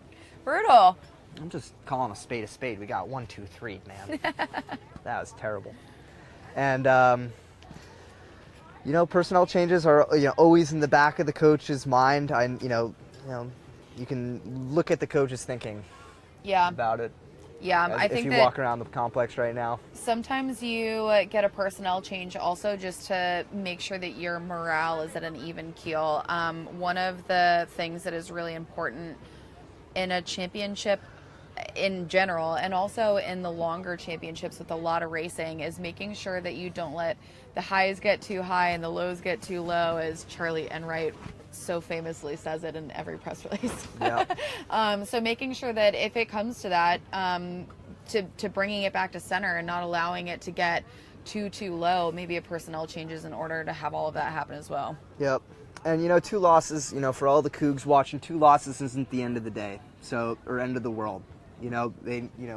Short memory, move on, click off the races you need to win, take a race off Georgetown later in the rotation or tomorrow, and you'll be back even. But it becomes an uphill battle if you keep losing too many races. So I think the other thing that we also need to bear in mind, this is still only round 1 of 3. 16 teams are going to race each opposing team once. So this is the last time that they will see Georgetown until the top 8 and the top 4 if both teams make it that far. Yep. So they're going to see each other once in the 16, but rotation of 16, once again in the Elite 8, and then once again in the Final 4. You have to make it past the cut though. So that's what the worry is for all these teams kind of on the cusp here. They've got, I guess, 15 races to get as good a record as they can, be better than half, make the top 8, and try to, execute a clean top 8 round to get into the top 4. And, generally if you're 8 going into the top 8, you're probably not making the Final 4. It would take you'd have to win every single race, and some magic would need to happen elsewhere for like the 8th place boat after the cut to make the Final 4. Here we have on screen a huge pile up at Mark. That's number awesome. 1 for Boston College and Texas A&M Texas A&M. University at Galveston. 1, 2, 3. The power of the right just paid off there for BC. You saw that, BC protected that right lay line and then dropped the hammer when they needed to right at the mark. They're 1, 2, 3 going on the top reach. A little gap from their weakest boat just to give the 1, 2 a little breathing room. And hopefully they can't get chased down the way Yale chased down Stanford. And they'll just run away here, 1, 2, 3, and the last boat will slow down the 4 and the 5 as much as they can, and then hold on to the 6. They'll stop gapping once the 6 gets near them. Hopefully, you always want to keep that ace in case you need to pull a play 4 on the last upwind. And that's looking like what's going on here. 2 BC boats sailing downwind. And we'll just see, you saw that Georgetown boat be really aggressive at Mark 3, slowing down the Charleston boat, insult to injury a little bit. I'm sure he enjoyed that. We'll see the difference here. I think BC, I would say BC probably wouldn't, is this Galveston? Yes. Wouldn't, be super worried about getting sailed past by Galveston on the last upwind. So that's probably why you may not see such a big gap from the 3 of BC at this Mark 3 and 4. So really quick, I want to talk about balancing downwind. This is also the first time we've seen 3 separate pairs sort of laterally across the course. And you guys can see the upcoming marks at the top of the screen. Go through a strategy to balance on the downwind leg as you approach Mark 3. Well, in each situation it changes, but Texas, they're spread out, but they're just losing. So I don't like they're just trying to catch up at this point. Maybe they pass that one boat. Yeah, it looks like they're gonna sail a little bit more direct than that one BC boat, but that's just all part of the plan. And that one BC boat will keep that ace there, and that should be a solid, last up win for them. But to go back to balancing, like the 2-3-4 is, particularly difficult to balance on the downwind, just because the chase can be so strong on the weakest boat. They have, a few options, and you have to, the chase boats have a few options to unbalance, what otherwise might be a balance. They can either go high-low, where you send a boat straight, essentially on the run line from Mark 2 to 3, and then you have your stronger boat, threaten to take the breeze of the weakest boat of the so I guess generally the 4, and they'll end up sailing extra distance, and then that distance will, they'll cut the corner on you by the time you get to Mark 3, and then hopefully you can execute a play from there. Play 4 generally you go into, or you can send both boats to the weakest boat, double down on them, like you saw Yale do there. They covered them back the other way. One boat gets to the inside, and then you pull out the outside boat and have them jibe to the inside, and that's another way you can get yourself around a weak play 2. That being said, you practice this so many times where once the boat gets weak in the play 2 on the downwind, the teammates will be helping out, like not allowing that overlap to be established. You know what I mean? They'll certainly protect high and protect low. One boat will push around the mark. It's there are quite a lot of assignments that happen on a downwind when it comes to balancing and like keeping yourself strong, and it changes in a lot of situations. But the other thing that is especially challenging on balancing on the downwind is that there is a very, very, very, very, very narrow window for making those decisions. Yeah, like especially if you end up super spread out. The room for error is so high.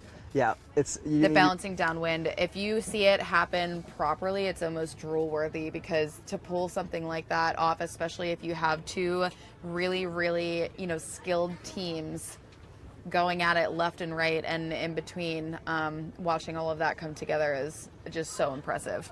Yeah, it is. It's a part of the race where everyone just needs to be clear on their assignment and know what their job is, and it requires communication on the water, and as it gets windy, it's not as easy to hear, so it can become troublesome for the teams that are less communicative or aren't communicating as well as maybe they should.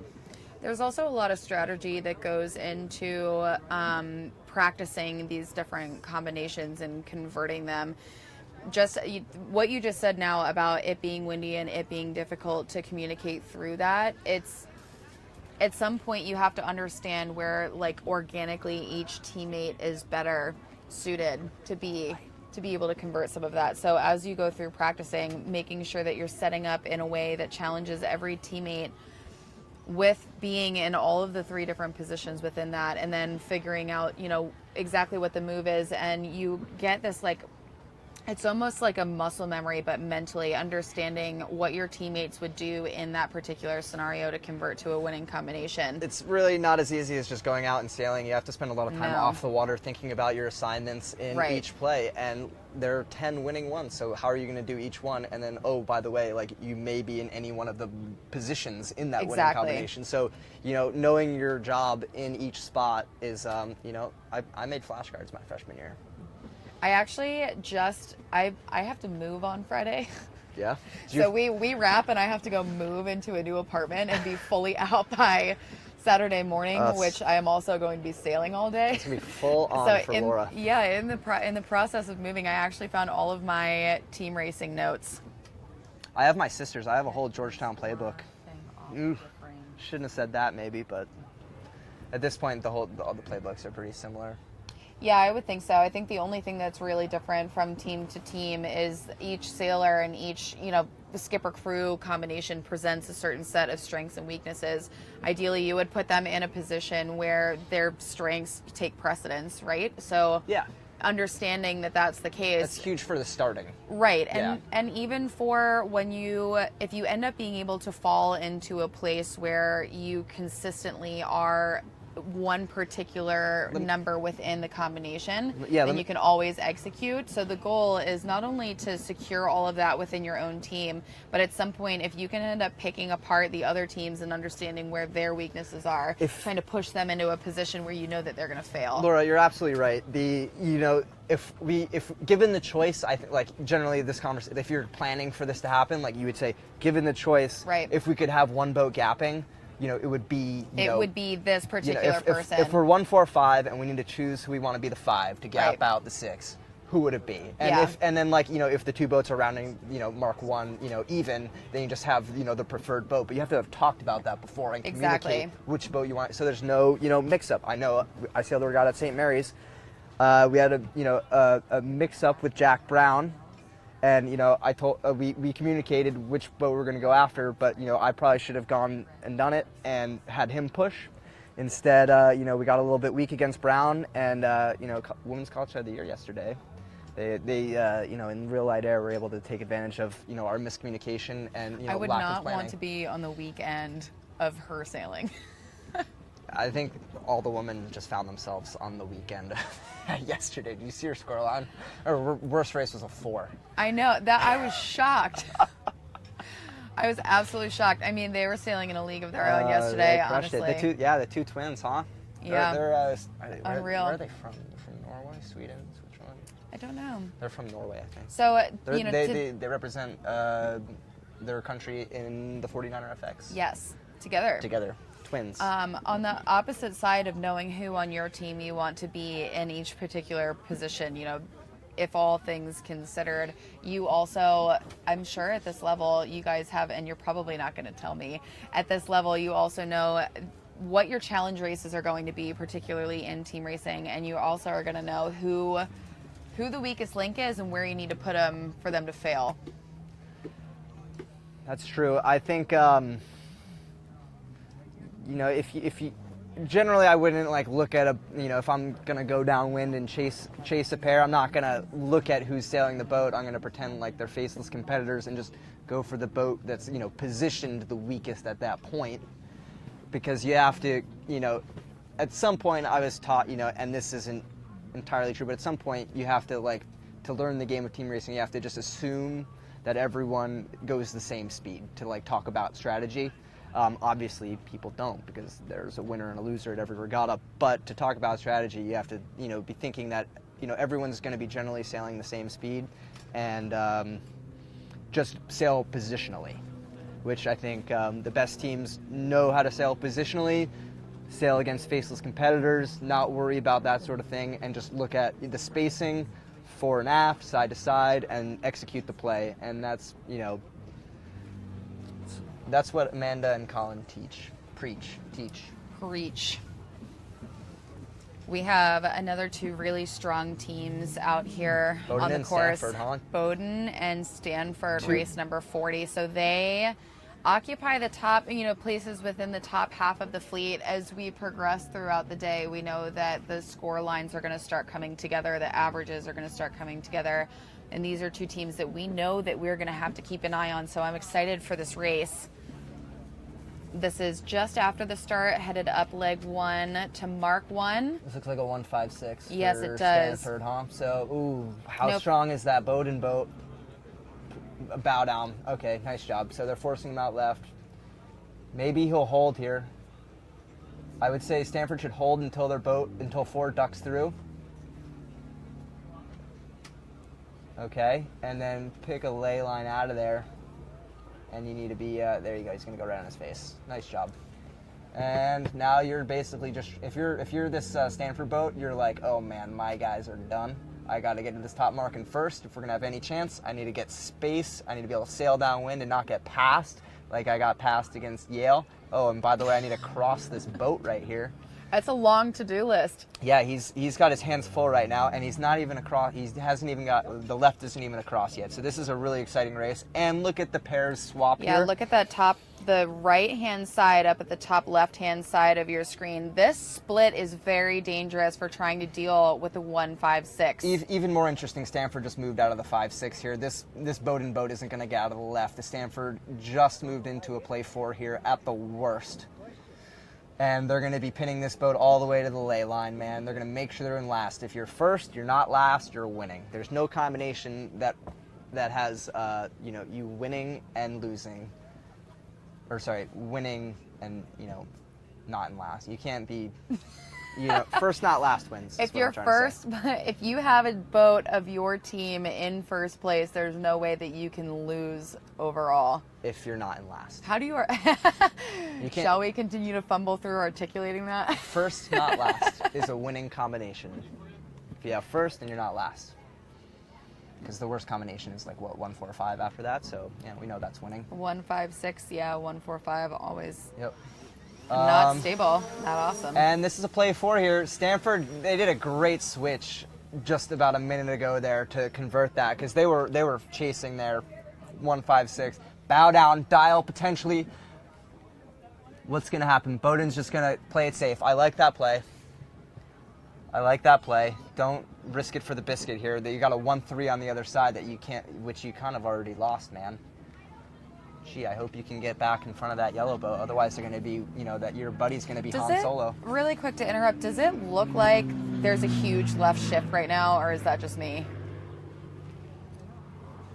That upwind seemed like it was pretty 50-50 port starboard, but I can time it. Maybe we can. Well, look at so there is pressure up on the top end of the screen. Certainly, there's potential for harbor hurricane lefties that come down. Yeah. And definitely worth keeping an eye on. There's a flag over Ida Lewis in the New York Yacht Club that. Well, and as the breeze rolls off the shore. If you really got your head up, maybe you can see it coming. Oh, here we go. We've got some slowing going on here. This is your classic on behalf of Bowden. 1-4-5 with quite a big gap. You can see the gap between the two yellow boats. The bigger that is, the stronger the play is for the yellow team. And you can see the yellow boat fouled. It's okay. Do one spin and keep pushing. Keep pushing.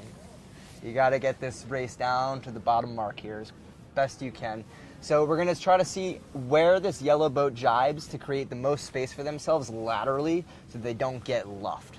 You don't want to get super wiped out, luffed, and have to tack. You can see we were talking hopefully your best guy is gapping the 6. Hopefully you chose that. Right. I'm sure if they were given the if they probably mentioned hey, given the option, we're gonna have Ramon gap or whichever one it is that they've decided. The other thing, again, proximity is your best friend or your worst enemy. What Stanford needs to do is space the race out a little bit and create vulnerability for the Bowden Bears. So the more that they spread laterally, I guess the more control they have. Hold on. So if they split in a 1-4-5. The split happens when the gap converges to nothing. That's when the split happens. When we're gonna watch this yellow boat pushing the right direction to the outside here, and now neither Bowden boat is able to get to them and luff them.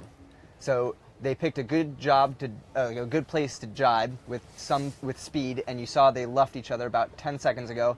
Stanford broke the overlap and then took that space. It's about a boat length and a half. It's really kind of your best distance laterally. You can see the pink and the yellow boat there. They're getting about a boat length apart now, maybe less.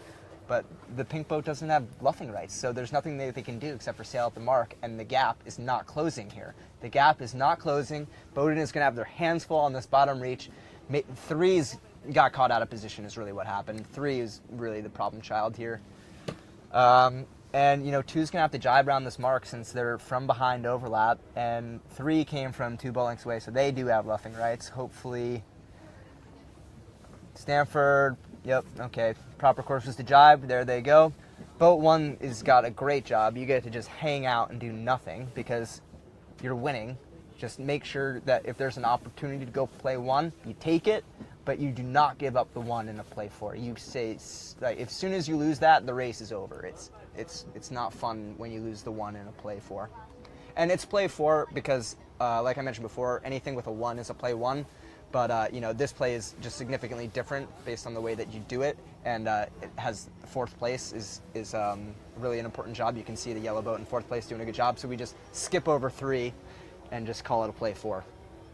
And here's a wall from Bowden setting up. Oh man, do not let that boat get bow even if you're pink 3. Done. That's going to happen out the front. It's over. Watch. You're going to drop on his face. This is done. He let him on the wall, like half the wall is going to the left for some reason. It's windy though, and these are FJs. You got to be more aggressive if you're the one. This is your opportunity, man. You got to get your teammate out the front. You can see he's already half boat length bow out to the right. And it looks like port. You're right. Look how much longer port looks to the finish line. There's a lot of port here. So Stanford doing a great job doing the pass back on the long tack to the favorite side of the course. And now Stanford is bow front pinching off Bowden. They let him get bow even there, and the other half of the wall tacked away. So that was really kind of not that much fun if you're Bowden. And now looks like Stanford is gonna be play 1 coming to the finish. You just got to get the left across and into the box. And that boat was strong on 3 to begin with. Probably lose about a boat length every tack. It's white capping on, we can see it on camera. That means it's like pretty windy. Which pair? Okay, so Stanford decides to split. I don't know, they decide to switch up the pairs. You're going to see boat 6 tack now, and they're out of sync, but that's okay because they're covering the right. And now the left boat has less of a threat. I think 3 was a little bit more of a threat, but now they're covering them, and the 3 was stepped up to the right. So they've done a good job, like making sure that they're, the pairs themselves are more advantageous fore and aft. Generally, you want to send your strongest boat with their strongest boat and your weakest boat with their weakest boat. And then balance from there. Look, 5 is stepping into the box here. You should see him tack any second now. And we're just going to get the left across, even, easy. I wonder if they're going to be making any course changes. It looks like we have 2 other fleets with races, or 2 other races in progress. It can be hard to change the course in the middle of the flight just because they're so busy. Right. They have a lot of stuff going on. So failed 236 by Bowden. They didn't keep their 2 between the 4 and Mark 3 on the downwind. You saw how he wasn't able to get to him to luff him. They did a great job jumping Bowden to the outside, breaking the overlap, and sailing down the course fast. And Bowden was never able to get a second luff. And really, you need quite a bit more than just 1 luff to close the gap. And then they were able to eventually spring play 1 around Mark 4 there. You saw as soon as it was bow even, Stanford's good. They saw that weakness and they dropped on the Bowden's boat. They dropped on his face and they got their guy out to the right on the long tack, and that was impressive. Good recognition. And failed wall at Mark 4. You need to be able to set that up to have success converting a 236. And that being said, it is the hardest combo to execute. So this is going to affect the overall results. Yeah, you'll see Bowden drop pretty down well, here. I think. Get the little line off the bottom. Yeah, Bowden's going to go 4 and 2 now. Yeah, so after this, we're going to take a look at the overall results. We have gone through, that race took place in flight number 7. Okay, so out of a total of 20 flights, we are approaching the halfway point in round number 1 with all 16 teams competing. I think that at this point, we're going to start to see a pretty accurate picture unfold. So with these overall results, who just won that event? Race? Bowden just lost to Stanford. Bowden just lost to Stanford. It's easy to get yeah. There's so much going on all the time. Okay, so with those results in, we've got Boston College has not lost a race yet. And then in second place, Yale University, who also has not lost a race yet. In third, we have tied Georgetown and Stanford. Bowden in 5th. Charleston tied, or Charleston is in 6th. 6 with 2 losses, man, that doesn't feel good. Yeah, BC and then so to round out the top 8, Fordham and Hobart and William Smith colleges are tied for 7th, and one of them, it looks like Hobart and William Smith colleges at this point occupies that 8th place. give it to the end of the round, and most of these tie breaks will get sorted. You would think there's probably going to be one or two, but certainly you can see all the ties. It's still early, man. Everyone's only sailed like 5 races. Yeah, I think races. that at this point we do know. We should actually. I'm going to take a look back through like the comprehensive results, and we can see who has raced who and who has either really tough races left coming up or some pretty easy ones. But at this point, with the halfway mark, I think that we can probably assume that they've raced an even amount of tough races and an even amount of, a little bit easier races thus far. I know College of Charleston has Yale and somebody else. The last 2 races are against really good schools. I think it was Yale, Yale and BC. Tough I races. think they have tough races at the end of this round of 16. But we've already sailed Georgetown, and we've already sailed Stanford. Yeah, we lost to Stanford and we lost to Georgetown. So 2 hard races out of the way, and 2 hard ones coming up at the end of the round. And in between there, really good competition with Navy and Hobart. And Dartmouth. Oh shoot, Dartmouth. Yeah, I forgot about Dartmouth. It's a tricky one. Yeah, we lost to Dartmouth. So we're gonna take a look at Dartmouth next. Actually, they are racing against Fordham University. So 2 of them pretty well up there. Going to be a tough. Do you have a prediction? Tough go. I'm reserving judgment. Are we not allowed? It's kind of fun too sometimes. So we're gonna be looking for Dartmouth. In red and Fordham University here in blue. This is race number 43. This is the first race in Flight 8. This looks like a Dartmouth all the way. I don't really see where the top mark is, and I haven't seen a blue boat unless that's it in the glare. But no, is that the 3rd blue boat right there? Yeah, this looks like it's all Dartmouth, huh? They're sprung 1, 2, and oh man, are there orange boats and red boats?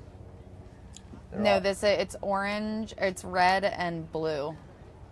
4 is strong lee bow at the worst. I spoke too soon. Look at that. Han Solo up front. Get your teammate back into it. Where is the 4th blue boat? 3rd blue boat. There's only 3. This is an opties. I don't see the 3rd blue boat, so you just got to assume he's out of the picture and in last. But their left boat's getting pinned.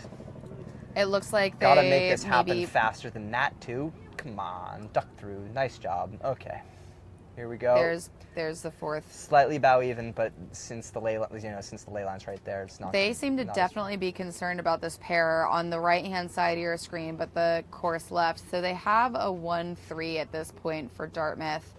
Fordham's doing a great job just holding on as long as they could there. They have to keep clear and tack. And now they've got to defend against boat 1 ducking through, but they gave 6 a fighting chance to get in there, and what do we see once again? 2, 3, 6. Both boats getting left. 5 is spinning. Come on, we got to see. Oh boy, did he hit the mark? What happened? I don't know why that boat's spinning, but 2, 3, 6. You can't get past like that. You can't get past like that. 6 teammates coming back. The 4 should be doing this now. Really what should be happening here is, maybe Dartmouth's trying to spring a play 1, which would be cool because they're so advantaged. They got 3 boats here. But if they think that they can't, or at any point you're going to see, they're going to pick, right? They're going to pick which boat they think can gap the best, and they're going to send them back at boat 5 and try to increase the gap. I like what they're doing. Judge boat in the way. Holy mackerel. Can't do anything. Judges put their hands in the air and they become an obstruction, and that's that. The judges, they're trying to get close. They're trying to see everything that happens. Sometimes they find themselves right below Mark 2 for some reason, but there they were. Judges are awesome. We can't overstate how great the judges are. I have a question to ask you on that note. They spend the whole time out there, and I try to judge, or we did some helping out down in Charleston, man. They're out there all day long. They don't really get lunch breaks either. Do you have a favorite judge? Do I have a favorite judge? Mm-hmm. Yeah, I'm trying to remember his name right now. I asked that question to someone, and they were like, "That's so loaded. I can't believe you asked me that on air." But one of the things that we forget about judges, as frustrating as it can be sometimes to have them on the course, is that at the end of the day, there's so much to be learned. They know these rule books inside and out, and the sailors are the ones that are, putting all of these theories and these rules into practice.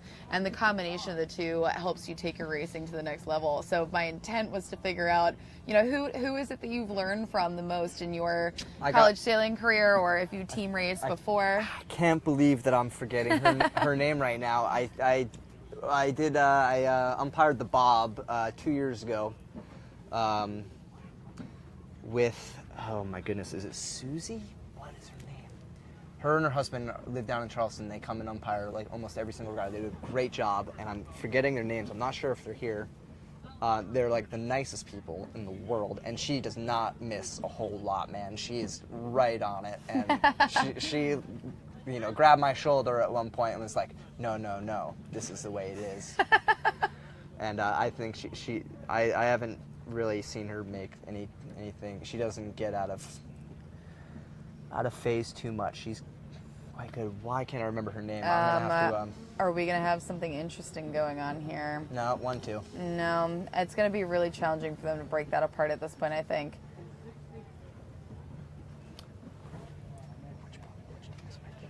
So this is Bowden and Stanford, who currently sit.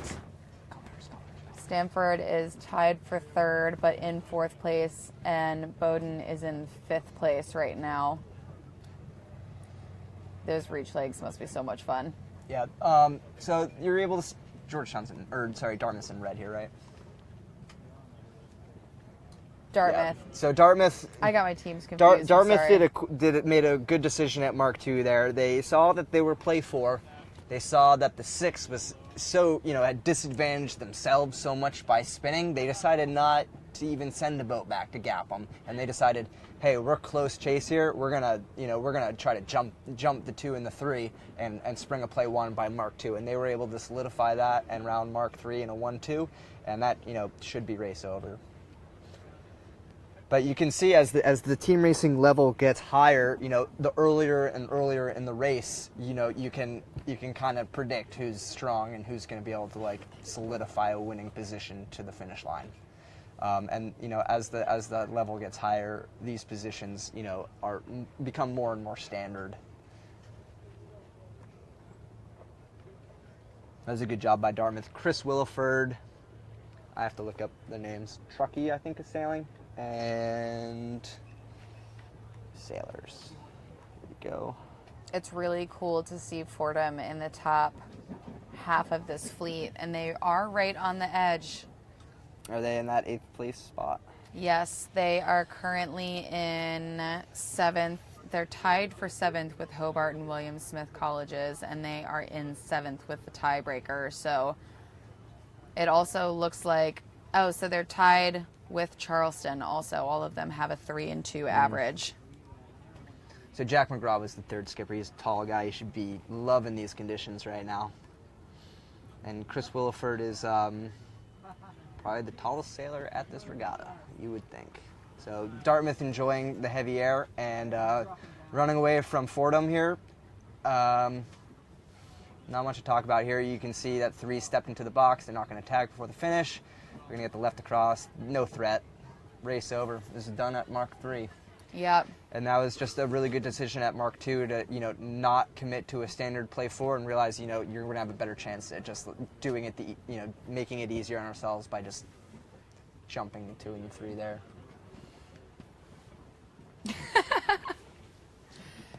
All right, so here we are across the line. That was the first race in flight number 8 of the 2019 College Sailing LaserPerformance Team Race National Championship. Dirk, I challenge you to say that multiple times in a row. I won't say it. I have actually been practicing. Can I write it down? No, it takes longer to write it than it does to say it. Can I just practice it? What Flight number 8, and we are... Team Race National Championship 2019. Yeah, 2000, wrong order. Whatever. For the Walter C. Wood Trophy. Yes, talk to us about the wood, hashtag wood. You got wood? I'm a cougar, I have plenty of wood. We got wood. got a repeat to three-peat, but we lost 2 races, so not right now. Let's try to find.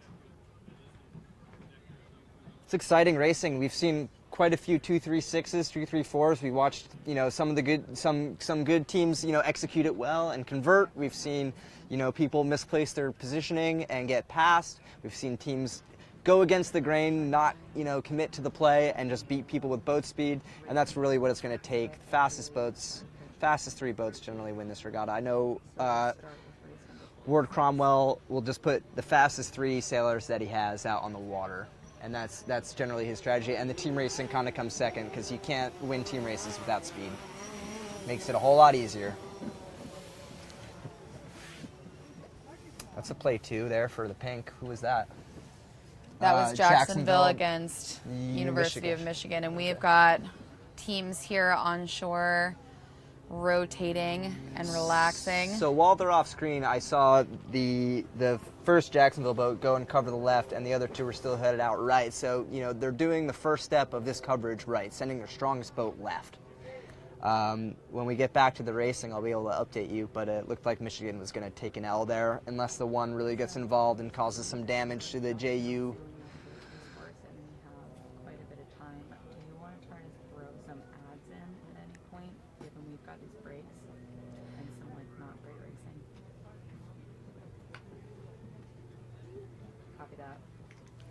So it looks like throughout the day we've been getting some more extended rotations. And I also wonder if we're going to be adjusting the course anytime soon with some of those left-hand shifts. But it's about that time of day where teams might be taking a little extra time to eat a little lunch maybe. They're getting... Eating for sure. And you know what? The umpires do need to eat. They are people too. Right. I also think that being that we're halfway through the day and we are approaching the halfway point in round number 1, there's a lot more that the coaches are starting to bring up. There's a certain awareness that the people on shore here have that the sailors just can't see in the moment. So as the racing progresses and everybody starts to put up wins and losses, knowing where you stand, knowing what work is left to be done, and then trying to, observe and put that into action, we're taking some extended races or extended breaks. Yeah, but we are keep it simple, stupid. Yes. Forget what happened. If you lost a race, forget about it. Move on. You have a whole half the day here. We're going to be here all night. Not all night. Come on, but we're going to be here late into this probably round. Almost all night. Yeah, no, we'll be done. Come on. Yeah, actually, we are going to go ahead and take a short break right now Are and we? wait for the next round of racing to get underway. So hang tight, and Dirk and I will be back to you to drop some knowledge in just a moment. Having a blast.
It's physically incredibly demanding, and it's also very long. Like, if any of these things happen for 1, 2, 3, 4, 5 days, it's fine, but it's just the relentlessness that it's like you're always kind of tired and worn down, and it just, you have another day of really hard winds and have to deal with it.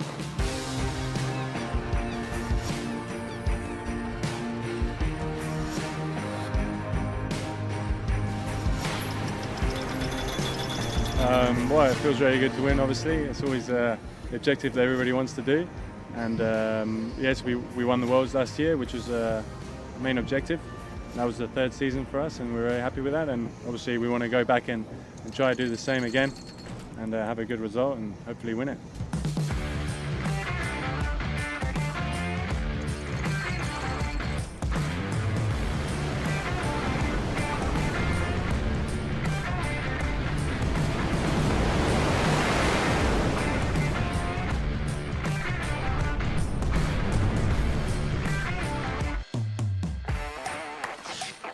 When I'm off watch, they're in charge of my life, and the equipment is ultimately also in charge of my life.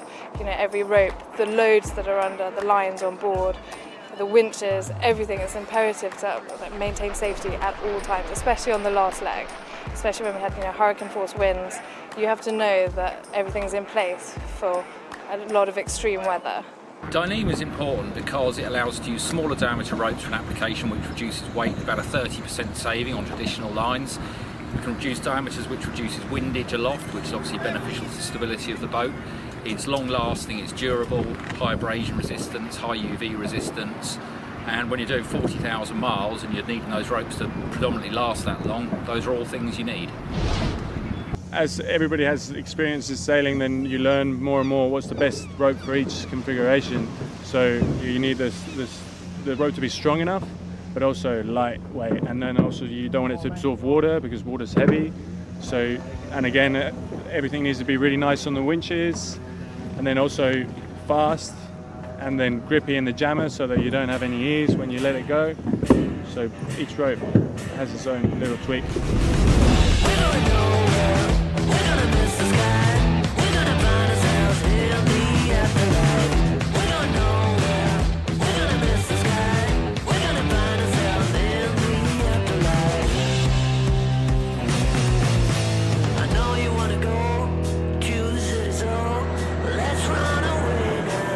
Question. I'd say it's risk versus reward ultimately, but it's been everything. It's been challenging, rewarding, hard, fun, exhausting, but ultimately incredible and life-changing. Yeah, that's the reward you get for the pain you have along the way. You need to make sure that everything comes together perfectly, make sure nothing can go wrong, and just go and give it all you can when you're racing.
I was really happy with the way it was pointing in this breeze, the way I was able to feather and still stay up even if I didn't have it in quite all the way. The controls really made a difference on this sail. I felt the effect of it pretty well.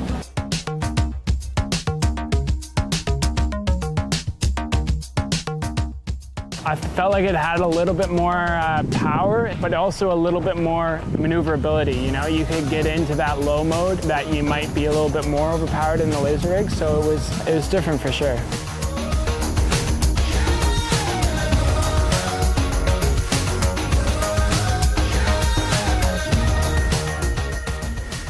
It was pretty smooth. You know, you could get into a really good kind of bow down mode. Yeah, it felt really good.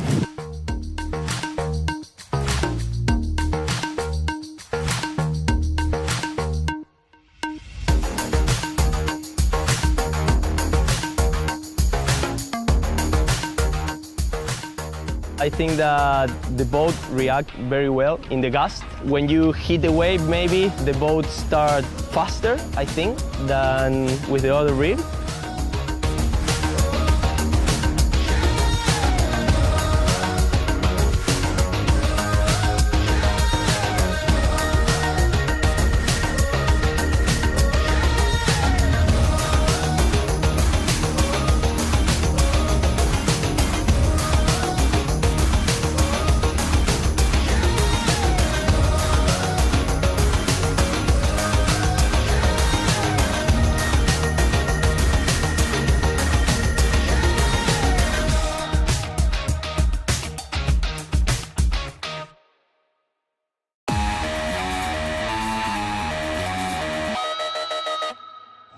Paige Rayleigh, US sailing superstar.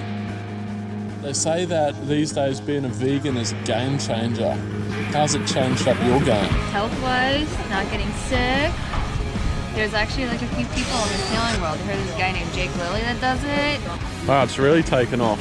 Going international. You're a trendsetter, Paige.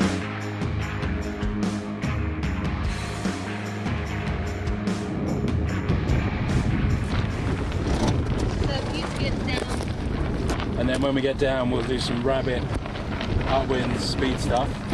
Once we've done that for a while, we'll do some starting stuff. Kelly weighed me and I'm like, oh God. Oh, for breakfast? Yeah. What did you drink this morning? A few cups of coffee. That's probably a kilo, right? Well, I felt awesome.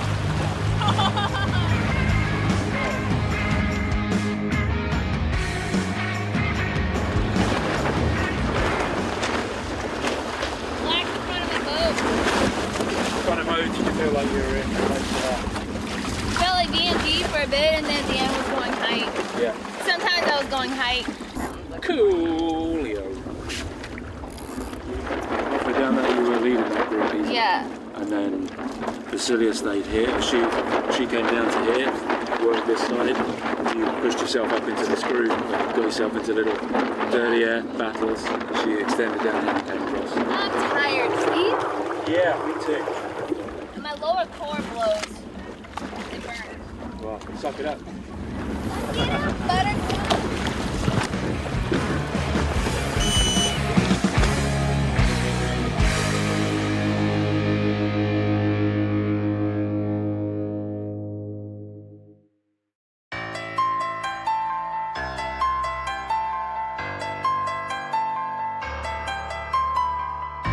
We're not in it for the scenic locales, sunset toasts, and sea-sprayed hors d'oeuvres. No, we're here to be challenged. Because out on the water, the challenge is the reward. We don't take shortcuts. We don't cut corners. We don't give up. So challenge us, Mother Nature. Answer our call. Give us what you've got so we can beat you at your own game. Don't hold back. We'll always find a way to go further or faster and sail a bit better than we did yesterday. We are sailors, and every time we hit the open water, it challenges us all over again. Another skill to master, another obstacle to overcome. Because the moment it gets easy, the moment there is no challenge, is the moment we stop being sailors. We are quantum.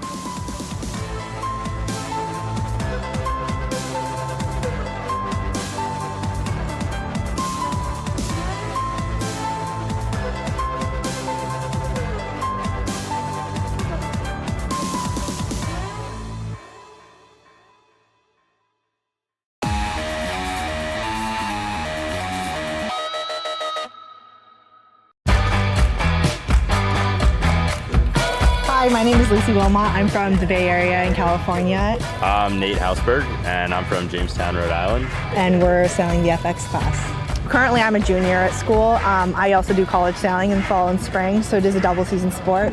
I'm just finishing up my senior year at Brown. Every week we have off, whether it's Thanksgiving break, spring break, we're down in Miami training, and we're maximizing the hours we can get on the water.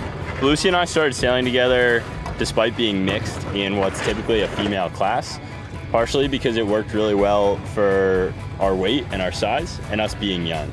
We both have to put on a lot more weight before we go our separate ways, and I sail the 49er with the bigger sail on it.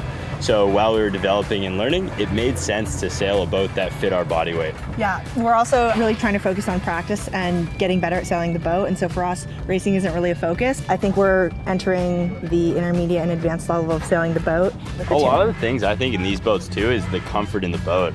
The boat will beat you up if you let it, and having the time at the beginning before you're worried about racing to just sail it in a lot of wind or sail it in light wind and get comfortable with it is a big focus for us. I mean, for me, like in 2019, I really like to see like the people that we're sailing with do well. Yeah, we feel like the more we improve and the more we learn, like the better training partners we can be and the more we can provide to the program. It's about bringing USA to the top, and we're just a small piece of that, I think. Yeah.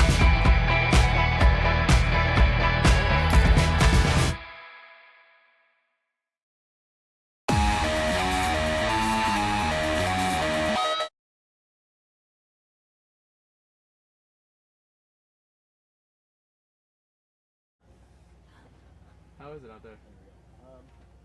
Pretty nice, actually. I hate this job. All right, welcome back to Newport, Rhode Island for the LaserPerformance Team Racing National Championship. I'm John Rogers, and I'm joined here by Wiley Rogers, a freshman from Stanford, the 4th-ranked team in the country. Thanks for joining us, Wiley. Yeah, thanks for having me. Yeah. Wiley's going to kind of be our play-by-play here for a while, and then we'll chat about some cool things he's done, and we'll chat about his Stanford Cardinal team that's ranked #1 in co-ed in the country right now and 4 in team racing in the nation. So your team is on the up and up, it seems like.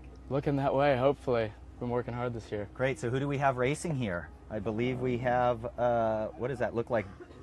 Dartmouth, Wisconsin, and race 49 maybe? Let's take a look at the pennies there. It looks to be. Yeah, does that look like a Dartmouth in our foreground right here? You can see the body work going on there.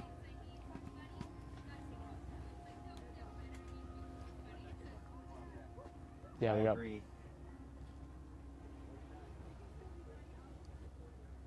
I need help on that. Yeah, I got play 1 coming in. Here's the top mark here. Looks like Charleston. Ooh. What do you think? Was that a foul, Wiley? Close call there on the top mark. That was a port starboard there, really close. Yeah. See what the umpires do. So when we get a protest, what happens? Skipper throws their hand up or something? Skipper throws their hand up, hails protest, gets the umpire's attention. Clearly we had somebody thought they fouled there. Yeah, and that was definitely a foul. Oh, they called, I guess he didn't have any room there, so he has to give room to tack. Very good. So we think we have race 47 here, BC and the Cougars? That looks, yep. Yes. Big wow, race big race. I think BC's undefeated. Is that correct? Yeah, and Charleston's got the 1-2 here. Oh, Charleston has a 1-2, so this is good because Charleston needs it. They have 2 losses. What's the ramifications, Wiley, of having 2 losses this early? 2 losses? I mean, obviously right now it's kind of like mitigating risk, you know, winning every race that you can, points are tight, because in the end it's going to come down to kind of, you know, it's going to be 1 or 2 races that puts you out of the top 8 or even then in the final 4 at the end. So everybody's just trying to sail clean and sharp. Looks like boat 8 there has, or what is that, boat 9 out there on the right, or looking downwind. Nice little puff. Got back in the race there. So yeah. what would you be doing right now if you were in boat 9 or in that left red boat there on the screen? If I was in boat 9, I mean, just trying to separate myself, create a little bit of gauge, and see, you know, if I can get a little bit of pressure on the outside and come back in close to see if I can sit on whoever to get my team back in the race, try to slow it down in any way possible. Yeah. You know, it's really tough there from the 3 positions, so, you know, you just got to kind of do whatever you can and just put a little bit of pressure on them on the downwind, because it's going to be tough to get back on the reach. Right, especially when it's against what? The Fowl Trophy winner from, you know, yeah, over and over. Pretty and so now what do you like about team racing? Like, how does it complement your sailing? Team racing, it's obviously like very intensive on the boat handling side of things, and you're just having to think super quick. So, you know, just getting to where you're like thinking more intuitively, and then it's very much a situational game. So like responding appropriately to each situation and trying to like generalize, I think, is a big part of it, but also adapting to new situations and just balancing, and communication is obviously huge. And a lot of these teams have so much chemistry between them, and they've been sailing together so long that, you know, they get to mitigate that, and so they kind of know how each teammate's going to respond to certain situations. Yeah, that's outstanding. It's just beautiful shots. Yeah. I hope you get out there this afternoon Yeah, to get you on film. So looks really nice out there. I mean, this is a little bit in hand right now. I'm not going to say this race is over at all by any means, we'll but see. you know, I'm excited. You're on the U.S. sailing team, or you've been on the U.S. sailing team. You've taken a break to go to college. You knew you were going to do that from what you said to me earlier. I'm excited to see maybe when you go back to the U.S. sailing team, sailing the 470s, what would team racing bring to that future for you? Does it help? Do you think this helps your fleet racing? Yeah, I think from especially a boat-on-boat tactical perspective, it's very advantageous to have, you know, a team racing background and be very comfortable in tight and fast situations. So I mean, especially at like turning points at gates and etc. It's very nice to be able to like see what's, you know, kind of paint a picture of what may happen, and just be prepared for like multiple scenarios. And I think that's the biggest takeaway I've had from team racing this year. And we have a, you know, great coaching staff that's like very well versed in this area of sailing. Clinton's very into it. So That is so cool. I'm so stoked to see college sailing feeding into the Olympic team, the U.S. sailing team, with all the 49er guys. Yeah, Evan it's nice to Snow and compliment Charlie itself. Buckingham and Chris Barnard and Hans Henk and Judge Ryan, who sailed at Brown, the new national women's champion. God, the list just goes on and on of college sailors that are now finishing top 15, 10, 8, 5 in the starting to be real Olympic games. competitors on the global in the scale. Olympic training. Okay, so do you think this race is over here, Wiley? We can't really see the whole thing. I mean, it's never truly over until you cross the finish line, but Charleston seems to be doing a good job of balancing. So it's if I was BC, it'd be a tough position to be in coming into the finish. Well, this is what we're excited to see early, that teams that maybe have a couple rough races pay back somebody else because that fired them up, right? Does that, do you find that in your racing? You lose a couple races, does it light a little extra fire in you? Yeah, I think it lights a little extra fire. You know, it kind of opens your eyes a little bit, realizes what you might have done, you know, wrong, reassess, and hopefully go back out there with some, you know, newfound confidence. And, you know, if it was in our case, but, you know, each team handles it differently, so. Yeah, absolutely. So, folks, just a freshman sitting next to me. I was lucky to sail with your dad in the 80s and 90s. Yeah. I can tell. He was tough on me. It was great. I learned a lot from your dad. Hope so. He's a real competitor. It was great to see him last year. And so now you're just a freshman at Stanford. What's been your biggest adjustment to college life? Like, what's it been like? Yeah, no, it's been a really fun time. Learning a lot.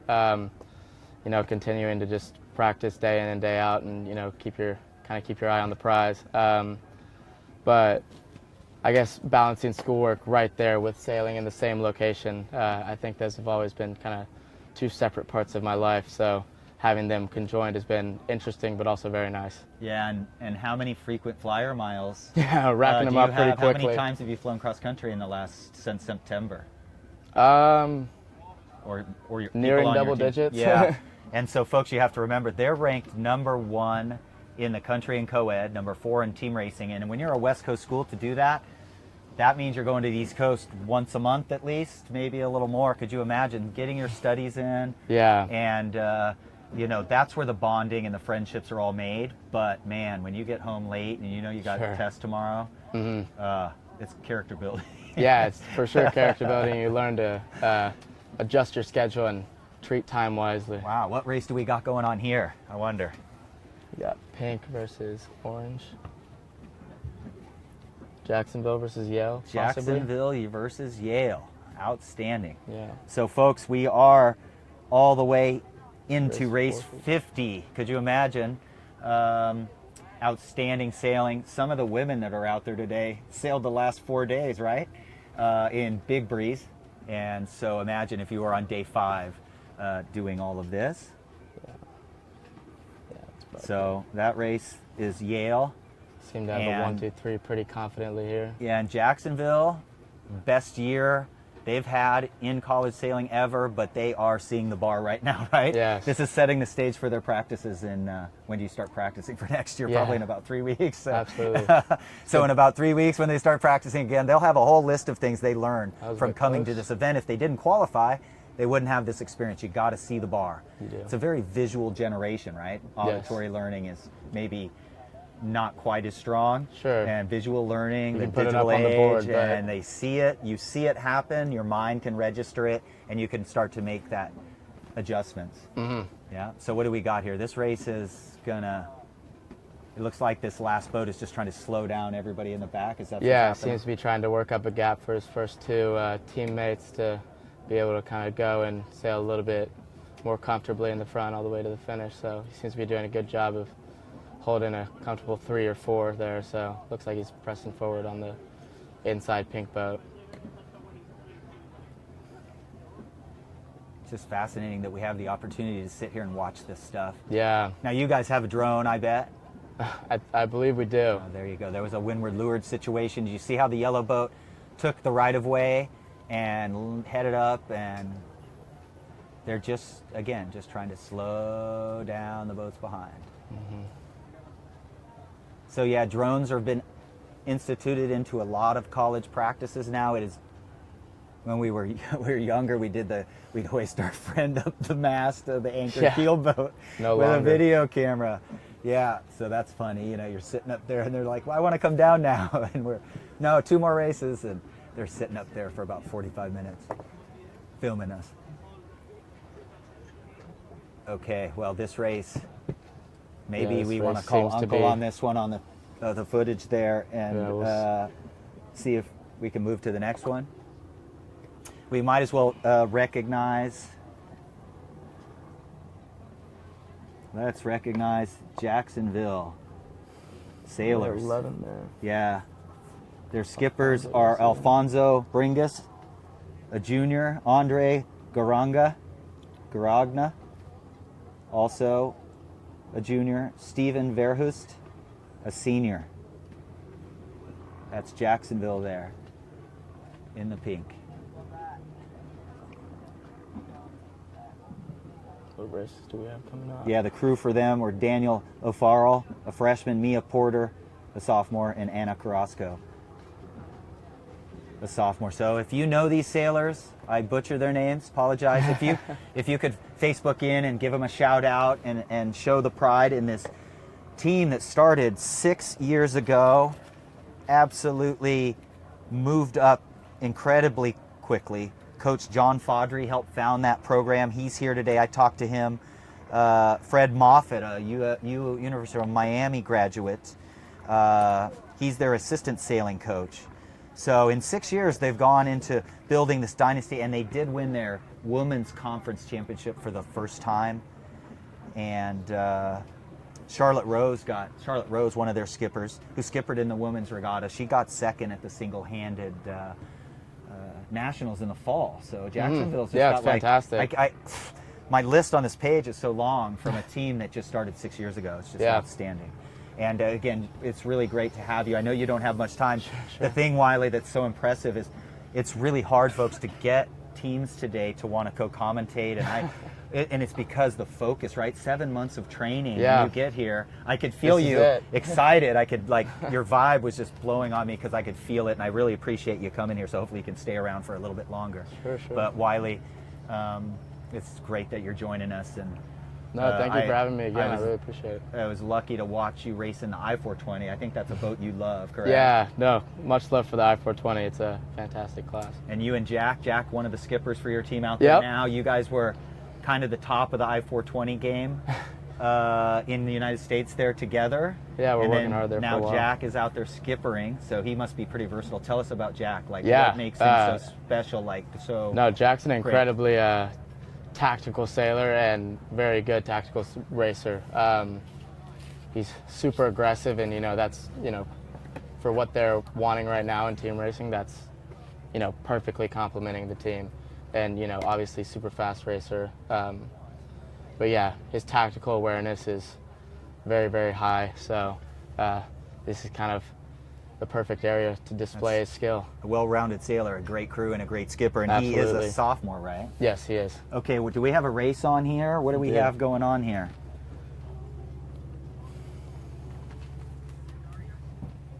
So if you all want to go to collegesailing.org to follow along. Fordham and the Horrors.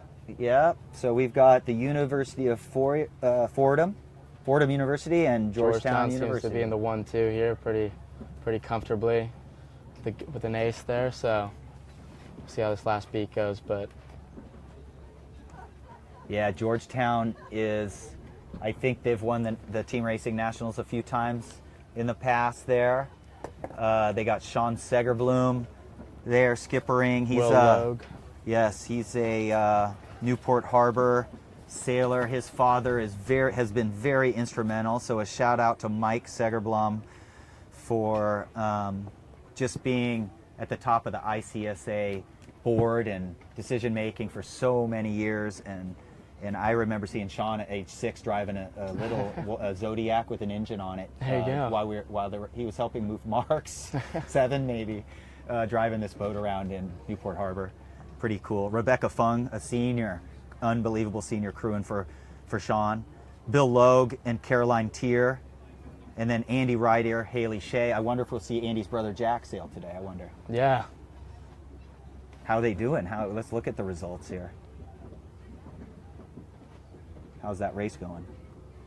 Seems like Georgetown's balancing pretty well. So Georgetown being 5-1, we might start to see here as we get into race 60 or 70, they put the freshman Jack in. Jack's had a good season for them. Potentially, yeah. No, Jack's had a great season. He's a fantastic sailor and always has been, and really shown that this year. But they have a lot of weapons on their team this year, so. Yeah. Well, San Diego Yacht Club produces a lot of kids that sail every weekend. There's got to be something different in the water out there. Yes. They've done it time and time again for many, many years. Well, let me tell you an interesting story about that. Johannes McIlvain, the senior at Cal Maritime, they qualified for this event for the first time. Oh. Yeah, they had a guy named Brock Paquin from Coronado join them. They had another third skipper. They qualified for this, but they're out at sea on their, 7-week trip they do this time of year. They qualified for co-ed as well, but they had to forfeit both spots. So Johannes McIlvain, another San Diego kid, sails every weekend since age 7. I'm pretty certain, and no one sails more than that guy. So what do we got going on? Georgetown's still winning here. Georgetown's still in the lead. Yeah, Georgetown's 5-1 now. They're going to be 6-1, so doing outstanding. Yeah, and talk about Taylor Kirkpatrick. I think she's like few-time all-conference crew. Yeah, Taylor's no doubt a weapon, one of the stud crews that we have on the team. We have a really strong crewing base this year, and she is definitely one of the top front runners of the group. With another year to go. With another year to go. So she's sailing with Jack, and they've been sailing super well this year. So super lucky to have her, and appreciate all the hard work she puts in at practice and the energy she brings on and off the water. That's great. And who's crewing for Roman? So right now, I believe he has Meg Jurley in with him. And then earlier he was sailing with Sammy Pical. who's a freshman in my class, and yes, I know Sammy very, very well. Another Southern California kid who I loved coaching. Super strong in the front in the cockpit, so she knows her way around the boat pretty well. Yeah, she's getting to the point where I even watched her younger. Even in Breeze, she worked so hard. Skippers would like to keep her sometimes. Oh yeah. Yeah, that was cool because she's not on the big side. She hustles and she works hard. So. Yeah, and then Jacob Rosenberg, great family friends, and Jacob is just great. Is he a team leader? Who's your team leader? So our team captains this year, Meg and Jacob. They've done fantastic job throughout the whole year. Oh, that's great. Jacob's just brought nothing but positive, constructive energy. So yes. It's been awesome in the first year to have him leading us. Yeah, I remember when he got into 29ers the first time, he flipped a few times, and I come up next to him and like, you having fun? He's like, yeah. That was great. That's a lot of experience in 29ers for people. Sure, so. definitely a good great, stiffy. Wiley, that is wonderful. And let's see, are we doing to another race or? I guess not. So now, since we're here, talk about the rotation. What happens at the rotation? If you're not doing well, what's the coach say? If you are doing well, what's the coach saying? Is it different? What do you guys do at the break? I think it just depends on the team, and obviously coaches are, you sail many hours a year, so they know the sailors pretty well. Hopefully by this point, and each sailor probably responds differently to certain situations. So if you're not having the best day ever, it's kind of like bringing the constructive energy. Kind of more reminding them rely on the fundamentals of what they know and what they've trained to do. I know that's what I like to hear because at the end of the day you can do it. So just a little reminder. Just got to have a quick reminder. You just need that reminder. Certainly. Who knows where your mind's at that point? Exactly. So I think it's more about getting you back in the right headspace, and then if you're doing well, just keeping the energy up, making sure everybody's fueled up right because. It's getting pretty breezy out there, so they're probably, working pretty hard now. So just fueling the mind right and just making sure that everybody's in good spirits. Yeah, that's great. And folks, we did just hear that we're trying to fix the drone here. A little bit of drone. Thank you to Degan Media and the Facebook Live coverage provided by U.S. Sailing. Thank you to everybody who's making that possible. I think a lot of people who are watching this would agree that it's just amazing to be able to do what we do now with such steady coverage.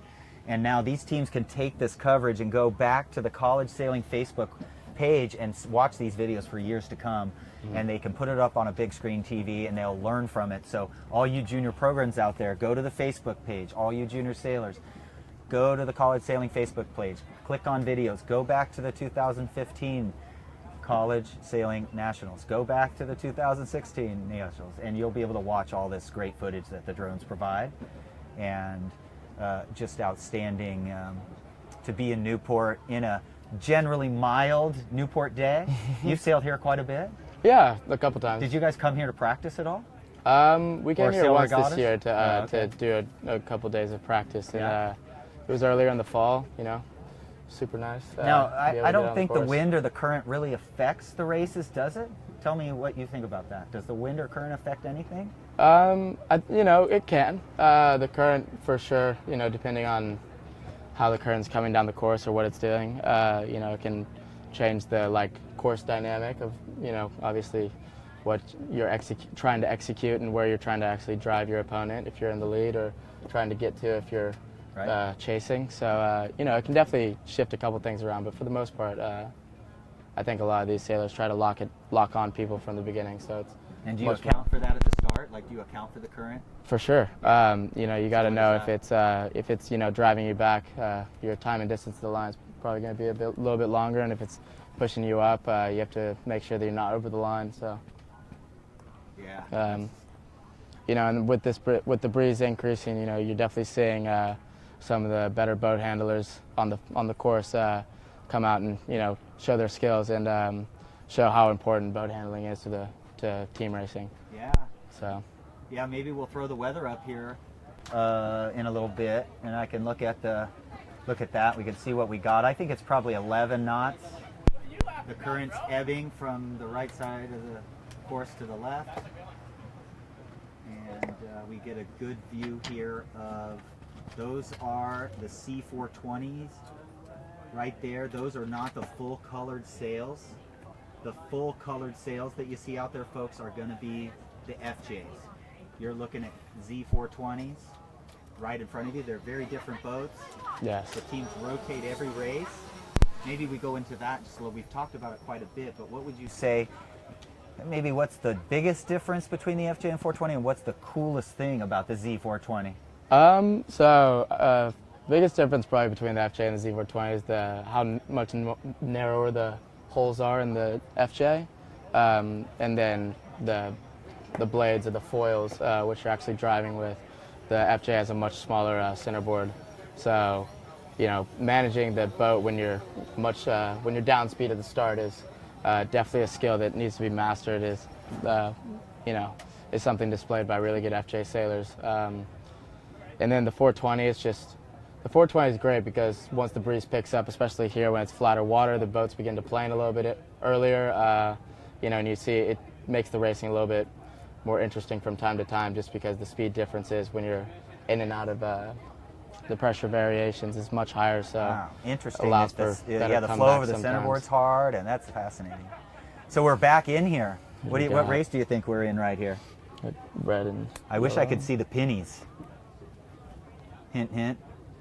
The Wolverines and nice work, Wolverines. Oh, Tom Eman. Hello, Tom Eman. I know you've probably been watching us out in California at Sailing Illustrated. I know you did a Skype yesterday with Josh Toso, of the marketing director at U.S. Sailing. So University of Michigan, shout out to them. Do I remember that they qualified for all three nationals? I will tell you in just a second. Yes, they did. Even in the co-ed, they're unranked, and even in the co-ed, they qualified. Yeah, they won their co-ed qualifier, so this is outstanding. What do we got? Another yawner there, Wiley? Is that it?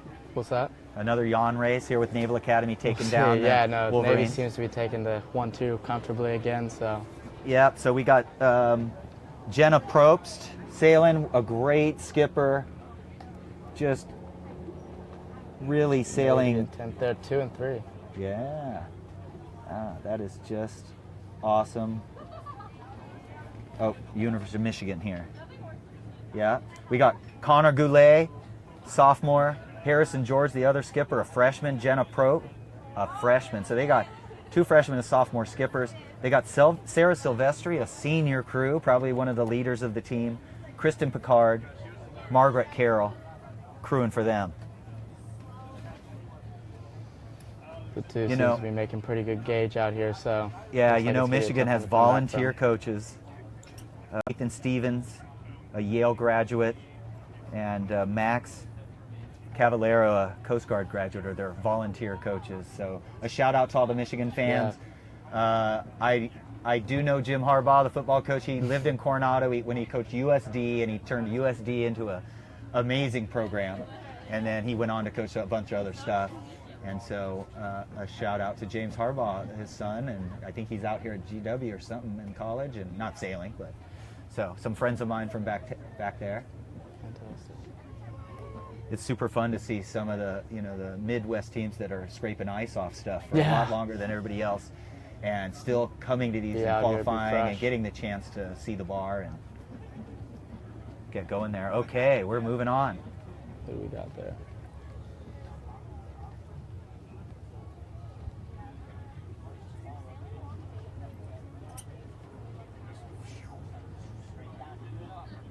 Good start from red off the line there. It seemed to have close to 2 pairs. Is that red or orange? Yep, so that's red and black. 7 and 9 certainly in powerful positions here. See if 8 can get back across.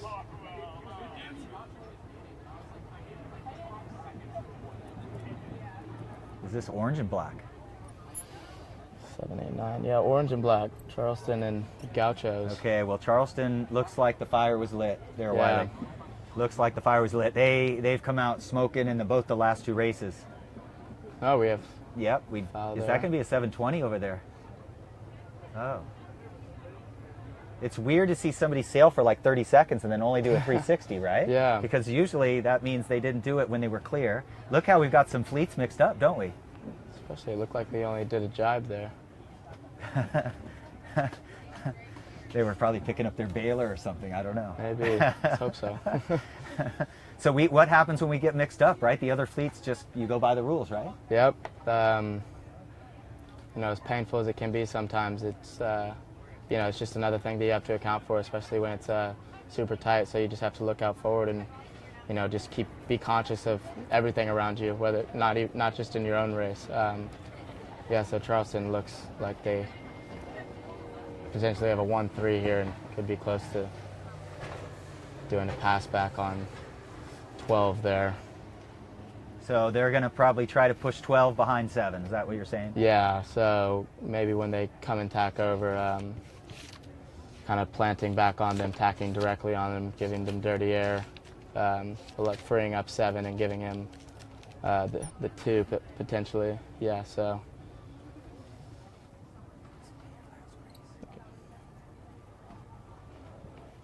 Yeah, there you go, and then now you got 7 coming over the top of 12 there, with 9 giving him dirty air. Look at this boat on the right. Look at boat 10 locked in on a little bit of a puff there. UC Santa Barbara, totally growing program all the time. They have a strong team, dude. They do. They do. They got Lucas Pierce, an amazing sailor. Opportunity to race against them a couple times this year, and it's been super fun. Quinn Wilson, he graduates next year, but he still has a couple years of eligibility. Quinn Wilson's been the Youth World representative in 29er Youth Worlds a couple of times. Got a medal. Ryan Eastwood was the Rookie of the Year in the PCCSC conference this year. Ryan sailing with Claire Hunt, a freshman, so you got 2 freshmen there, great sailors. Quinn Wilson, Jake Ziba, Quinn sailing with a freshman, and Lucas Pierce and Dot Obel. Dot's a sophomore. I know I've watched Dot grow up. I've watched her sail in LA area. Give a shout out to her if you know Dot, her sister. Also, I don't think I ever saw spinnakers collapse on those 2 girls' spinnakers. Yeah, in no, their life. Cassie and Dot, fantastic sailors. Holy smoke. We're lucky to have Cassie on the team. They just set the bar in C420s with the spinnaker and FJs. And what do we got going? Can you tell? I can't see it, my old eyes. Looks like Charleston's got the 1-2 here, and then Gauchos look to be on a close 3-4-5 chase, so maybe they can make something happen on this run. Looks like Charleston's pushing out there and gapping a little bit. Yeah, Brad Schoppeter, their coach, was down in the ABYC program in Long Beach, Alamitas Bay Yacht Club, so if you're watching from there, let us know. But Brad moved up to Santa Barbara, one of the iconic venues on the West Coast. I mean, when you sail in a 12 to 15 westerly in Santa Barbara, it's just like not much better. It's very one-side dominant, but who cares? It's awesome. Brad moved up there. He coaches high school and college out there. Fantastic. He reminds me of me a lot. We have a lot of energy. Both of us are hyper and passionate, and so he and I get along swimmingly. And he's building a thing out there in Santa Barbara. They've made all 3, thanks to Cal Maritime in the team racing. Yeah. But they've made all 3, 2 semis, and the team racing nationals, they qualified for all 3. Cal Maritime had to forfeit their spot, and so Santa Barbara got to move up. So anybody out there who knows Tristan Sunshine Richmond, definitely send in a note to Facebook. He's a UC Santa Barbara freshman. He's a heavier air crew. His nickname's Sunshine. He's a Jimmer Award winner on the Coronado High School sailing team, Jimmer Montgomery Award, which is for the best crew on Coronado High School's team. Tristan won it a couple times. Fascinating dude. Well, is this race still on? It looks like it's still a close one. It looks like boat 7's not much pressure out there, and these boats on the inside look to be coming in with some pretty good pace, so we'll see if they can make something happen here. Seem to have 2 boats covering boat 9 there, so hopefully they'll try to split them up. So now, folks, we finally are seeing an overlap situation. Boat 11 came from astern, meaning they came from behind, so they do not have luffing rights. They have right-of-way, but they cannot sail above the proper course. The proper course varies a small amount, but the proper course is what everybody else around here is sailing, who isn't doing something. Somebody who's trying to finish as fast as possible. There's one of them out there that is, and whoever that is, you got to sail that course. So There is a fastest course right Boat now. 11 might even have a shot. Okay, so that lured overlap was just enough to get him back wedged in it. Yep. And now you'll see them jibe a couple times, because what it does is it changes the overlap situation. Once a boat jibes forward and back, there's another overlap coming up here, 8 and 12. 12 is not overlapped right now. If they do gain the overlap 12, they do not have luffing rights. It'll be proper course. Okay, 12's overlapped on 8, but he's bound by his proper course. Oh, 12's overlapped on 8, inside room at the mark. What would you do here? What's going on, Wiley? I don't know. It's too much for me. The same. Yep. So, what was it? Boat 7 there looked like he set a mark trap, so allowed his teammate to get kind of around the outside back there in the 2. And boat 11 still had room on boat 8, but just couldn't quite get to him, and seemed to just have enough speed to get out from under 11 there. So rebalanced, and Charleston got it back really quick there when the Gauchos made a good effort to get back in the race. See if they can make anything happen on the last upwind. And then, folks, what you'll watch for now is pairing up again. You see the leader paired up with that boat that tacked around the mark. They all are playing pairs, and that's what they're trying to do. They're trying to be in charge of more pairs.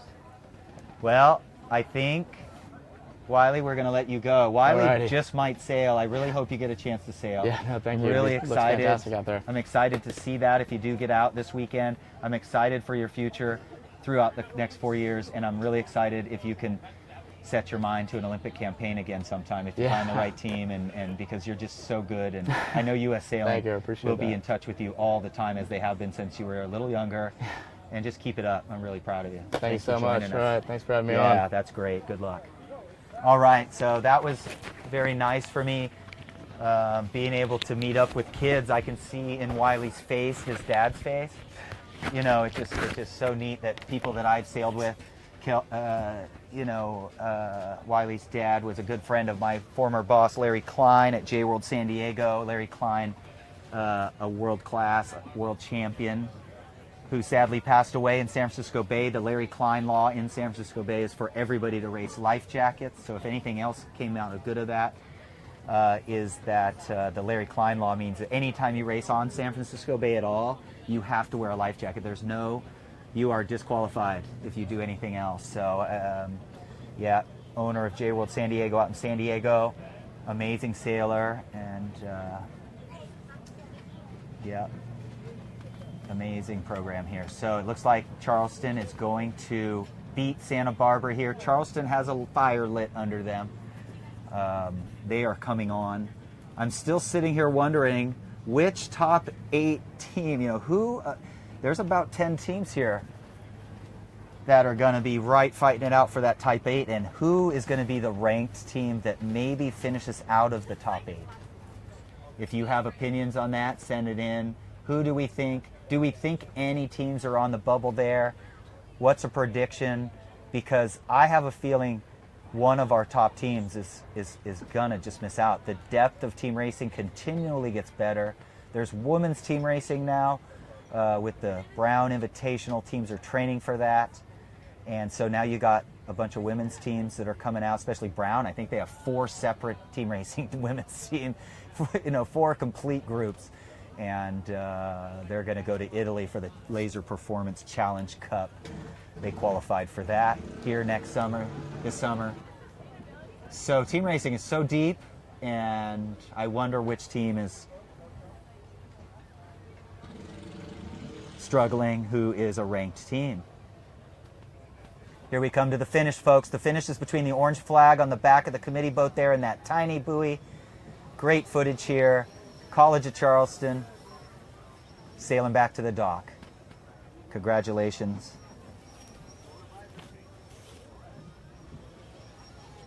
College of Charleston started with Ali Topa in the first couple races. Ali sailed 4 days in a row. It was a hammering women's nationals. It almost always is. Last year was light, but God, the 2 years before we had plenty of breeze for the women's nationals. This one, no exception. And Allie's been sailing a lot 4 days. Yesterday was full. I saw her limping a little bit. It looked like she was crouching a little. It looked like everybody's feeling it a little. Jack Brown replaced her a little while ago. I watched Stephen Luke grow up out in California. Stephen has just moved his way up. He's an incredibly good team racer here. He was a great laser racer when younger. He was up there at the high school nationals a few times. And Stephen Luke from Mission Bay Yacht Club. Give a shout out to Mission Bay Yacht Club in San Diego. Stephen is one of their pride, and Stephen is a junior.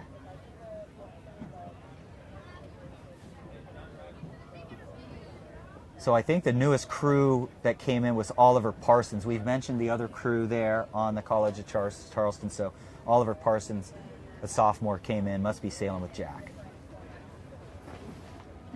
So folks, you're looking at a Z420 right there. The Z420s have white in the middle of their sails. The FJs have full colored sails. So there you go, getting a look at the results there. Yale University, the champions in 2014, 2015, 2016, looking to get back at the top. And then Boston College, outstanding, 6-1. They're sailing a lot of sailors already. That's amazing. They started with Isabella Lusbrick, a senior. They started with Sophia Reinecke, a sophomore there. And then they are the most experienced crew. They have several academic All-Americans, several All-Americans, several All-Conference, multiple-time All-Conference crews. I mean, that's just a stacked team and veteran team. I hope they have a lot of young sailors coming in, because that's hard to replace. I mean, that's really hard. Georgetown really doing a great job, sticking with the same three skippers. Andy Ryder from San Diego, Sean Sagerbloom from Newport Harbor. Don't know where Will's from, but Will, I've read his name tons. I heard somebody saying he's like one of the best on that team. There's Stanford for you. Christopher Williford, Dartmouth, sitting in 5th. Dartmouth is just so consistent. They got 3rd place in all of their conference qualifiers. They got 3rd at women's, 3rd at the team racing, 3rd at co-ed. They were 2nd at the women's team racing invitational. They were 9th last year, folks. They're not getting 9th this year, for sure. Their ranks over the season went way up. 12, 6, 8, 11, and now ranked 6th in the country going into this ranks. Rankings aren't crucial. Rankings don't really mean a whole lot because the depth, because all these teams are so the same. I'm not going to sit here and say that luck plays a factor, but nature has its way of rolling things in your direction. And yeah, you make your own luck by being smart. Some teams just get the breaks for a few races, and some teams don't. After a long season, you can be ranked 1st and still not make the top 8 here. I doubt that's going to happen, but it could happen. You know, it's just the day of the regatta. You just don't know how the stars are going to line. And so what they do, like Wiley was saying, they rest on what they know. They go back to their strengths over and over and over again. And that's what we're supposed to be teaching college sailors, right? And high school sailors. We're supposed to be teaching them that. That's the process. That's the process for business. That's the process for problem solving.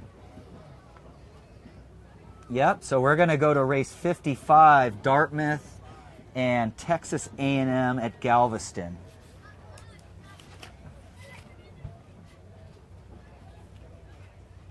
So since we're going to get to watch Dartmouth, let's talk about him a little bit. Christopher Williford is the Sportsman of the Year in NISA this year. He's a senior. I've known Chris from 29er coaching on the U.S. sailing team for a long time.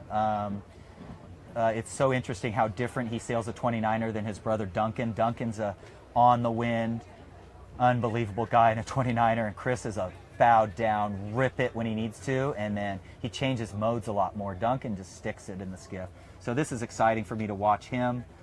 Rebecca McIlvain, watched her grow up since age 8, sailing Sabbats in California. She is a many-time All-American crew. She's a senior. They got the San Diego connection going on, Dartmouth. So see how they spread out, folks? They already know where they want to start. They're pretty much assigned a position. They've figured out who starts best in what part of the line over their practice. And here we come into the committee boat end with the orange flag, and Texas A&M is a little bit squeezed out here. They got one boat getting scooped, boat 5's getting scooped by boat 2. Boat 4 and 7, depending on how much time there is here, but 4 has control of 7, believe it or not, because they just go close haul, then close the door. Okay. Here we go. We must be getting close. Okay, Texas A&M safer now. Safer position, although, what's the tide doing? It's ebbing. That's going to be pushing them up towards your face, not even maybe over the line a tiny bit. 5 looks over to me. Okay. So 5 boned it there. Excuse me.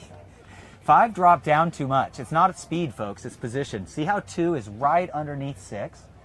And 5 spooked the herd too, right? You stick out way too far, and the race committee is all staring at you for the last 30 seconds. You know, it's sometimes you might not be over, but you still call you because you were like a sore thumb. You gotta, you know, that's my advice. So 3's got 6 in slowed fast death. Actually, 6 is done. 2 can protect 2. I'm sorry, I can't read the numbers there. 2 can protect 3 if they need it, and the big green have the other one under control too. So yeah, big green have San Diego connection. Jack McGraw is their junior skipper from Southwestern Yacht Club in San Diego. Jack, pretty much the star of that program since Tim Wadlow, who went to the Olympics in the 90s. You know, Jack is 420, I think, national champ, or at least Orange Bowl champ. And, you know, Jack went to Dartmouth, and I think everybody was very happy because he's competitive, but he's very composed, very good manners. Yeah, and might as well shout out to Cole Harris. Cole's not here, but Cole Harris is the Rookie of the Year in NISA. He's a freshman at Dartmouth, San Diego Yacht Club kid. Thanks to his dad, Steve Harris, for being so involved in all the Southern California Youth Yacht Racing Association events. Cole's not here. Crewing on that team, Mary Amos, senior. Paige Clark with Timothy Greenhouse. Truckee Greenhouse is the skipper. He's a sophomore. I was having a fun time this morning talking with Truckee, and Paige are together. It looks like maybe Eloise Byrne or Aisley Sullivan, a sophomore and freshman, may be in, but you know, it's not very windy now. The wind's just kind of stabilized at 12, 13 knots, maybe 12 knots, maybe. They're not even hiking. It can't be 12. If you look at their body positions, folks, that's how you're going to tell how windy it is. If they're not full hike, it's not 12 knots. It's not 11 knots is when we're probably getting to full hike. Okay, so there's a boat not in the race, just getting out of the way.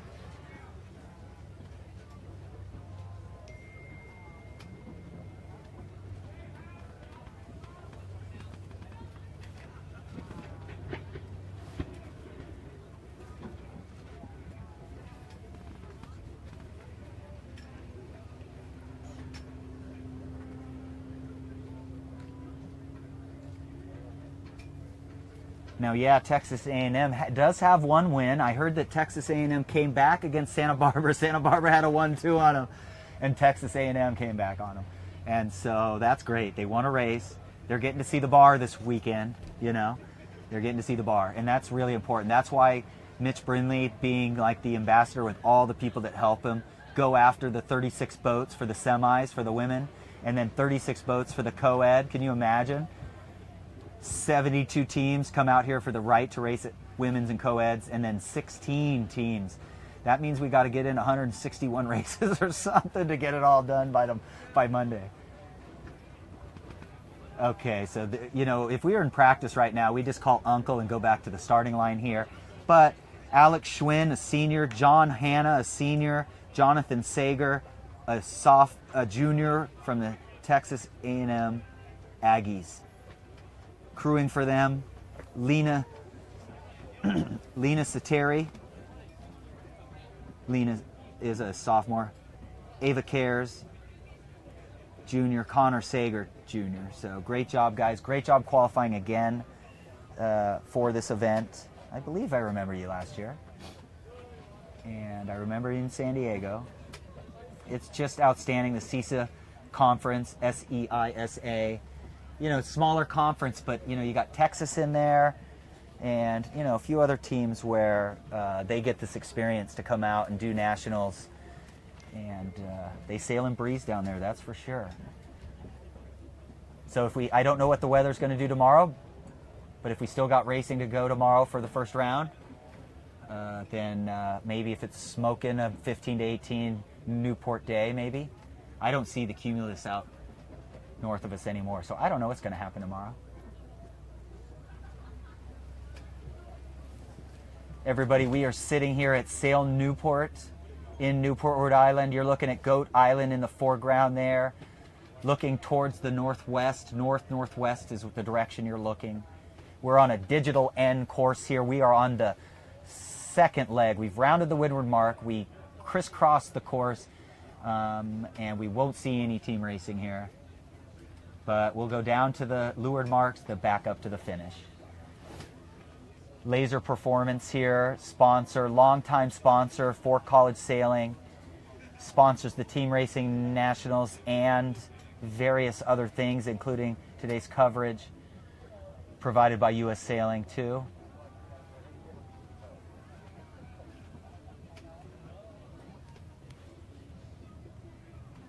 And don't know if we want to call uncle on this race and pick up race 56. We're probably up into 57s or 58s now. Amazing how a race committee can get so many races in, folks. We got to use this as role modeling for fleet racing too. I'm not saying go out and do 9 races in a day, but definitely let's get the number of races up around the country in our fleet racing. You know, we should shorten the courses. That gives the non-pros a chance to win. They get out to the good start. They beat the pros. Having retired kind of from pro racing many years ago, it's an amateur sport a lot, and I love the pros. They've raised the game, but we always got to keep, you know, I've always said we got to keep the kids, the women, and the amateurs happy in this sport. And so if we can get many races in, shorter courses, give people a chance to win a race once in a while, all that, I dig it. More interaction among boats, I'd love to see it. So don't go away, folks. Make sure you're posting on Facebook who you're cheering for, who your kids are, who you're proud of, who's the most important person in your program this year. Is there a person that you want to just put up that just says, hey, this person never asks for anything, just shows up and goes to work and loves what they're doing? If there's somebody in your programs out there that is defined by what I just said or anything, just put it up there. I'm not seeing it. I'm 52. I'm okay in the digital age, but I struggle with finding the comments. If somebody could fill me in, maybe Rachel could come over and give me some comments or show me some comments, what people are saying. But yeah, do a shout out for these kids. They fly, they drive, they study. It's a spectacular student athlete sport.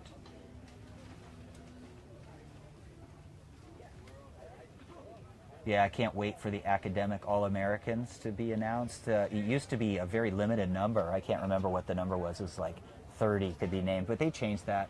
It's pretty much for those that carry a 3-point-something, 3.5 or up or something, and they're a junior or a senior. They get academic All-American. So we get a lot. You wouldn't believe the list. If you go on to collegesailing.org and start searching around, you really want to go to Tech Score and Scores. You can go through season before season. They're archived all the way back for 10 or 12 years. Go to scores at collegesailing.org.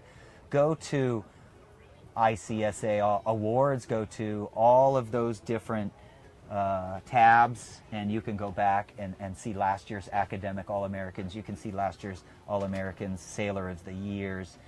And all of those go up into the ICSA, not to be confused with the Sailing Hall of Fame, which is in Newport, Rhode Island, very recently. But the ICSA Sailing Hall of Fame, College Sailing Hall of Fame, is in Annapolis at the Naval Academy.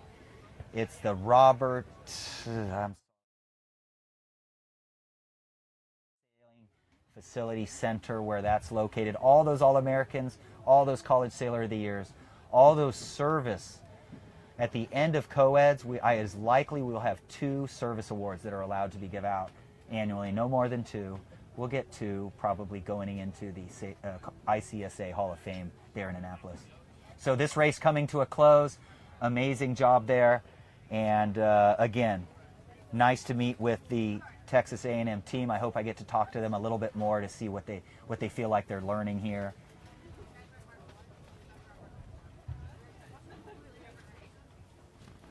Great job. They'll be heading back. That team there will be heading back to the dock for rotation to get their next input. I hear a drone going up now.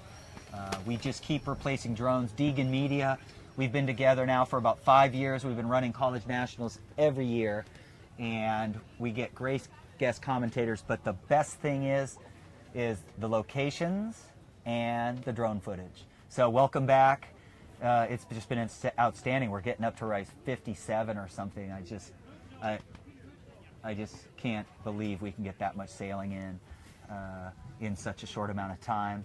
And if you are just joining us, make sure you go to the College Sailing Facebook page, click on videos, because you can go back the next 4 or 5 years and see our coverage from these events. If you go to the New York Yacht Club Facebook page, you can go back and see our coverage of the New York Yacht Club Invitational Cup, the New York Yacht Club Resolute Cup. What else? I mean, just the 12-meter World Championship. I hear the 12-meter World Championship's coming up again very soon out here. We saw some going out and practicing.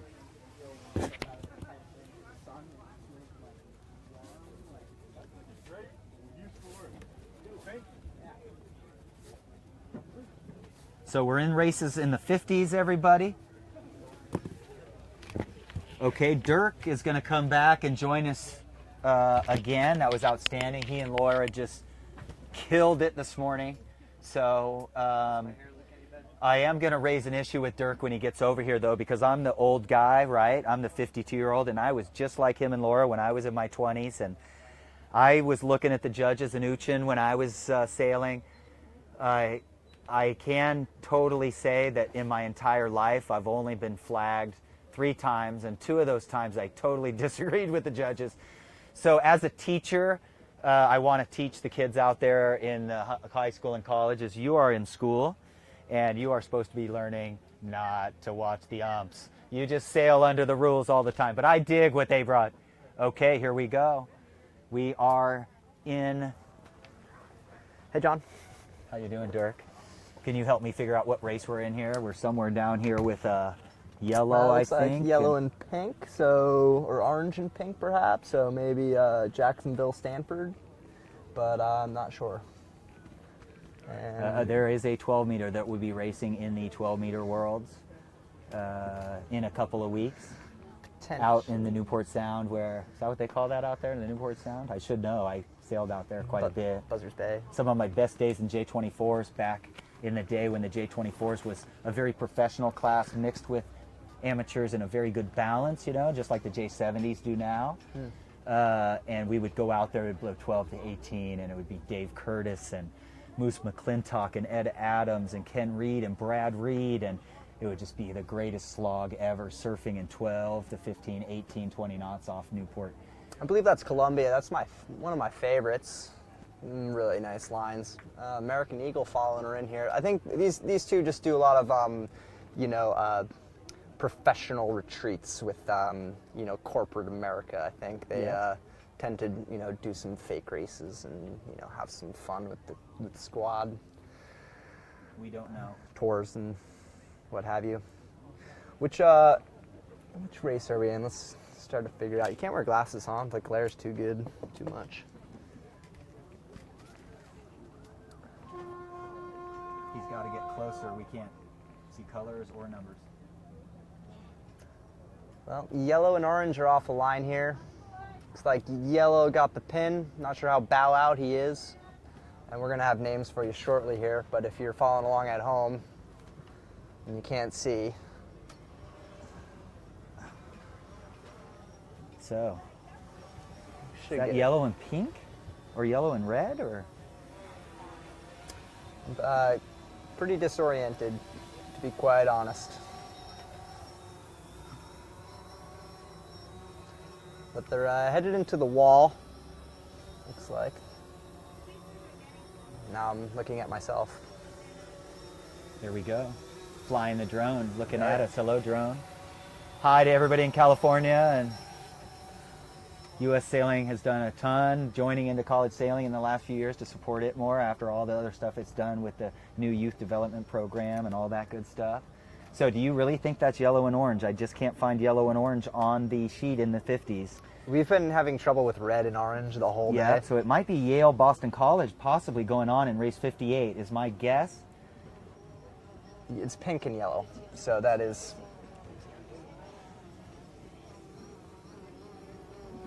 If we could zoom in, we might be able to get pennies going here and figure it out. Yeah. Do you know, who is it? It's Yale BC. Great. We're getting the word from Sonia that's Yale BC.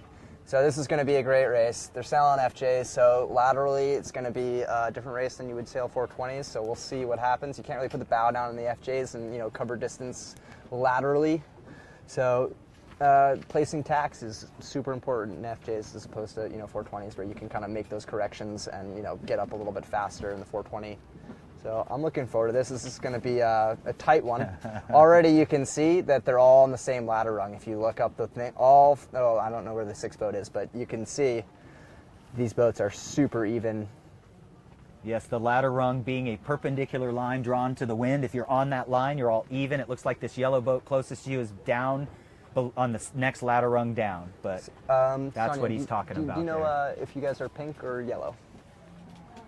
We BC is yellow. BC is yellow. I would say Yale's looking pretty strong on BC here. The yellow boat to leeward here is attacked behind and starting to fall bow back. I think they've lost maybe a quarter boat length here in the last 30 seconds, and Yale's really trucking over them now. That looks like a solid pair. And to make matters worse, starboard tack here is going to make the what I thought was the strongest BC boat, you know, in a really tough spot, and an enemy ducking through. Yale leads back to the right. Really strong stuff. Make sure he doesn't get bow out. Put the hammer down. This is 1, 2, 3 for Yale. Way to close that up. And Yale is just overstood here on the starboard lay line with the right boat. It's not going to matter though. The left 2 pairs will be ahead when they cross, and a big wave set coming in. And our tent's blown over here, so these guys are going to be full hike now. The pressure's just blowing across the course. Best puff of the day. Yeah. 12, 13. So let's see 14 maybe. Let's see where boat 5 is able to place their tack on boat 3. There's still a chance for BC here if they can place a strong lee bow in 3, 2. Nope, they're not going to be strong enough. Yeah. Nope, not going to be enough. And this is going to be 1, 2, 5 for Yale rather. Nick, and Sean, is that who's in? Nick, and Sean? I've been told to say that Nick, I'm not going to tell you which one, is single and ready to mingle. He's tall. So Yale's in pink there. Yale kids are right next door to us, so we're having fun with them. BC's in yellow, and these are the first and second place teams right now. Yep, this is a big race, and BC just took a loss to my college, Charleston Cougars. So, you know, with a strong 6-0 start, they've now dropped their last race to Charleston, and it looks like they're really weak against Yale here, and Yale rarely gives an inch once they have it. Yep, and we've got Nick Baird, Nick Hernandez, and Sean Harvey skippering for our Yale. And 1 gets inside 4 there, so they're going to get a little bump and grind at the top of the mark here, and there's going to be 1 boat against 2 up front, and hopefully, you know, that last Yale boat can keep at least one of them behind by the time they get to the bottom mark, and if that front BC boat is able to break up this 1-2 by Yale, they'll still have play 4. So you can see the power of having the ace as things go downwind here. They're going to be very much planing, ooching, wing on wing stuff downwind here, you would think. Yeah, we're pretty much 15 knots. And a BC boat with a little bit of bad boat handling there. You saw both people on the leeward side. They almost just wiped out. They immediately lost 2 boat lengths on the boats ahead of them. That's going to be really tough to chase down now. Third boat's just out of the picture. Yeah, crewing in there's probably Grace Ann Nicolosi, the crew of the year in NISA. Kira Woods, who else? Claudia Loacano. Yeah, thank you. I needed that pronunciation. That's a cool name. I would not have gotten that one right for sure. Loacano, I've got it, nailed. Well, this is, you know, quite interesting because they've done a good job going high-low here. They're dragging one of the Yale boats for a lot of extra distance, however. They've got 2 boats on the boat going straight to Mark 3. So maybe they can get to him. I don't know what this BC boat's doing. Not really casting a wind shadow on... Does pumping the jib really work? Like, I don't teach that. It's amazing, yeah. Oh, really? Yeah, it's like pretty crucial. Wow, that's cool. See, I'm learning. So the coach The old coach still learning. It's pretty crucial. Like you'll see if they start going by the lee, you'll see a tighter jib leech, and if they start like having to come up but are still like in the wing, they'll like let the top of the jib open so up. the skipper's and playing their arm up and down. Yeah, and the flow will just go the other way through the jib. They're just Yep. Jib trim by the skipper. Yeah, folks, if you don't know what by the lee is, it's another point of sail where the wind and the mainsail are on the same side. You're sailing with the wind over the leeward side, essentially. The mainsail stays out. You'll twist the jib off. I mean, you'll close the jib off in that. You'll twist the main off if you... Exactly. So the crew controls the vang, and they'll be doing the same thing just with the mains leech as the skipper is doing with the jib leech. Yeah. Well, Dirk, thanks for joining us again. Yeah, You've been great today. Glad to be here. Okay. Yeah. And this Yale race, they certainly didn't give an inch. They had, the downwind to try to close this gap, and it doesn't look like they made it happen. And I would expect to see Yale around this mark 3 and 4 with a 1-2 and at least a 5, and continue on up the beat. We'll keep an eye up the last beat. We'll keep an eye on it, but obviously Yale's running away with a 1-2 Well, folks, here. race 60 going on. This is a good race. Naval Academy, a young team against the FOWL Trophy. How many times you guys won the FOWL? Twice. Twice. Well, actually, maybe lately too. Lately, so at least twice in the last 2 years. The FOWL being the best team overall for all the national championships through each year. Look at this, Naval Academy, race 60. Jibing out at the pin here. So who's? I'll let you call it, bro. So Steve Luke just jibed out the pin. He got caught low of the ley line. Look for 13 to go right in his lee bow. Steve puts the bow down, and 13 misses the lee bow. Super hard thing to do because you give up your rights in the middle of the tack, and you can't foul. You can't be crossing head to wind right in front of him. And he missed that tack. You have right away until you tack. Hey and guys, he missed it. can we get any closer there? Because this is a laser sailor, a big boy too. He's 165, 175, right? Yeah, Steve is. This is laser skill right here on an FJ. I can't wait to watch Steve sail lasers, man. Oh my God. I've raced against him and his dad for a long time. Santa Clara Racing Association, now no longer around, but out in California we had a group called Santa Clara Racing Association for 40 years. He's like 180 or something. Yeah. He's got his crew Peyton in the front. Thank you. And she works so hard, man. She's like she was a high school skier. So she has no problem just sitting there hiking for days. Ah, cool. That's so fun. It's so good having you Yeah, here it's because so you nice. know these guys. I just follow it. I follow great, it from yeah. San Diego on the computer. Yeah, so you can see the pair on the left going all the way out there. That's kind of nice to have them shut down going to the left. You're like not really going to, like maybe that boat's strong. It looked like the pin was favored, but he can't get back to help. So they're on an island out there, and he's not able to break any ties like maybe he would want to do. And 18's probably just going to loose cover these guys back, and at some point we're going to have to think about getting the left across here, but I think they're going to do it all by themselves. Well, are you pretty happy with your Charleston team Yeah, bouncing back after those two Yeah, losses? I'm super stoked right now. We had a tough race against that Georgetown. I think there was I heard some rumblings about a call on the first upwind that kind of set up the 1-2-3 for Georgetown. I think it was a dial situation, no contact, yet a red flag. So, 3 sides to every story. And right now, Navy's going to find themselves in a tough spot chasing at this top mark. We'll see how exactly it sorts, but they're not going to be in a winning combination unless something falls apart here. Coming up on the starboard ley line, it's really weak if you're leading to come in short of the starboard ley line or on it. People can duck through and hip up on you, and then you have to get around the mark. So we try to teach to stay away from that danger zone. You're going to see a lot of chop on that right side because that's the deeper water, more closer to the channel, so the ebbing tide against the wind, and then it'll be a little flatter water. Don't see the boats hobby horsing so much on the left. So I'm looking at the way that this is set up, and Steve is short of the ley line. He's not going to be able to tack right around that mark, and I'm looking at that boat in the middle coming in on port, and I'm wondering if he's going to be able to duck through to the right of Steve and prevent him from tacking around the mark. This cross is happening. I'm wondering how close 14 is here. And Steve super is in, easily bow for 14. 18 is in danger zone here. If they can't... Hardly bow now. Yeah, it's not even going to be... No? I thought 14 might be ducking through a little bit stronger on Steve, but he's a boat length and a half ahead of him. But generally, you saw 18 there, not able to tack right around Mark 1. Yeah. And that, potentially, if that boat 14 ducks through strong, they're going to be, hipped up on you, preventing you from going around Mark 1, and that really is where a lot of these races break down. But as you can see, the gap was big enough, and we don't have an ace, so play 4 is not an option. This play 1 needs to stick, and there's a pretty darn big gap here, so I'm quite happy with the way that just went. Great start, and it really starts with the start, and a lot of the times, unfortunately, we miss the starts, and we jump into the races on first upwind. Yeah, that boat there hit the buoy, so they do a 360 right away, as soon as they're clear, which they were. Yeah, this is going to be a tough one for Navy to track down. I think, I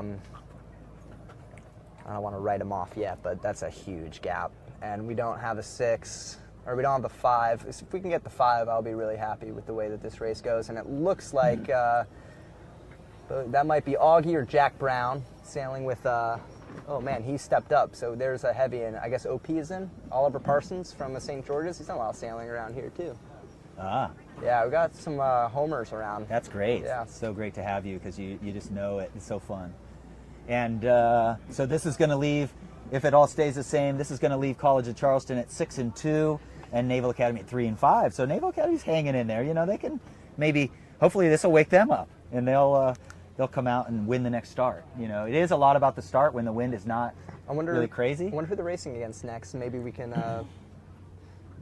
check out Navy's schedule. Maybe they had some hard races at the beginning of the day, and they might have a few gimmies at the end. If I was coaching at the start, I would be, with the outgoing tide, I would have to look at the lobster pots and know what's actually happening at the start. But I would follow in the last minute. I wouldn't be setting up early. I would follow in with the up current. Yeah.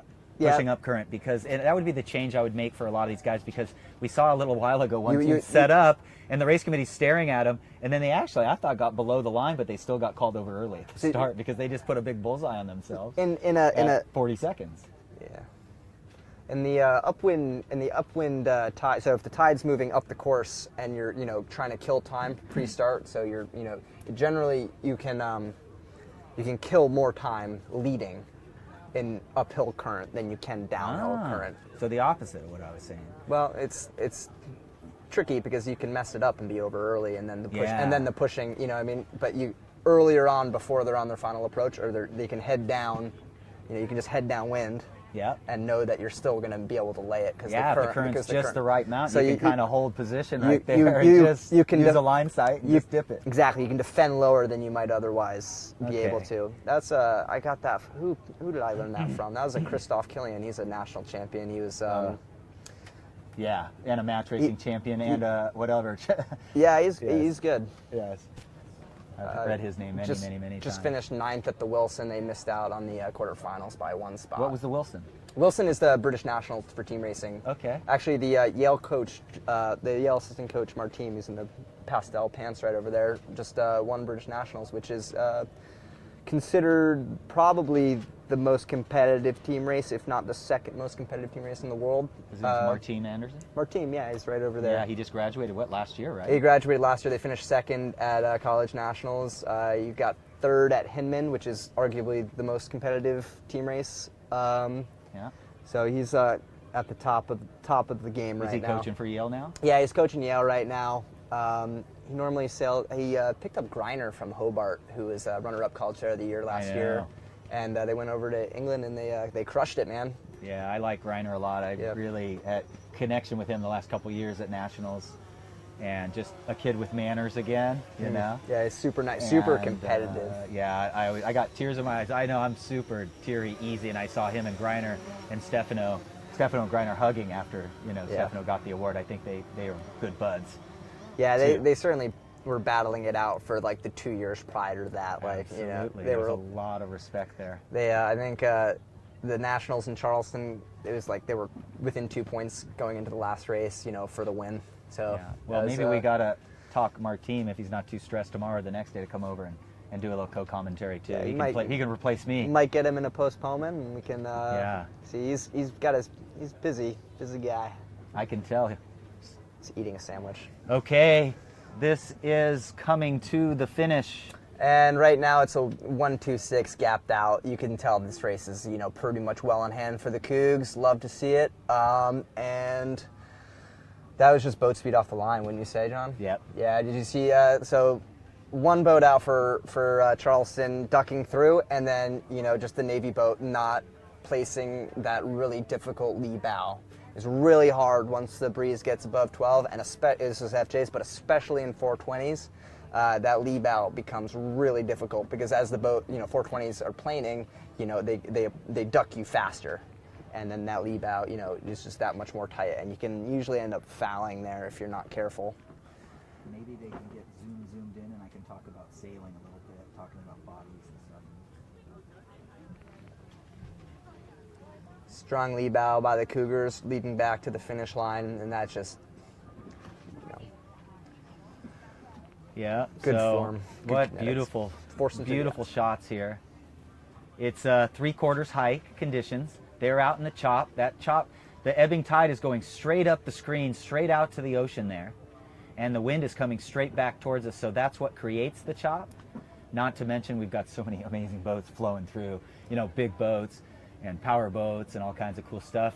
I'm surprised there's not more traffic though. I thought there'd be more boats out chopping up the water. You won't be disappointed on Monday, I'm sure. It's Memorial Day, right? Should get busy. People getting the boats in the water still. Memorial Day weekend. Gosh, I've been Yeah. so excited to be here and everything. Yeah. And I was planning so hard to get here to get my family set up so I could go away for 10 days with 3 daughters that I forgot it was Memorial Day weekend until you just said it. A shout out to Coronado Yacht Club because their opening day ceremonies are tomorrow, and our current Sabbath squad, which is going to populate college sailing teams in about 7-8 years, 6, 7, 8 years, they are doing their boat display today. So they got their Naples Sabbats all displayed up and polished, and they did their work party this week. And they learned how to rubbing compound, and they learned how to wet sand, and they got their leeboard mounts checked, So look at that. College of Charleston takes it over Navy. Not to be unexpected. Navy's got a bright future. They're still a little bit young. JC Hermes, I'm pretty sure, won a 420 World, so he was really talented when he came to... just the 420 World. Yeah, casual. So bright future ahead. I think they've had a tough day, but these things happen. So how would you sum up the day so far, Dirk? Like what's making the biggest difference in these races, or well, the day? How do you sum up the competition? The day has shown us some dynamic conditions. Light in the morning with flood tide switching at around 1, and then there's obviously the back eddy that runs up the left side of the course down Goat Island for the first hour of the ebb. So there's like opposite currents on either side of the course. For about an hour there at 1 o'clock, making the left super weak. We saw a whole bunch of teams going right to avoid that. And then, the wind has picked up, and after the sea breeze really came in and clocked in, the chop is good, is probably the same, but it's like more manageable just because the wind's higher. It was really light and bumpy this morning, so we're having like some speed issues, and getting caught in the chop was a big issue. Less so now. I think the wind has kind of flattened it out, and the motorboat chop isn't so much of a factor. But it's been tough, man. It's been up and down. The puffs kind of drop in over Fort Adams, and you can't really see them when you're on the race. They drop in before the race course, obviously, but you don't have like a huge runway to see these like puffs coming in. Like maybe the lefties come out of the Harbor Hurricane area over there. Maybe you get a righty off the point, but generally they're just dropping right over the fort, and that's pretty typical. It's hard to see them, and we're just racing right to leeward of it, and it's making it differential for sure. It's like a lot of ups and downs. And a lot of people don't really know the current very well because they can't see it as easy as everything else, right? Yeah, there's a... And the current affects the apparent wind. It affects angles, and the more naturally talented and skilled sailors, if they get off the line at all, it's like, it's not race over, but it's really hard to make it up, it seems like today. Yeah, it's really interesting to see when the good teams have a bad start against other good teams. They stay close. Like they're just minimizing their losses for the first upwind and trying to get around Mark II. Like maybe they're losing and it's a 1.25 or a 1.26, but they're at least close and they can try to chase for the downwind. You need to just minimize the losses on the first upwind if you have a bad start, so you can put a chase together and have a chance at Mark III. Yeah. And so far, we saw Yale successfully pull off jumping the 1 in a 1.45 and not even going back to the 6. And I thought that was a really smart move by those guys. And a few other teams have done that too with some success I've seen over the morning. So we're in races, we're in the 60s now, folks. Amazing. Starting to get through there. Is this Yale and Santa Barbara? Can you see pennies there? Well, the numbers 1, 2, 3. I think this is race 67. Yeah, that looks about right. 420s, right? Yep. It's the one, and it looks like Yale has pretty good control, even on the first upwind. Okay, we got it up on the screen now. Red and blue. Oh, is that backwards? We're watching Washington, not Yale.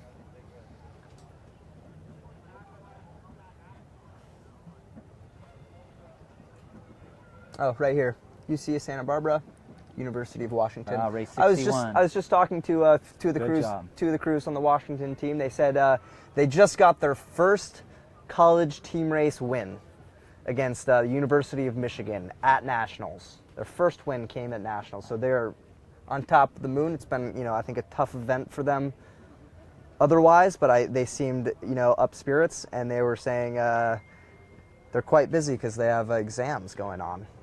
Yep, so race 61, UC Santa Barbara against the Huskies of Washington. And the Huskies of Washington are developing a coached program. Another one of those programs that kind of has gone coachless for a long time. And then all of a sudden they start to sign up a couple of coaches. Jake Sorosky, an amazing sailor from West Coast Sailing out in Portland. Shout out to you guys if you're watching. Great job. And Jake, I-14, amazing sailor. John Renahan out there, great sailor. J24s, all kinds of stuff out there.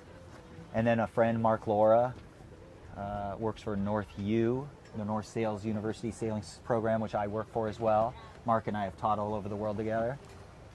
And Mark is just a great guy. He'll be here tomorrow. I'd love to get him on here. He's just amazing man.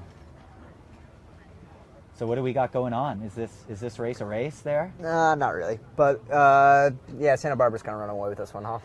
Yeah. Looks like they got a 1-2-5 at least. And you can tell the difference in skill level when we were watching the Yale, was that the Yale BC race we were just watching a few minutes ago? I was talking about the ladder runs on the first upwind and how equal they were for, the first few minutes of the upwind. This is the last upwind. I thought this was the first upwind. Oh, cool. So what on too long. Yeah, what I was gonna say was that, they separate themselves a lot faster on the first upwind than the higher level teams would. But yeah. I was not correct because they're on the last upwind. So Santa Barbara walks away with that one against the Huskies. And what's Santa Barbara's record right now? How are they placing for the Elite Eight? Are they in contention? Santa Barbara's only won one race. That was their second win. Okay, so they're not looking too good. Okay, they're having a tough day. Yeah, they were winning a race against Texas A&M at 1-2, and they blew it.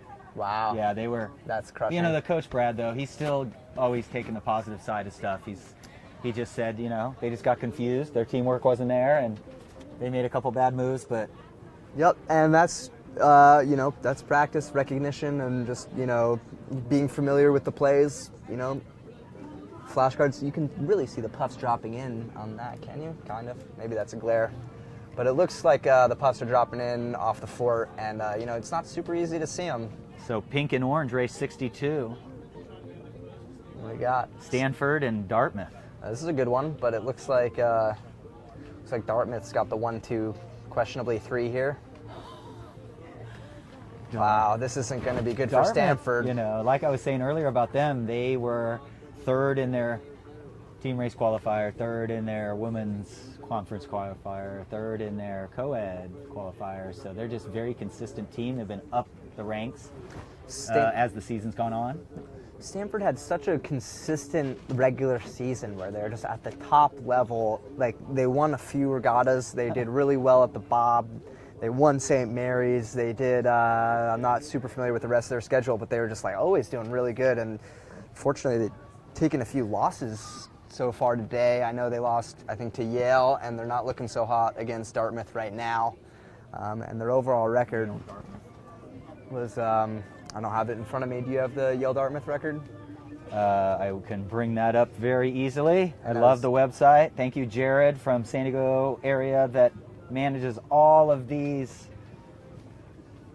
6-1. So Stanford's going to drop to 6-2. Yes, Sherry Campbell out at One tied Design them. Management out there in San Diego with Geraldine Beal. You guys working with ICSA. Jared out there, the webmaster, keeping us all up to date. Danielle Richards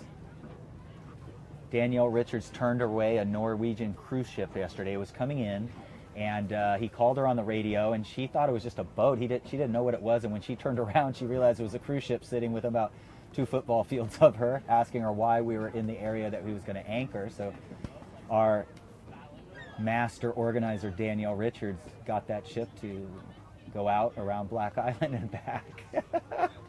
Is that really what happened? She did. She asked him, and he said, okay, well, since you guys are there and it's this rocky, we can't bring our guests on shore because it's too choppy, because they have to use transport boats. He said, what the heck, we'll head back out to Block Island and do a tour, and everybody can gamble and hang out for a little longer. And they knew the weather was improving, so what the heck, they knew they couldn't get the boats going. So thank you, Danielle Richards. Thank you to everybody who keeps this stuff up. I think that race was kind of over that we saw, unless the mass fall over. Yeah, I mean, Dartmouth was launched there, and we haven't really been seeing like any 1-2s get broken up, and that was 1-2-4, so they were really strong. I wouldn't expect Stanford to be able to break that up. Could be wrong, but so far no one's really been breaking up the 1-2s. It's been kind of the other way around, where the chase, if it's a close chase, like they've been maybe able to make a high-low happen, but not consistently. Planing around. And the good teams balance that up anyways, so I can see them rounding Mark 4 right now on a 1-2. So now we're getting into race 60-something, and their goal today is 97. What would you guys be thinking? Would you be thinking they're going to get those in? Are they not getting them in? What would you be thinking? Are they going to just sail us till 6? I hope they just get as many races as they can today while there's wind and while we're all here. We got the whole round of 16 done in one day in Charleston, but that was like exceptional. Oh man, I conditions. don't know if college sailing knows that. Like, I like to shut down at. No, I'm kidding. No, just keep us out here till the sun goes down. I'll keep working. I'll keep working this all night going. long if they want me to. Yeah. I think what's the time of day? We're at 5 o'clock. They'll keep us here at least till 6. What are we at right now? We're at 63, and there's 120 in the round, so we're like a little bit past the halfway mark with 2 days to go, and the lead 8, and then top 4 to go after that. So we have a lot of racing ahead of us, but we're coming down to it because we're halfway through the first round and half the teams go home by the end of 120 races. Yeah, I think I see red and yellow at the starting line is what I think. Is that what you see? That is exactly what I see. So Hobart and William Smith colleges and the University of Wisconsin. Hobart is Hector Guzman. Hector Guzman. Trevor Long is MIT. What's their second and third? He was on the team last year. Is their third skipper last year. They have Charlie Miller, a senior, Charlie and Miller, Kyle Easton, another San Diego Yacht Club sailor. There's tons of those guys here. Charlie Miller, San Diego Yacht Club guy. Kyle Easton's the other one. We had a great 145 against them at St. Mary's earlier this year. It was like really light air and everything happened super slowly, and it was just like a really good race against those guys. They're quite good. They were top 4 last year. I think they finished 3rd, so they were trying to break through in the top 4 again, though I think they've had some adverse races so far. They're 5-2 sitting in, I think, 7th place right now. And I lost them. Oh, here we are, right in front of me. Hold on that. And right now it looks like, oh no, this is the last upwind. Yeah, that's still on the old race. Orange and pink. Who's orange and pink? Race 64, Hobart William Smith, Wisconsin, red and yellow, back at the start. They started 3 minutes ago. Okay, this is Dartmouth kind of closing out that Stanford race like we were talking about before. And then have 64.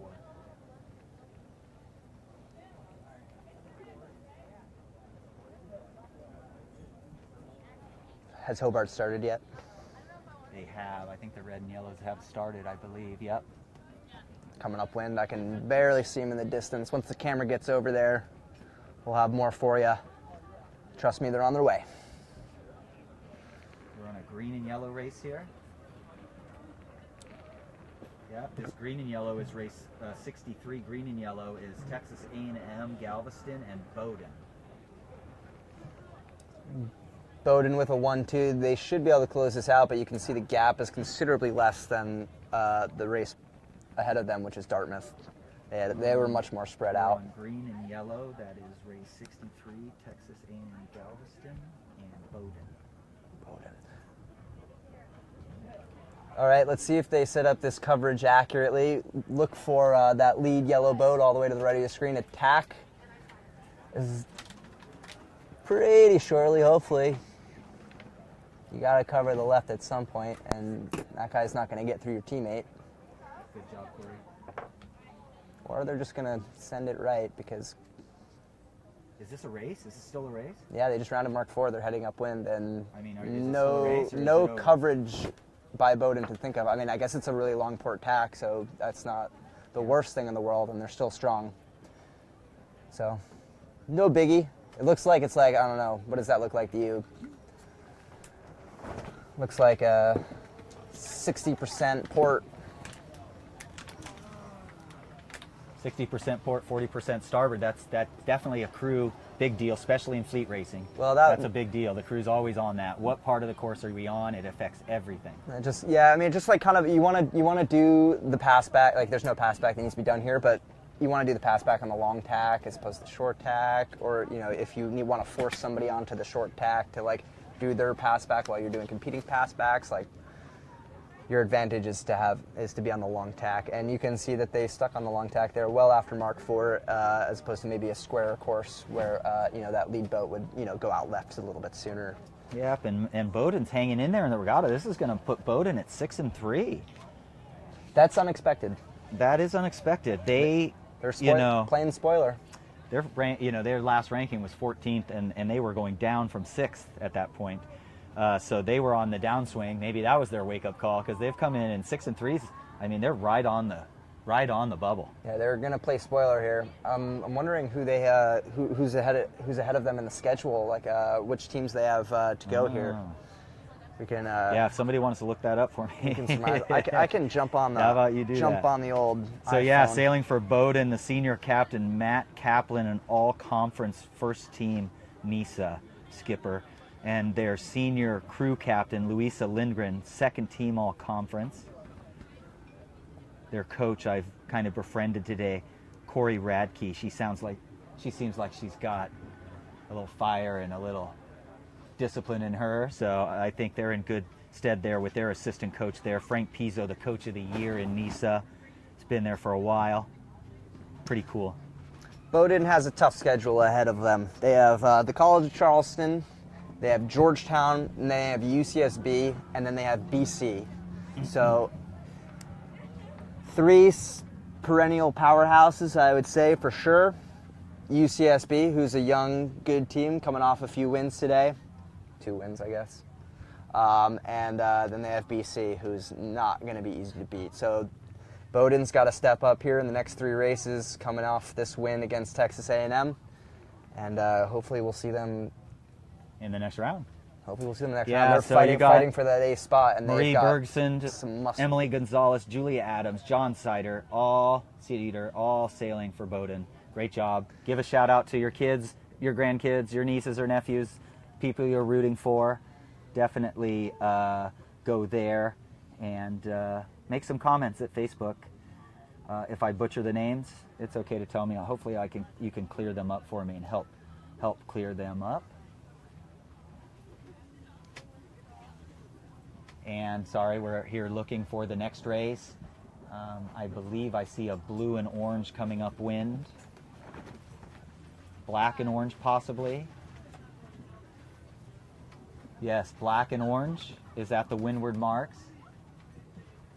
And black and orange is Fordham and Jacksonville. Race 65. So Fordham and Jacksonville, 2 teams that I don't think are going to be going on in the round of 8. Very proud of both teams. Jacksonville qualifying for both semifinals here in Newport, Rhode Island and the Team Racing Nationals. Fordham qualifying for the first time ever also. All 3 events here. Just amazing that these young teams, well, yeah, it's pretty young, Fordham. I mean, Johnny's been there 5 years, right? I think so. I'm not super familiar with his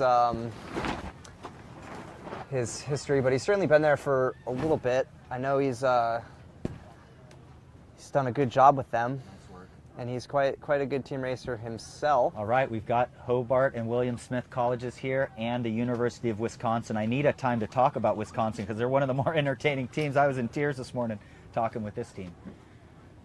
I did want to mention quickly about Fordham that they got a new sailing center. So thank you to everybody who's been donating to that. They're getting a new sailing center. So here we go. What's going on? Okay, Hobart came around Mark 4 in a 2-3-4. They sent their strongest boat to the left, which is generally what you're going to do, and they're just going to try to even up this coverage in front of the 2 other boats. There goes their second strongest boat to the left, and they're going to send their weakest boat to the right so they can come back with starboard advantage. This is looking real strong for... Why do you call that boat over there the weakest? Well, they're the last one around the mark. Okay. They were the 4, right? Okay. So the two goes left, the 3 takes the middle, and the 4 will go right. Yeah. And it wasn't a super closely spaced one, so you have a little bit of give, but generally you want your most advantaged boat going out left. And folks, you're seeing balance. The definition of balance, you draw a ladder rung, a rung perpendicular to the wind across the course, and you can see that how they're flat. working on it. You've heard the word balance a lot. That's what they mean. They want to progress up the course evenly so that they can make moves if they need to. And if they get out of balance, it's no big deal. You just, and you think that the pair on your side is advantage, you just drop back and you even it up, and that's where the team racing comes in. So, all things being equal, you should be, generally pretty flat, but if you need to put some work in, that's what team racing is. You help your teammate, if he went to the lighter side of the course to keep the coverage going, you can always just balance up. Can we just try to get closer some so I can have some fun? So they had some issues with the downwind boats here, but the 5 and the 6 here are, pretty far removed from the play. The 1 is doing its best to just put a hit on somebody, break this up, try to throw knives. You got to get desperate here if you're the 1. Your team's so far back, you need to make a dial happen. He's kind of going out left. He's not going to have starboard advantage coming back at those other boats. He's going to have to tack twice before he can do anything. And he's not going to pin, so he misses the pin. He slides too far forward, and then he kind of misses the tag. He's going to have to reach down to even get on their air. He's going to give up a ladder rung there if you're the 1. Right, so a pin would be getting so close to them without fouling them, you prevent them from tacking. That's correct, yep. Yeah, so the yellow boat, there's windward on boat 3 to leeward, but a pin would be the yellow boat there, squatting down a little, getting close enough to the leeward right-of-way boat, but not so close that they foul. And therefore they would be able to prevent attack. That's not the situation now, but and if it were to turn into that, that's what that boat would do. And they really can't go back. They kind of tied their hands here going all the way out left. They can't drop on this boat here to try to get somebody out because they'll just lose to the right. And he doesn't have starboard advantage to maybe dial 2 boats if they get if they get too close to one another. You're just looking for opportunities to take advantage of 2 boats that are misplaced. And he lost the 1 here. This is going to be a 1-3 at least for Hobart here. Well, you can see a current line out there up at the top of your screen. I think that's a motorboat. Oh, that's a motorboat. Yeah, you can see it in the distance. Oh, oops. Good call, dude. You're so sharp. I was going to say that looked like too big to be true at this point of the day. Yeah, going perpendicular to the tide too. Yeah, low tide is going to be in about... Yeah, so they spring a 1-2 there. That one, you can't blame them for losing it because, you need to do something. You need to figure out how to, screw him up a little bit. But as you can see, he kind of committed himself to the left pair and got past on the right. And, generally if I'm going to pick a boat to, try to land on in disadvantage, I'll do it to the right boat. And then, maybe as it converges towards the top of the finish, you might get a dial in and you might spring somebody or, you got to get desperate. So let's have some folks start shouting out to their teams that are maybe looking, if you look at the results, shout out to your teams that might not make the top 8, Wisconsin being one of them. And, they deserve a lot of credit. They have won their team race qualifier for this event. They've been here a lot of years in a row. They're the Midwest Conference Sailing Association every year, pretty much at all 3 nationals. This year, unfortunately, they didn't make women's, which is a shock because they've had a lot of good women sailor for a long time. And so a shout out to them. Their their team captain Olivia Starrick a junior. They have a new marina coming in. They've raised $5 million to build a new boathouse marina sailing center there. So they're going to upgrade, right? Isn't that beautiful? Petty cash. Yep. And then, you know, they wanted to give a shout out to an alumni who just graduated within the last couple years, to Joe. Joe, I'm sure your name's been butchered for all your life, and I apologize. I met your brother. So I know you guys are very instrumental in, so send that in for me, folks. Joe, your brother's on the team. Did they call him Eric, I believe, or Charlie or something there? Thank you guys, because I know I read your name a lot about that team. So you must be instrumental. I wouldn't be surprised if parents were involved in that too. Pretty cool. So great job to University of Wisconsin. It's just a great thing to see them every year. That coming back, and now the Midwest Conference is starting to see, you know, Northwestern and Michigan getting better and better every year. So I'm looking at the schedule here, and I'm really interested in Bowdoin. Have you seen who Bowdoin has to sail? Do you see where they are? There's some make or break races for Bowdoin here. We're going to see what they're made of, see if they can take 2 wins off of 3 really good schools, and maybe get that 4th win So against. who are they coming up against next? College of Charleston. They've got Georgetown and BC, 3 of the next 4 races. Okay, so yeah, they beat Charleston, and they would be tied with them. This is make or break right now for so we for already Bowdoin. have a big race on our hands. Yep. Thank God you're here, Dirk, because for Bowdoin right now, these are just hardwired because you just got out of the college last year, right? Yep, just graduated in a few weeks ago. Yeah.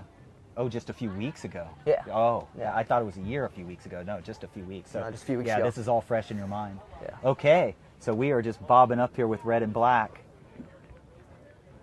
Interesting combo. It looks like a 156. If they can, you know, if they can solidify this, if you're pink, it's good. Looking okay here. And then I would probably switch the pairs now. If you're that middle boat, you should be tacking. So is this orange and black? Oh, he didn't go. He didn't go. Okay, well, you still have the right boat. Hopefully he's not pinned. 12 is pinning 8 here. Is this orange and black? They're on the ley line. That's why they haven't tacked. Is this orange and black? It is orange and black Dartmouth versus University of Washington. Is that correct? So. Or is it... If we could zoom in. Oh, well, we're back on screen. So again, we're trying to figure out who's racing at the moment to help you guys out. And, did Hobart just beat Wisconsin? So we're actually looking at Fordham and Jacksonville, I think. Ooh, big dial at the finish here. See, that's a good way to get desperate. See how he approached those boats from the right and, you know, made him lose quite a bit there at the end, and, you know, his teammate was just too far removed, but you can see how close that finish was compared to the that Wisco #1 boat, you know, trying to make an effort to, you know, do something, but ended up getting past the right. You saw that boat, you know, use the advantage of the right at the very end, and his teammates were really close, but you know, sometimes it's just not quite enough. Races are getting closer now. We've had quite a few 1-2s and 1-2-3s at the Windward Mark, and all of a sudden we're starting to see a little bit more action, and that's probably the coaches getting in their brains a little, teaching them, like they're, you know, that's what college and high school are all about, right? We're still learning a ton, and how are we going to do that, and then the team talks, and we go from there. Green and blue, this is going to be BC, Michigan, I think, if I just saw that correctly.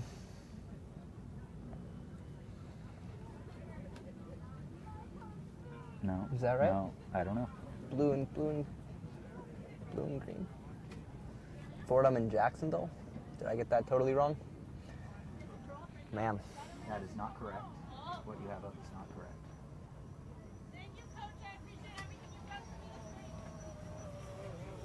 I think it's just going to be the race after the, we just watched, who did we just watch finish? Jacksonville and Fordham, right? So BC and Michigan right here, race 66. Okay, race 66, BC and Fordham. If my eyes aren't deceiving me. 65, really, Fordham and Jacksonville, maybe. It's really nice to see the pennies so you can really confirm who's going on. It's so far away, huh?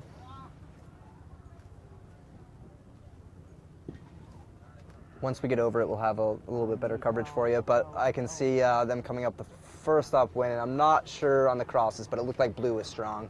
So blue and green here. What are the points here? Who's winning who? There's a Blue's leading in here. They've got this wrapped. Okay. Yep. A wrap on this? Yeah, they're overstood coming into the top mark. This should be pretty easy for BC. Yep, there it is. BC, Michigan. Okay.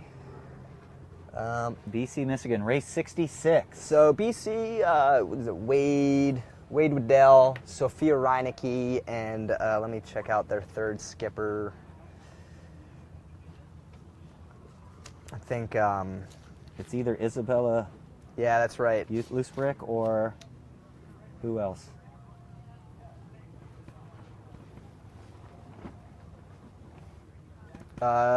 Just looks like Isabella Loosbrick, and Emma Perry. Great sailor, all conference skipper. You know, the Boston College crews are almost all seniors, and I've watched them for the last 3-4 years, and I don't know if they have the best crews, but my instinct would tell me they have some of the best crews because they're almost all seniors. You know, they actually made some subs earlier today. I'm not sure who's in for this race, but they're running away with it. Thomas Walden, Caroline Downey, and Peter Lynn. Peter Lynn's in. All right. Driving with Laura Ferreras, sister also into BC. So they must be feeling pretty confident that they're going to, look at that, the wind's back up a little bit. Yeah, I didn't know. They're reaching around there. If you're joining us here, those are the Z420s, LaserPerformance Z420s with the solid colored sails. Big colors on the sails. The FJs have much bigger white portions with just color at the top. So there you go. Beautiful shot. John, that's an FJ. Okay.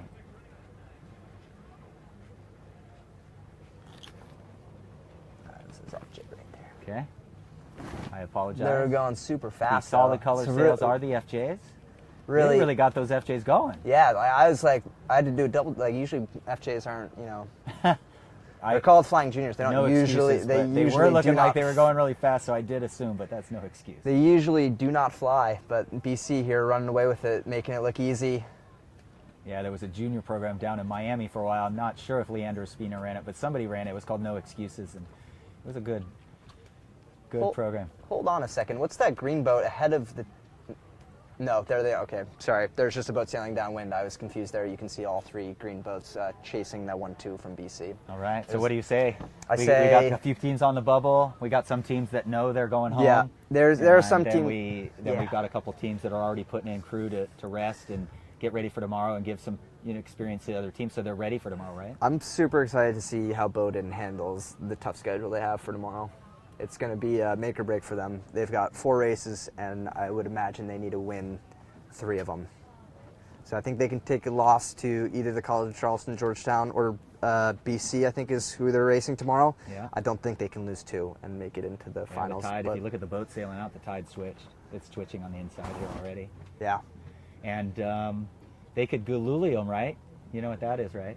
They could take a couple of them out with a stick or something on the leg or something. Oh, jeez. Oh, Nancy boy. Kerrigan story. Yeah, man.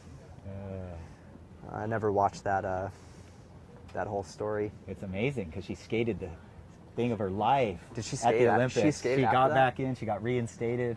She got back in, and she didn't get to train, and she skated the event of her life. Oh, and man. then the corrupt judges gave it to a woman who didn't deserve it, and unfortunately Nancy Kerrigan ended up with the silver. And I mean, she skated the event of her life. Wow. Yeah, and she only got to practice, I think, just a few days. She only recovered from the injury until just before the Olympics.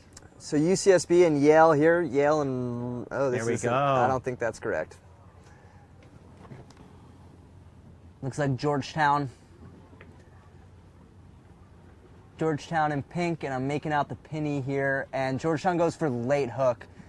I hope, he's probably got this calculated. He knows that he's hooking Georgetown later Navy. than the cycle time. So 10 should not be able to cycle here and be on time for the start. Great timing for the hook, but no. Hooked too early. 7 hooked too early there. 10 was able to cycle and starts clear with space to windward. That was a big mistake by 7. They could have had that start and they botched it. Navy? Is it Navy? And leading to the right, ooh, yes. He maybe could have made that tack a little bit better, but hopefully he can get to that Georgetown boat. Oh, this is so exciting. I love this. I love this. This is 2 50-50 pairs and 1 one and done pair. So Georgetown's going to send 7, their strongest boat, over to the right. Maybe they can land a strong lee bow, and they're going to send, that weaker boat back over onto 12. So they thought that boat 9 there was too weak on that rightmost orange boat, and they're sending him back to be 12's pair here. And we still don't know who's winning this lured pair. It looks 50-50. 50-50, and maybe Georgetown's getting to him after kind of what I would call a botched start by the boat guy. He hooked too early, and Michigan was able to cycle. It is Michigan. Do we know that? Naval Academy. Yes. Navy. It's hard to see on the screen. Right? Navy It was looked able like to Michigan. cycle and start with space to windward. That was super strong. Unfortunately, the first boat that came back, you're the gatekeeper if you're that windward boat, and he had an advantage with the space. The first boat came through, and he missed the lee bow. And Georgetown corrected the error, and they are matching up their strongest pairs. I can tell Sean Segerblom's style there in boat 11. I recognize his style from watching him sail up there in Newport Beach and Long Beach, all over California. Still 50-50 on the left here. This is going to be really interesting. Beautiful. Yep. So 11's in a tough spot here. If they tack and go after 9, 9 just ducks and beats them to the right? So you can't really tack if you're 11 and go after 9 to balance anything up. You have to wait to the ley line, essentially, or hope that a teammate can, maybe do something. But 11 really has no option to tack, even though they'd be on starboard. They would just immediately be losing to 9. Yep. And then looks like Georgetown's winning the right now. They were able to balance up the pairs and match who they wanted, and it looks like that left boat's coming out, and they're going to be ahead here. And kind of just, they're sailing a little bit faster than Navy right now. What do you think? Do you think this left, do you think the Naval Academy gets around in the 1 here, or do you think they're going to be behind behind Pink? The tide is slack. He's laying it for sure. Slack, yeah. Here's a big cross. They're not even going to go for it. Nope, Pink doesn't even want it. They're going to go play 2 all the way here. Smart play, but they got to figure out, oh man, this is going to be tough for him here, huh? Ducking through on Pink, so watch 7 stop. Stop, I can't see the number. I guess it's going to be whoever that is from tacking. And this is going to be a play 2 for Georgetown here. That yellow boat can't tack. That's what I was talking about, ducking through to the right on that ley line. If you're short of that ley line by a boat length, see how weak it is, you just immediately, you can't tack and around the mark. You have to overstand and wait for 7 in this case to tack. So 10 really put themselves in a weak spot on that starboard ley line just below it. And that's going to be the difference. 1-5-6, close chase. Here we go. Let's see what they do. They can either high-low or they can double down on 7. 7's clearly the weakest boat. And they need to pass, both of those boats in the back need to pass 7, and then the combination would become a 1-4-5. So that's what their plan is. And it looks like they're immediately already going for a high-low. So watch 8 is going to go to a wing shortly here, and if they get unbalanced, because it looks like 7's going to be sailing more distance than the boat going low here, that orange boat headed straight for us, kind of in the back there. And 8, if they think is getting too advantage. If 8 thinks that boat's getting too advantage on 7, 8 will go back and balance this up. And Georgetown's good enough to recognize this and make this happen. I would hope to see that they can balance that up. This is going to be an interesting chase. I think we should stay on it, hopefully. Yep, once in a while the batteries do last 30 minutes. So do once they? in a while they may have to just copy run that. it in. Yeah. Oh, there we go again. Great So job, guys. they're really, so what happened here was 7 didn't end up having to sail like a whole lot of extra distance. This naval boat, number 10, like really didn't get on their air soon enough to make them do it. They're kind of getting there now. I think they might be bringing a puff down. And all of a sudden 10's looking a little bit stronger here. 10's looking a little strong, but you can see 8 in position. If they get too close, they're going to be there to balance. So let's see how this converges. And you can already see boat 9 is down at the top of your screen, and they're going to be pushing the 1 around. The 1 who's the orange, I guess that's, is that 12? 12 is in the 1 right now? Leaders, so they're trying to condense the race. Georgetown's winning right now, and you can see he's already spacing out to the outside here. He's going to break this overlap. He's going to head up, break the overlap, and he's going to come back down, and then 12 is going to be forced around the mark. Proper course restriction. There you go. And they should just go right behind him again, force him around the mark. There you go. So they're just looking to clear that boat out of the mark, break the overlap one more time. Took more than once. not uncommon, and maybe even a third time here. And you can see 8 doing the balancing we were talking about, setting that up the whole way downwind, and 8, 9 round the mark here in the way. Here we go, and great job balancing by Georgetown here. Little hits, nothing too extreme, but here we are, bow to stern at Mark 4, bottom reach, tip to toe here. Let's see if 11 rounds this in a pin. If they, yep, they're sliding back into a pin now. So now 9 is going to be the most advantaged boat, and we were talking about how they wanted to go out left. Maybe 11 will stop that coverage from happening. It looks like they slide forward here, and they're not going to be in the pin, but that's a way you can disrupt the 2, 3, 4. And 8 just got passed at Mark 4, just got passed, forced it in. They had mark room. And there's going to be someone spinning here. I would assume it's going to be boat 12. I think they owed 8 room, and they did not give them room. So we're going to see a call. I don't know if the judges are talking about it now, but that looked like 8 had room, and they went in there, and now 8 is back. Red flag. This is a play 4 They here. just flew a red flag on the umpire boat. They did. Yes. Okay. On 8, 8 spinning. Georgetown is spinning. This is huge. 1, 4, 5. Watch a boat drop down on 8. They should just send a boat back to 8 to slow them down, unless they think they can, see, like, they're just going to sail it out up on the upwind. They're going to try to convert a play 1 on the short tack. We talked about how long the port tack was. This is the Naval Academy trying to do a pass back out the front on the short tack to the left side. Oh, man. And their bow front, like, you have to drop in his face. Get on him. You got to get him out strong, because he's got to tack and cross. Like, it's not like he can just fit the tack in and have the right away. They are on the short tack, and they are doing this out the front. It's happening too slow. It's happening too slow here. And 9 almost looks like they have the 1. So it looks like Naval Academy is going play 2 here, and they've got the right locked down. And Georgetown isn't close to making this pass back happen on the right. So you can see competing pass backs happen. I'd say the left is more advantaged, but they're still. I think that boat far left is tacking and crossing. I think they did it. I don't know how far over the ley line they are. Do you think they're over? Sorry, hard right on your screen, folks. Hard right? Top right. Those guys up there have done the pass back. Here's the moment. Is he crossing? He's crossing. This is going to be huge. Even if boat 9 has the 1, the Naval Academy has play 2 locked up against Georgetown. A huge mistake at Mark 4 from Georgetown on the bottom reach, getting past, rolled, and now they're coming back right, coverage, that's right, yep, cover the right. Don't let him get, you could let him get bow out to the right, just force him to the ley line, and then he's got no options, or you could face him, I think, double dial. Here we go. Got to do something if you're boat 9. We talked about the power of the right. He's doing everything he can there. Big dial, but he gave up the 1. The left is going to cross, and the right's going to be ahead of him here. Georgetown may have just dropped the race here to Navy. Navy bouncing back. Wow. Oh, my goodness. What a last upwind here. What a last upwind. I can't see the finish line, but we must be coming up on the starboard ley line shortly. 9 is getting passed out the front, too. This could be a 1, 2, 3 for Navy. Not that it matters. 1, 2 will do it.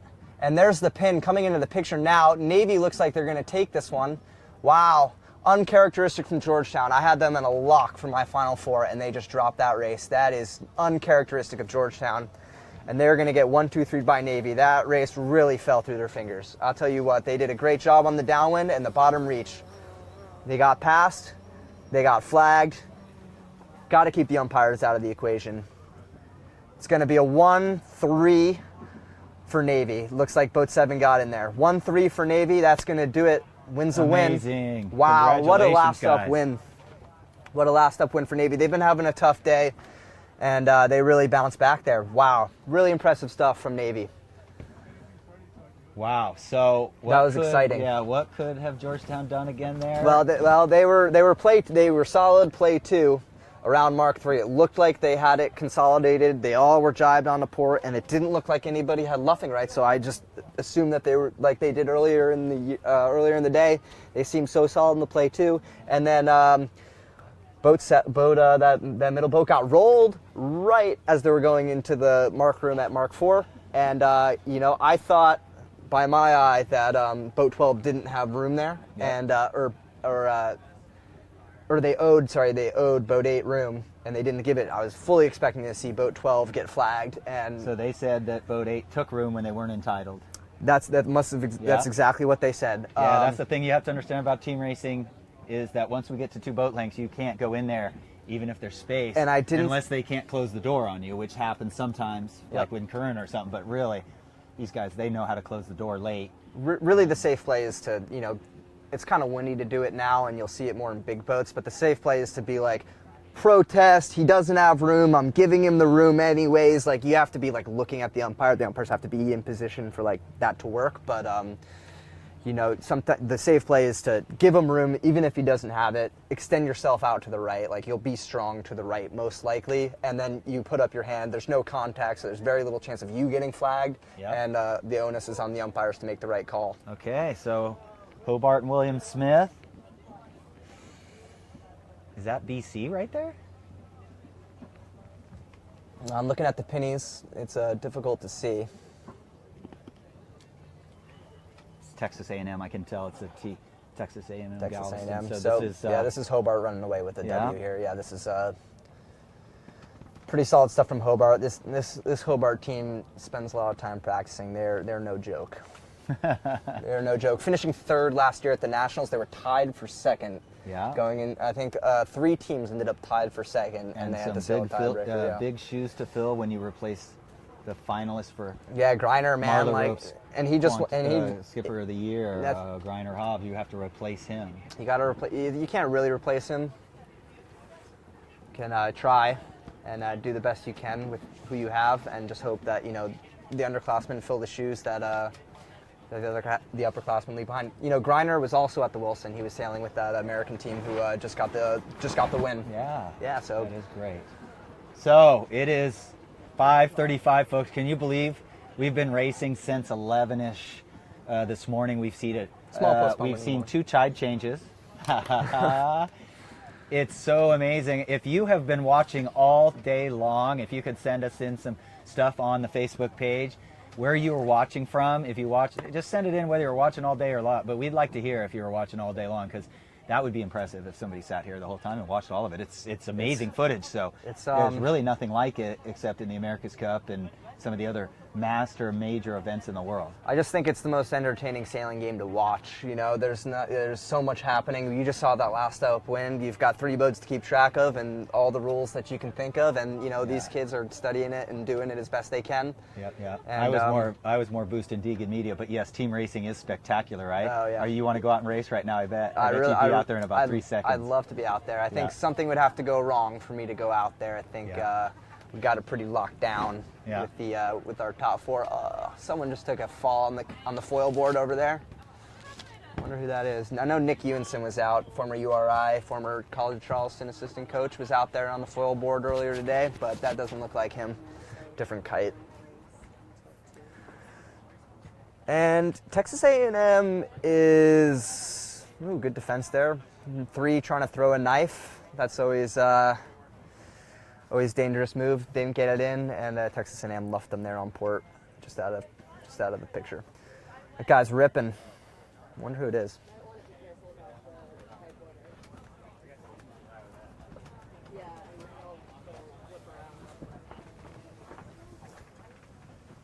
So we're watching Hobart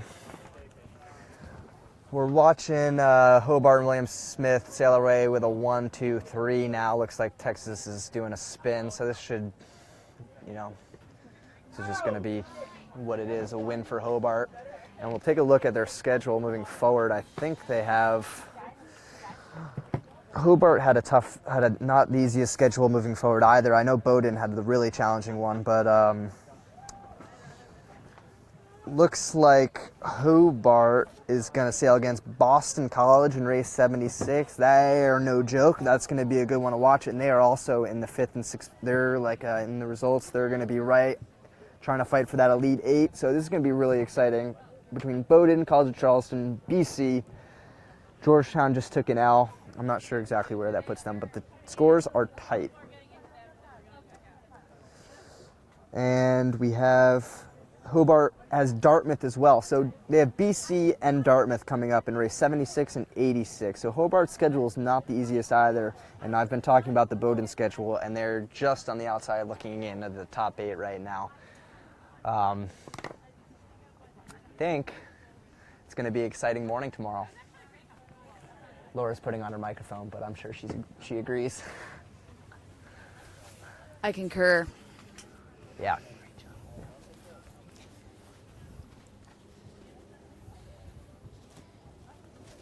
So, Dirk, have you studied the forecast for the next couple of days? Probably not as much as I should have. I was kind of just assuming it was going to be I should have a look. I should have a better look. We can do it right now. You were assuming it was going to be standard Newport? Standard Newport sea Yeah, breeze. well, Newport... Sea breeze in the afternoon. Newport hasn't given us sea breeze in the afternoon yet. Yeah, stuck with that northwest direction for the women's haul.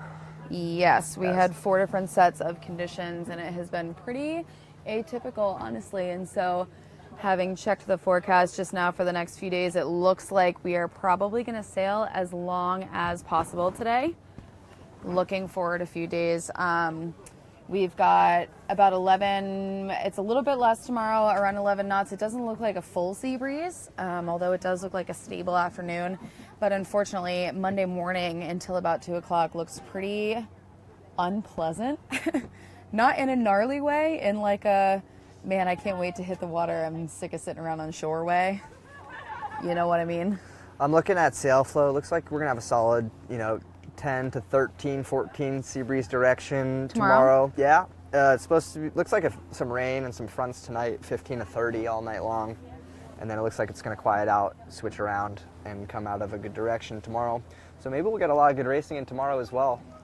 I do know that we have to make sure that we do not lean on a complete day 4. So I think what we're going to see is the race organizers err on the side of caution, get as much done while we've got the breeze and while we've got the daylight as possible. Yep. And just sort of plan for the worst. I'm sure that by the time we get to Monday, the forecast is going to change. It always does. Hopefully it changes for the better. But in the event that it does not, the more that we cruise through here, the better it's going to be for everybody. And then we can make sure that we get like a fully contested championship. Mm-hmm. It's always good to let the sailors sleep, knowing they got a Final Four the next day too. Make sure everyone's all nice and nervous, ready to go. We sent the Final Four after the Elite Eight on Sunday. We didn't even bother sailing on Monday 2 years ago. Oh, that's right, in Charleston, right? Yeah, got it all done in 2 days. Expecting a pretty light air event with the current scenario down there. Yeah, and the sailors love the lay day too, halfway through the regatta, especially the women's who are, there are a few women sailing all 3 events or partially all 3 events. So, co-ed women's and team racing, it's 11 straight days of non-stop sailing, 9 to 5. Time card. All right, so Dirk, where are we right here? Orange and black, is that what we're looking at? No. I'm looking at orange and black around Mark II. You're not looking at our show, Dirk. Oh, I'm sorry, I'm looking at the race course. I'm going to casually call you out in front of literally everybody. You are not following the monitor. I'm just looking at what's going on, man. Yeah, Dirk has wandering eyes. He gets very distracted by bright colors, as you guys can see. So he's looking at orange that's immediately off to our right hand side. Orange and black. Looks like CFC in Jacksonville, 77. Ah, I see. So we were talking about that earlier. You guys had gotten a little taste of Jacksonville University on their way up north to come here and settle in for the Nationals. They stopped at a couple of different points, and Charleston was one. I also believe they were either at St. Mary's or ODU or maybe both. Fordham. They came to Fordham. And Fordham? Yeah, I went to Fordham, And Fordham for sure. too. It's a smart way to make sure you get ready, as taking a pit stop and saying hi to all of your friends on your way. Laura, Charleston isn't winning this race, I don't think. Against Jacksonville? I don't think so. I can't tell because I don't have any depth perception, but I don't think they're winning. All right, so you cheat, you don't like judges, and you're also blind. Everybody cheats. I'm not going to let it go. I'm not going to let it go. So we are over halfway at this point, right? Through the 2019 College Sailing LaserPerformance Team Race National Championship. here in Newport, Rhode Island with our host, Sail Newport. We've got our event host, Brown University, with a little bit of help from Harvard University and, of course, the NISA conference out here running races like rapid fire, trying to make sure that we get everything that we need to accomplish today and tomorrow and even into Monday to make sure that we have an excellent championship. They did a fantastic job on the water yesterday, making sure that we had all of the races in, making sure that all of the competitors were safe and having fun. Of course, that's why we do it. So that's the most important piece of that puzzle. And it, you know, honestly, I don't have any complaints about racing today either. I think they've been doing a great job. Laura, I have a question for you. I might answer you, or I might decide to be evasive. Okay. What is If it? you ooch twice on a wave and you don't get flagged, did you cheat? Yeah. You sure? Yeah. And if you didn't get flagged, It doesn't mean you didn't cheat. It just means you didn't get caught. you have to find the limit. Of what? Not I getting think caught? I think all these teams they're finding the limit. They need to know when the umpire is going to flag them for 42. I see.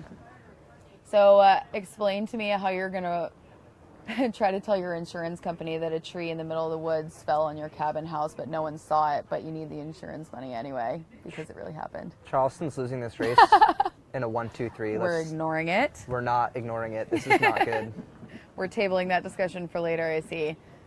So out on the water, we actually have Charleston and Jacksonville University. They are both a part of the ICSA conference. And just to reiterate, Jacksonville University is a brand new team to the circuit as of 2013. This is the first time that they have qualified for the team race national championship. And it's also the first time they've qualified for all 3 championships. The women's team just narrowly missed their opportunity to compete in the finals after a disappointing performance in the semifinals, but they are here and ready to fight. My stomach is getting sick watching Charleston lose in a 1-2-3 to JU up the last upwind right now. This is no bueno. You have got to give them credit, though. That is an excellent performance for them, and you know what? Alfonso has been leading that team. He is fast, he's good, he's one of the nicest kids you'll meet, and he's been leading that team to, you know, through growing pains, and they're here and they're beating the College of Charleston at nationals. They took a race off us in the qualifier. They might be taking a race off us now. Oh man. Their coach, John Fadre, has been putting, I'm sure he would say, literal blood, sweat, and tears into that program since its inception. And obviously he's doing something right as they're here. And they're here and they're outperforming some of the best teams. They call themselves the future. And Dirk, I don't know how to say I told you so in another language, but I would if I could. What? That they are going to take some chunks out of some good teams and they're going to rattle some scores. And we cannot pick the top 4 yet. I can pick. It doesn't mean I'm right. I mean, Georgetown looked so strong this morning. That was like a super good play too. I thought they were like locked up, and then my confidence just got shattered watch them drop that play 2 around Mark 4 against Navy just a few minutes ago. Crushed. Yeah, it's like super confident in Georgetown's play 2, and they just really underperformed there. Got fouled, spinning, race over. And right now, I can't really tell the depth perception. I'm hoping that I got the sail numbers wrong or something. But College of Charleston is in black, and they are not beating JU. What do we have here? University of Wisconsin, University of Washington. Yes, two teams out here on the water duking it out. It looks like we've got a 1-2 for the Huskies at the moment.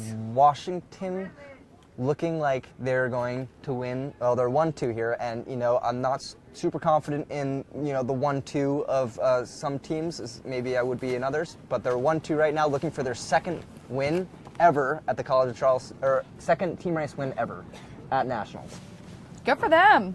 No, I was talking to some of their crews there earlier. They were on my break, and they were super stoked to be here.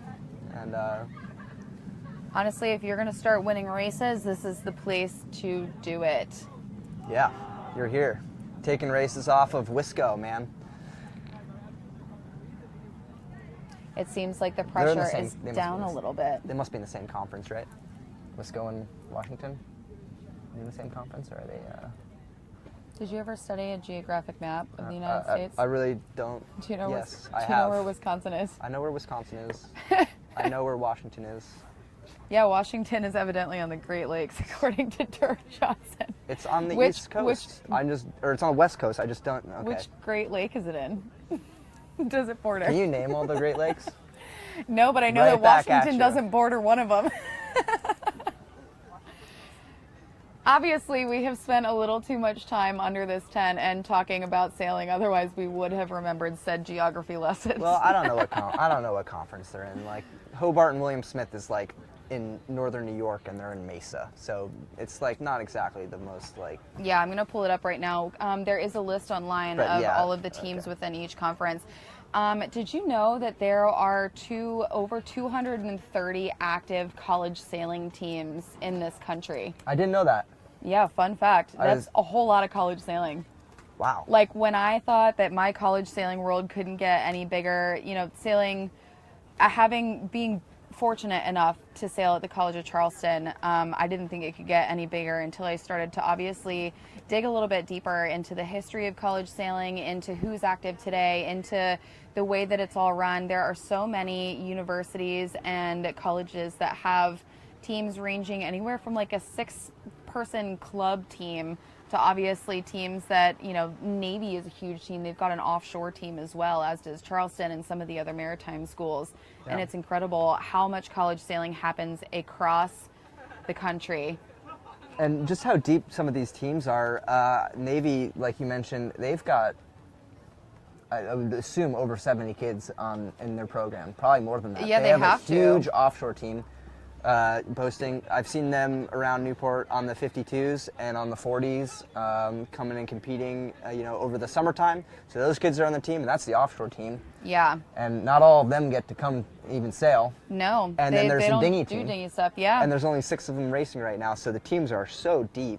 Exactly. Really quick, yes, Kent Pierce, thank you for keeping us honest. This is Stanford versus Wisconsin. Stanford versus Wisconsin. In case you weren't here earlier, it was pretty clear that Dirk isn't great with colors, but fortunately, because I'm not great with numbers, he can deal with that, and I'm supposed to be sorting out the color scenario. Jeez.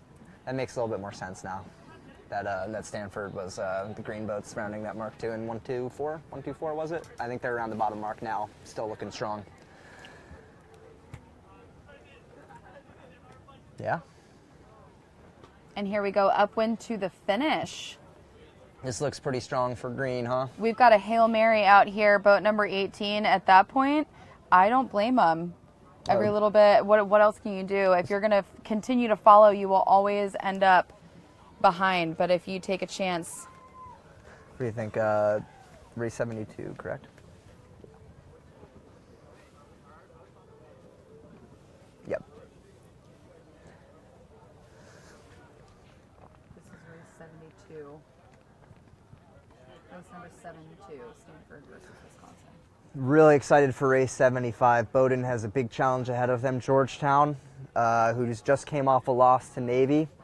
So Georgetown's going to be looking to bounce back, and Bowdoin is going to be looking to make this Elite 8. That was just number 72. Look at them right on the fringe here. And Fordham, I've kind of haven't been mentioning a whole lot, sitting in 9th here. There are a few races back on Bowdoin, however, who, I guess it's a pretty clean cut for the top 8, isn't it? Look at that. Perhaps.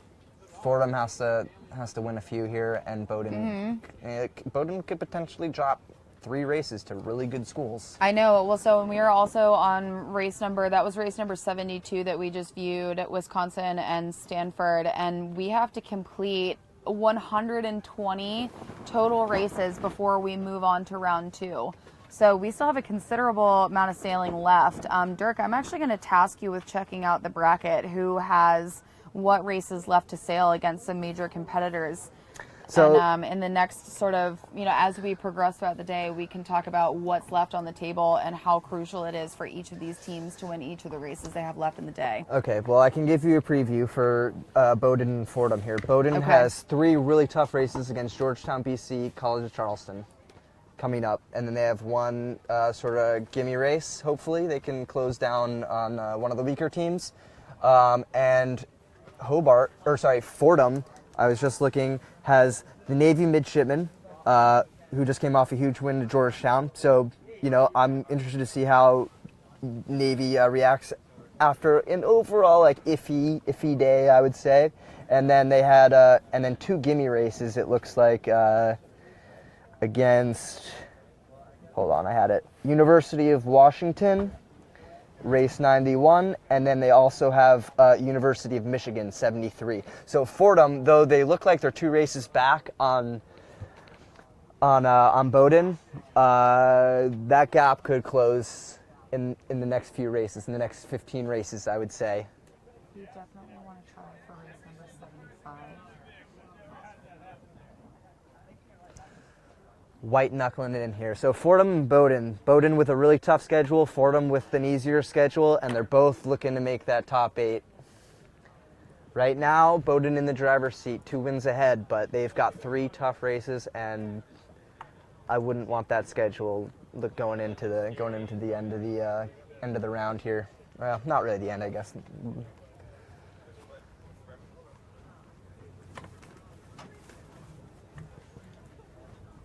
Close to the end, getting there, coming down to it, huh? Yeah, well, we are certainly coming down to the end of the day. We just got confirmation from our ICSA rep that we are going to do one more flight.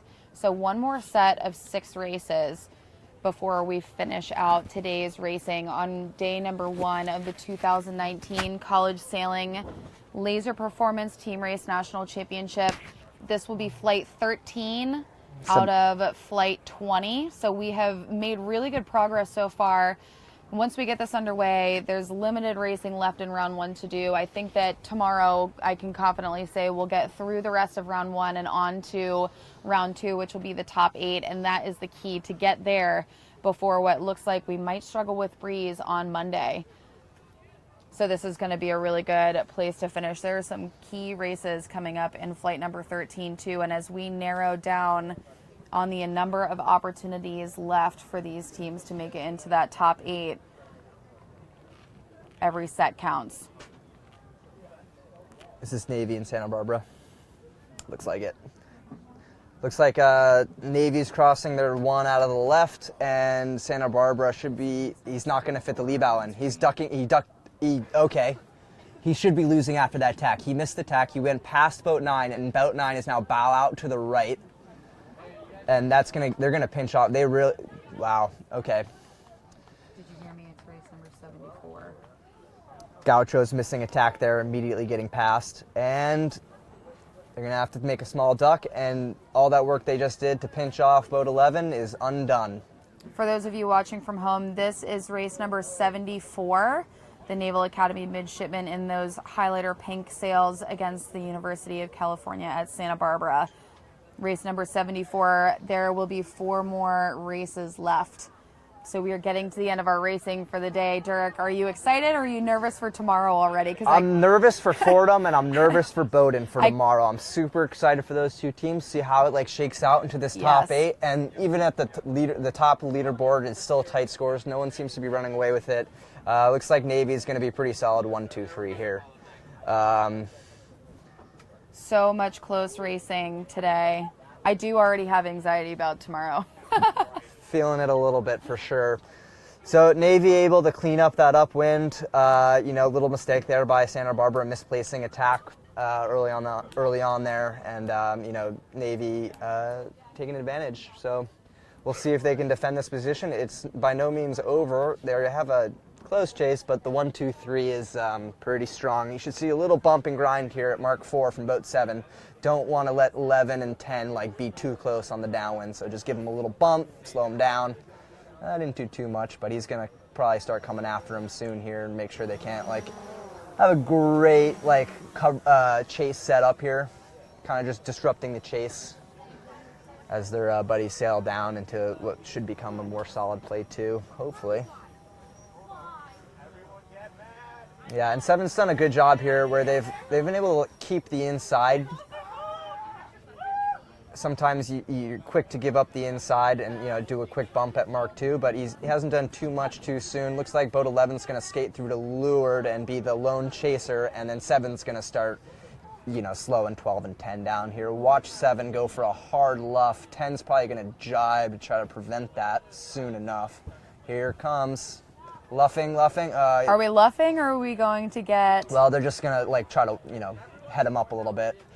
10 looked like they could have fitted jibe in a little bit earlier. Maybe they wouldn't be so, They wouldn't be stuck flirting. Yeah, I would jibe. If you're 10, just jibe now. Why are you waiting? The mark's over there. Just jibe. Make sure you're on starboard. Don't let 7 cross the inside, and maybe you can chase him down with boat 11. Boat 12 looks like they're going to be auto 6 here, but 10, you're kind of leaving the door open to get left here. But also, you're on the inside. You've got starboard advantage as soon as you jibe.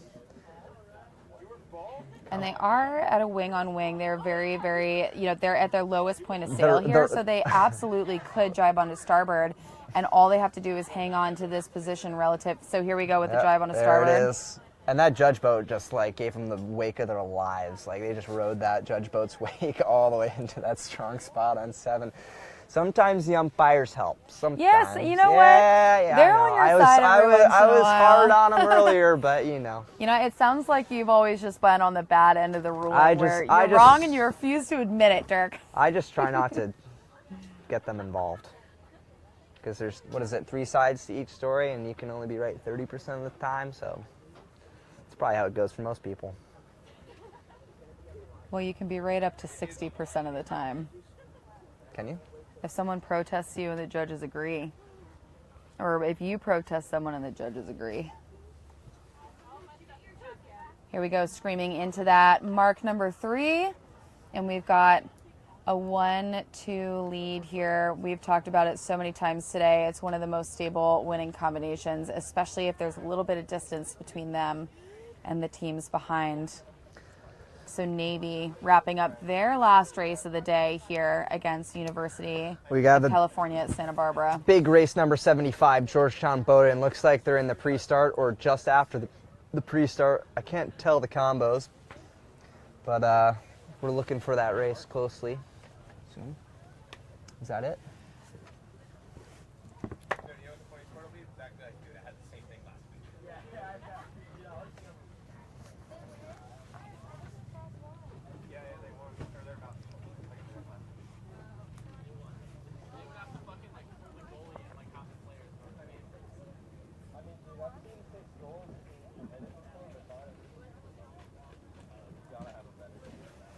All right, as we head into the finish here, they are going to head home for the day, and we're going to move on to checkout. We have a few races left out on the water, and do we want to get a little taste of all of them, or do we want to pick 2 to follow through? You guys who are watching, let us know. There are some pretty big races coming up through teams that we know are going to put on a really great show, some excellent team racing skills. Sorry, my tent almost just blew over on me. I think I almost just got blown Or into do we the want water. to check out, there are some teams that are right on the cusp.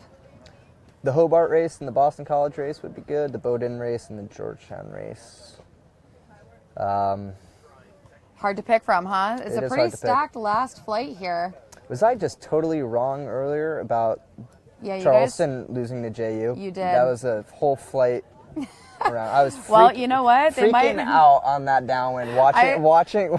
I hope it's not a horrible case of forecasting, because you may have jinxed them at this point. I was watching the Washington race. Yeah, and you the were Dartmouth watching race. from the water instead of from the screen. Oh yeah. Okay. And you got all caught up. I'll trust the system, man. I'll trust the system. Yes, we need to trust the system. So we just are wrapping up here. That was race number 74. We're going to go through to race number 78. So 4 races left out on the water. There are a few teams that have just finished their rotation here in the basin.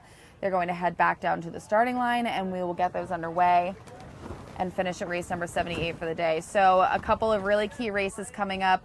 We've got Bowdoin racing against Georgetown in race number 75. Very crucial race. They're definitely, in the top 5-ish. So we know that they're going to move on in the top 8, most likely. And then we've got Hobart and William Smith colleges against Boston College. The Eagles really high up in the rankings. Hobart and William Smith down near 8. It's still, 8 8th place can be commandeered at this point still, I think, and Hobart and William Smith is cutting it a little bit close. Jacksonville University, such a fun story to follow against College of Charleston. And if despite my Dirk may or may not have jinxed them, we could find out shortly. And the last race of the day will be the University of Washington and the University of Wisconsin, which also, according to Dirk, I learned a geographical fun fact. They both states actually line the Great Lakes. They do. So here we go with Bowdoin and Georgetown University. They are at Mark 1, headed on the reach leg to Mark 2. Washington State borders Lake Superior. Can you get a load of this view right here in these conditions? It's 6:03 at night. They are just absolutely cooking on a reach. We're out here team racing and sailing. I mean, the Newport Bridge is gorgeous. That's Rose Island. Sailing right here in the harbor, and this is not, this is the first of 3 days for team race, but there's a whole nother 4 days of racing to come after that. This is Georgetown leaving the door open for Fordham. It sure is. All right, so Dirk, here we go. We've got a 1-2 for Georgetown and Bowdoin. 1-2-5, and the chase looks okay. They're not super far back. Maybe they can, get to that weak Georgetown boat in the 2 there. Looks like a great puff down here on the left-hand side, and I don't see the rest of the fleet in it. There, the Georgetown boat jives, and they're going to end Bowdoin up doesn't see it. Bowdoin doesn't see the puff. No. They're going to lose. So we're at the point in the day where the sea breeze is starting to fade as this temperature cools down, and what ends up happening is it doesn't just shut off. It's all coming over top of breeze where we're sailing, and so it's getting really, really puffy, and that is becoming a more and more integral piece to figuring out some of this team racing, especially for those teams that are on the hunt. Looks like Georgetown's going to keep this 1-2 to Mark 3, and Fordham's got to be watching with bated breath, knowing that Bowdoin might be taking a loss here, and they're 1 race closer to making that top 8. And they also know that Bowdoin's got like 2 more tough races ahead of them. Yeah, every single coach and team out here is very aware of who has what races left to complete. It's very exciting. Looks like Georgetown is going to be solid here. They're about to get in the zone, clear ahead, and it's going to be 1-2. Yeah, their ace has done a great job slowing up on that last race. They were the ones out on the left-hand side in the breeze, and they had to bring that to an immediate end to make sure that that breeze didn't allow the Bowdoin College team in 6th place to catch up and condense the race a little bit. Yeah. That's correct. So we're going to see how Georgetown wants to set this up. It's going to be a little bit more dynamic than it was before. The pressure isn't so solid and stable, so the coverages are, a little bit more elastic. Like maybe you would extend just a little bit farther to get into a puff than maybe you would otherwise, like to. There goes the 3 out to the left. The 1 should be tacking. Once they're back in the screen, I bet you they'll be on starboard. There they are. And we have the weak boat going to the right. So let's see if we can force some crosses. If we're Bowdoin right now, I think they're too far removed from the situation. They don't really have a play here unless they turn on some engines that we haven't seen so far. I think Georgetown, they can just keep the boats flat and go upwind. They should have this race, and Bowdoin is going to drop one, and they're going to be that much closer to not making the top 8, and that would just be heartbreaking for them because they sailed such a good morning today. I'm be really nervous tonight for those guys. What about you, Laura? I was born nervous, honestly. Really? It's more of an excitement than it is a nerve. I'm so eager to see the way that all of this is going to unfold. The racing it's going to be so tight. All of these schools that are vying, we've got how many, 4 or 5 different schools vying for one, to make sure that there's one place between them and everyone else to make it into that top 8. And then the racing isn't even over from there. It only gets more intense as we start chipping away through the qualifiers to get into the finals. We're going to have, 41 races to do tomorrow? So yeah, maybe even more than that. Well, maybe more than that, to finish the round of 16. So yeah, before so we 41 for the round of 16, and then Me being bad at math, I can't tell you how. Probably like 25-ish for the top 8, and then we will definitely get into the semifinals, the petite finals, and the finals, obviously, on Monday. But there's a lot left to be done. I believe it's 56. 56? 8 times 7? Am I good at math? I don't know. Well, listen, one of us has to be good at math, so we need to figure out who's going to... 7 times 7 is 49. So. I can handle color and geography if you can deal with math. Cool. Okay, game plan. I could be wrong with that amount. I don't really know. 56. Oh. Right. This race is closed out, huh? Are they going to get into the box and finish through here? Georgetown's been strong this whole race. They've been strong all day. We saw one little hiccup earlier in the day, and here's the finish line. And I think that it will be a 1-2, and it might even be a 1-2-4 for Georgetown University. 1-2-4. 1-2 anything wins. 1-2X. Gotta love the 1-2. Makes everything real simple. And this is their last race of the day, so what a way to go out, knowing that there's so much pressure for the next couple of days. Yep. Taking, headed into the dock with a win is definitely a great way to go to bed tonight, knowing that your job isn't over yet. If you're boating, you're sweating, man. You've got absolutely. You're not getting a lot of sleep if you're boating tonight. I'll tell you that right now. Fordham looking down the barrel at them with 2 pretty easy races tomorrow, and you have BC and Charleston next. Are those the last 2 races of their? I think that's right. Maybe they top 16. Yeah, I believe so. Or I don't think it's their last 2. I think it was just the 4 when I started checking. Let me have a look though. Okay. All right, so that means that race number 75 is done. We've got 3 races left before the end of the day. All 3 of them are in progress out on the water right now, and we are going to take a look at those next. So the last 3 races of the day are Hobart and William Smith colleges against Boston College. Definitely an interesting race, knowing that Hobart and William Smith is right on the edge there. Jacksonville University against College of Charleston, and maybe you can go to bed with less anxiety if College of Charleston doesn't lose in a 1-2-3 to them. I was freaking out. And then the University of Washington and the University of Wisconsin wrapping that up. So what we've got on screen here is our yellow Boston College against Hobart and William Smith. And that is a lot of space here between all of these teams. Is this on the race?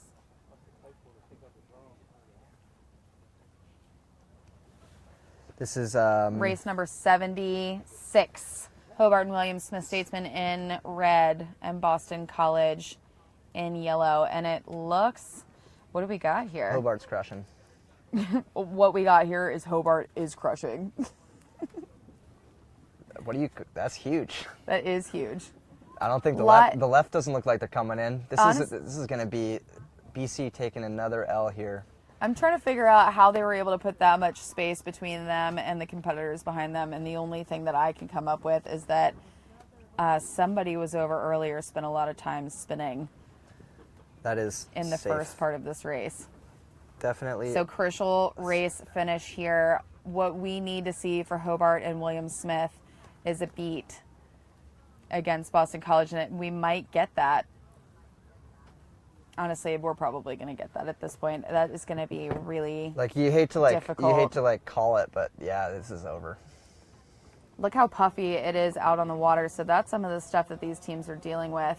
This is into the finish. Maybe they just had a good downwind and were able to extend. If it was the first upwind, that would be really far behind. BC, this is not going to be good for them. They're going to drop to 7-3.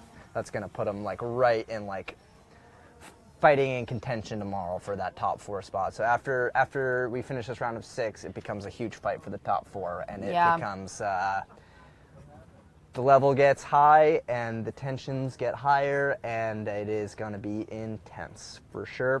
Right now, Hobart gives BC an L, and Hector. We haven't talked about Hector too much. He's going to be sailing probably A in co-ed, trying to fill Griner's shoes. And right now, him and Charles are, I'm not sure if it's Charlie, I'm just assuming, putting the herd on BC, Wade and Sophia, and maybe Peter Lynn sailing. I'm not exactly sure who's in each race. It's confusing because they don't necessarily need to announce to us who's sailing, but we know that Peter's been in, we know that Wade's been, you know, kind of the backbone, and Sophia is lightning fast. So dangerous team nonetheless, but they're going to take an L here. Still sitting pretty, 7-3. Anyone's Regatta, Yale 9-0. They just packed up and left. It's a great first day. All right, so with that wrapped up, we have the last race of the day out here. Dirk, I hate to break it to you, man, but you're just going to have to check the results to see if your forecast of that Charleston-Jacksonville race came to fruition. And we're going to follow the University of Washington and the University of Wisconsin here on their final race of the day, race number 78. So here, who's green? The Huskies are green, George Washington. So the Huskies are close to leeward at the boat here. That's pretty strong. You'll see 16 peel off in the next, oh yeah, they're going to go sooner rather than later. Oh no, they're going to hold. They're not going to go. So now we have a 50-50 combo here in the middle between 16 and 13. 13 really has to get to 16 to make this happen. If 13 can get to 16, that'll really be where the race will be won or lost. Looks like they're losing a pair to the right. 18 is going to be a tack ahead by the time 15 goes and should be able to plant a tack on 15's face. But some wave sets here. We'll see who gets through it best.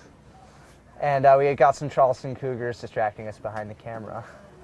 Distracting you. I'm distracted trying to confirm which states border the Great Lakes at the moment, because this needs to be settled here and now, and I want you to see it on Google. I don't think that Washington borders Lake Superior. I think it's like on the Pacific Ocean. It is. Yeah. When was the last time Lake Superior was that close to It's the not. Pacific Ocean? Yeah, that's what I'm saying. Yes, or that's I need to figure out if they're in the same region for college sailing. There are 8 different conferences in college sailing, and there are over 230 teams. I don't believe that they have seen each other except for here at Nationals. Huge cross on the left just there. Looks like the Huskies may be benefiting from that cross because now they duck through to the right, and they should have leverage despite, you know, their weakest boat being slow. And on the left, they've got maybe the one in the middle there. That's what it looks like. He ducked through strong, and his teammate peeled out, or the Wisco boat peeled back left. Maybe there's pressure over there, and they'll come in strong, but assume not. And Wisconsin is winning the right, so that's going to be we're going to see how this happens. If Wisconsin can get the left across, they're going to win, and if they can be ahead of this middle green boat is the big question mark, and that will be really where the race sorts itself out. That middle boat is looking like they're getting a little pressure here. Little pressure here for that green boat, and bow down through the waves. This is going to be a close cross, but it doesn't really matter. I think the left is going to be real strong here. Looks like a little pressure on the top, and that green boat, who I thought was super weak, looks like they're actually in the 2. This is going to be a close race. Where's green going to go? Are they going to cross through to the right? Yep, they cross through and they go, but look, this sets them up short of the starboard ley line, and they have a blue boat potentially ducking through to the right. In the next 30 seconds, that middle blue boat, I can't read the number, they're going to be coming through, either crossing, strongly bow, and this green boat on the right is not on the right. They're short of the ley line, it looks like.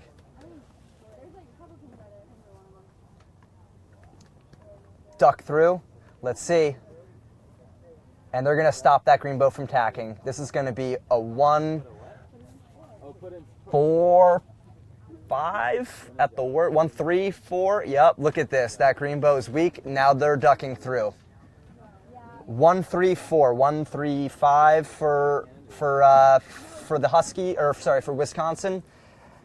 And look, the 2's already looking to play back. They know what they need to do. They need to get their teammate in front of that boat, and then they need to get the teammate out of 6. One green boat. Oh man, what a marvelous, what is going on? Boat handling out the window, marginally hitting the mark. No flags. There is a spin. hit the mark, so I think he's spinning. And up front, this should be done like a year ago. This is taking way too long if you're blue. They need to be 1-2 a long time ago. They're giving Washington a huge chance right now. He's Han Solo up front. Oh no. Spacing is in blue's favor here. See how green is now overlapped? Green's going to get stuck to windward. They stuck to windward. Bow down. No room. 7. No room. And there it is. They draw a foul. Let's see what happens. They're going to be sprung 1-2, but they're relying on the call, and That's they're already a rejection spinning. if I've ever seen one. Not relying on the call, and 16 didn't get the hook. They didn't quite do enough to help 17, and now all of a sudden they're both spinning. Okay. I thought they were going to be solid play 2 there because blue really didn't do a great job making that 1-3 pass back happen. Still really close racing around these marks. Well, let's see what happens. I'm not sure I can predict exactly what these two teams are going to do, but I could try to tell you what they should do. But it looks like 1-2 for Wisconsin here with 17 and 16. 13 might have a piece of 17, but hopefully they can balance this up. I'm going to be interested to see if they can make a chase happen here. Washington really needs to be on 17 here, really trying to advantage boat 13 on that inside. Their farthest left green boat here needs to get advantage, and it's really 15 and 14 who need to make this happen for them, because 13 is going to make it happen for them, or sorry, 14 is going to make it happen for themselves. Really got to get on his air. Got to be really. These two green boats should be probably right next to each other on that on 17's air. They shouldn't be that separated. You can see the blue boat exploiting the hole between them and keeping it fast, keeping the spacing good. And looks like 13 really isn't going to have a piece. So we'll just make it a quick 2-minute close. Trying to keep it fast. But it looks like Wisconsin, there, 2 inches on that one. Just saying. You're 2 inches? No, just look at boat 16, 2 inches. Ready? That's a pump. We're going to call Rule 42 from the booth. They're going to hate us. So Look at that breeze coming down the course. Yeah, it's going to be 1-2 for Wisco. And, despite like an early mistake, I think, on that top upwind, they're going to be 1-2 due to some mistakes by Washington there at the top of the run, and kind of just a chase that didn't really, amount to anything. And the gap's only getting bigger as they don't round the mark. 13, you got to not luff there. You got to be as close as you can for the chase. I would say I would give this race to Wisco. I think if they just sail the boats upwind well, their gap's big enough at this point that that they should be okay. Puff to the left, I think that's why you saw him immediately went. Now 13 has a chance here where they can like hip up on that boat and like sail in a seam, we call it, where the left boat isn't going to be directly over them or in a position to cover. The gap is so big, though, I don't think it matters. But there comes 16 back on the left. I think port is still the long tack. We said, 60-40 earlier, and I think it's probably still close to that. I don't think it's a super square upwind, but it's been getting the job done for us. 60-40 is acceptable. 60-40 port starboard, just as a percentage of how long you spend on each tack. On each of the tacks. Yeah, sorry if that's confusing. That's just all I'm referencing. But just about to the finish here. Yeah, is this the last one? This is the last race of the day. Oh, sad face. University of Wisconsin still with the 1-2. Gap looks Look like... at that chop down here in the bottom. They have powered right. I had to pause to make sure I didn't say it too soon. They powered right through it pretty well. It doesn't look like they lost very much boat speed. It's certainly stacked up. The waves, they look... That's a big one. That is a big one. So they stack up every once in a while. I think on the left it's a little bit flatter, but as you go right on this last upwind, you kind of come out from underneath the Fort Adams, and there's a lot more distance between the shore and where we're sailing on the right side of the course than it is on the left side of the course. You're quite covered on the left on the first upwind, and even on the right on the first upwind, but you can see these boats on the right on the last upwind really getting out into some bigger waves here, and that's just how dynamic this course is with current, back eddying up Goat Island and Chop State being totally different. You also haven't even addressed what having 2 other races in progress on the course and people sailing off the finish and into rotate, et cetera, what all of that does to the breeze on the course also. The amount of boats in such a small space, it definitely affects the overall breeze. And right now they are just like, look at that. They are open air, clear air sailing. They're the only ones left on the course headed into the finish here. And that is the mouth of beautiful Narragansett Bay. Great shot. That is a great shot. If you guys are not familiar with Newport, off to the right-hand side is Connecticut Island, where Jamestown, the city of Jamestown, is. And there is this little island with this huge, gorgeous house on it. And its nickname is the mother-in-law's house because you have to take a dinghy to get to it. Do you? Yeah. It's on top of a rock. There's no other way to get it. Have you ever been in there? No, I haven't, but I heard. The whole inside of the house is shingled as if it was like the outside of the house. It's kind of like a weird, like, you kind of get in there and you're like, ooh, it's kind of funky. That sounds pretty cool. All right, here we go into the finish, and it looks like we might end up having a 1-2-3. 1-2-3, 1-2. I think the Huskies kind of dropped back there. They didn't quite have the legs, I think, to hold for that last upwind in the chop, and they really kind of got extended on there. 1-2-3 for Wisco, finishing the day strong, and the Huskies weren't able to quite finish off the day they'd like to. And there we have it, folks. We have 78 races down. We are over halfway through round number 1. We are well on our way to getting into the top 8 and then the top 4. This is race day number 1 out of 3 total. We do have some updated results, and I'm happy to report to you, Dirk, that the College of Charleston won their race against Jacksonville University. Yes is right, so you didn't jinx them. That brings us to the end of the day. We do have a quick update on overall results for you all. Yale University is still leading this event with a 9-0 record. Unsurprising that they're doing really well. They are one of the most recent national champions. We've got Georgetown University in second, tied with the College of Charleston after that win. In third, winning the tiebreaker over Hobart and William Smith colleges. Dartmouth in fifth, Stanford University in sixth, Boston College Eagles in seventh, Bowdoin in eighth, and then Fordham and Navy in ninth, tied. They actually do still have a shot. So tomorrow we have some pretty exciting racing. Again, my name is Laura Beigel. I'm your host here for the 2019 College Sailing National Championship Series. This is day 1 of the LaserPerformance Team Race National Championships. I'm joined by special guest Dirk Johnson. Thank you for having me. Providing color commentary about bad geographical knowledge. And we are going to be back to you guys tomorrow morning to bring you the live action from race day number 2. Thank you for joining.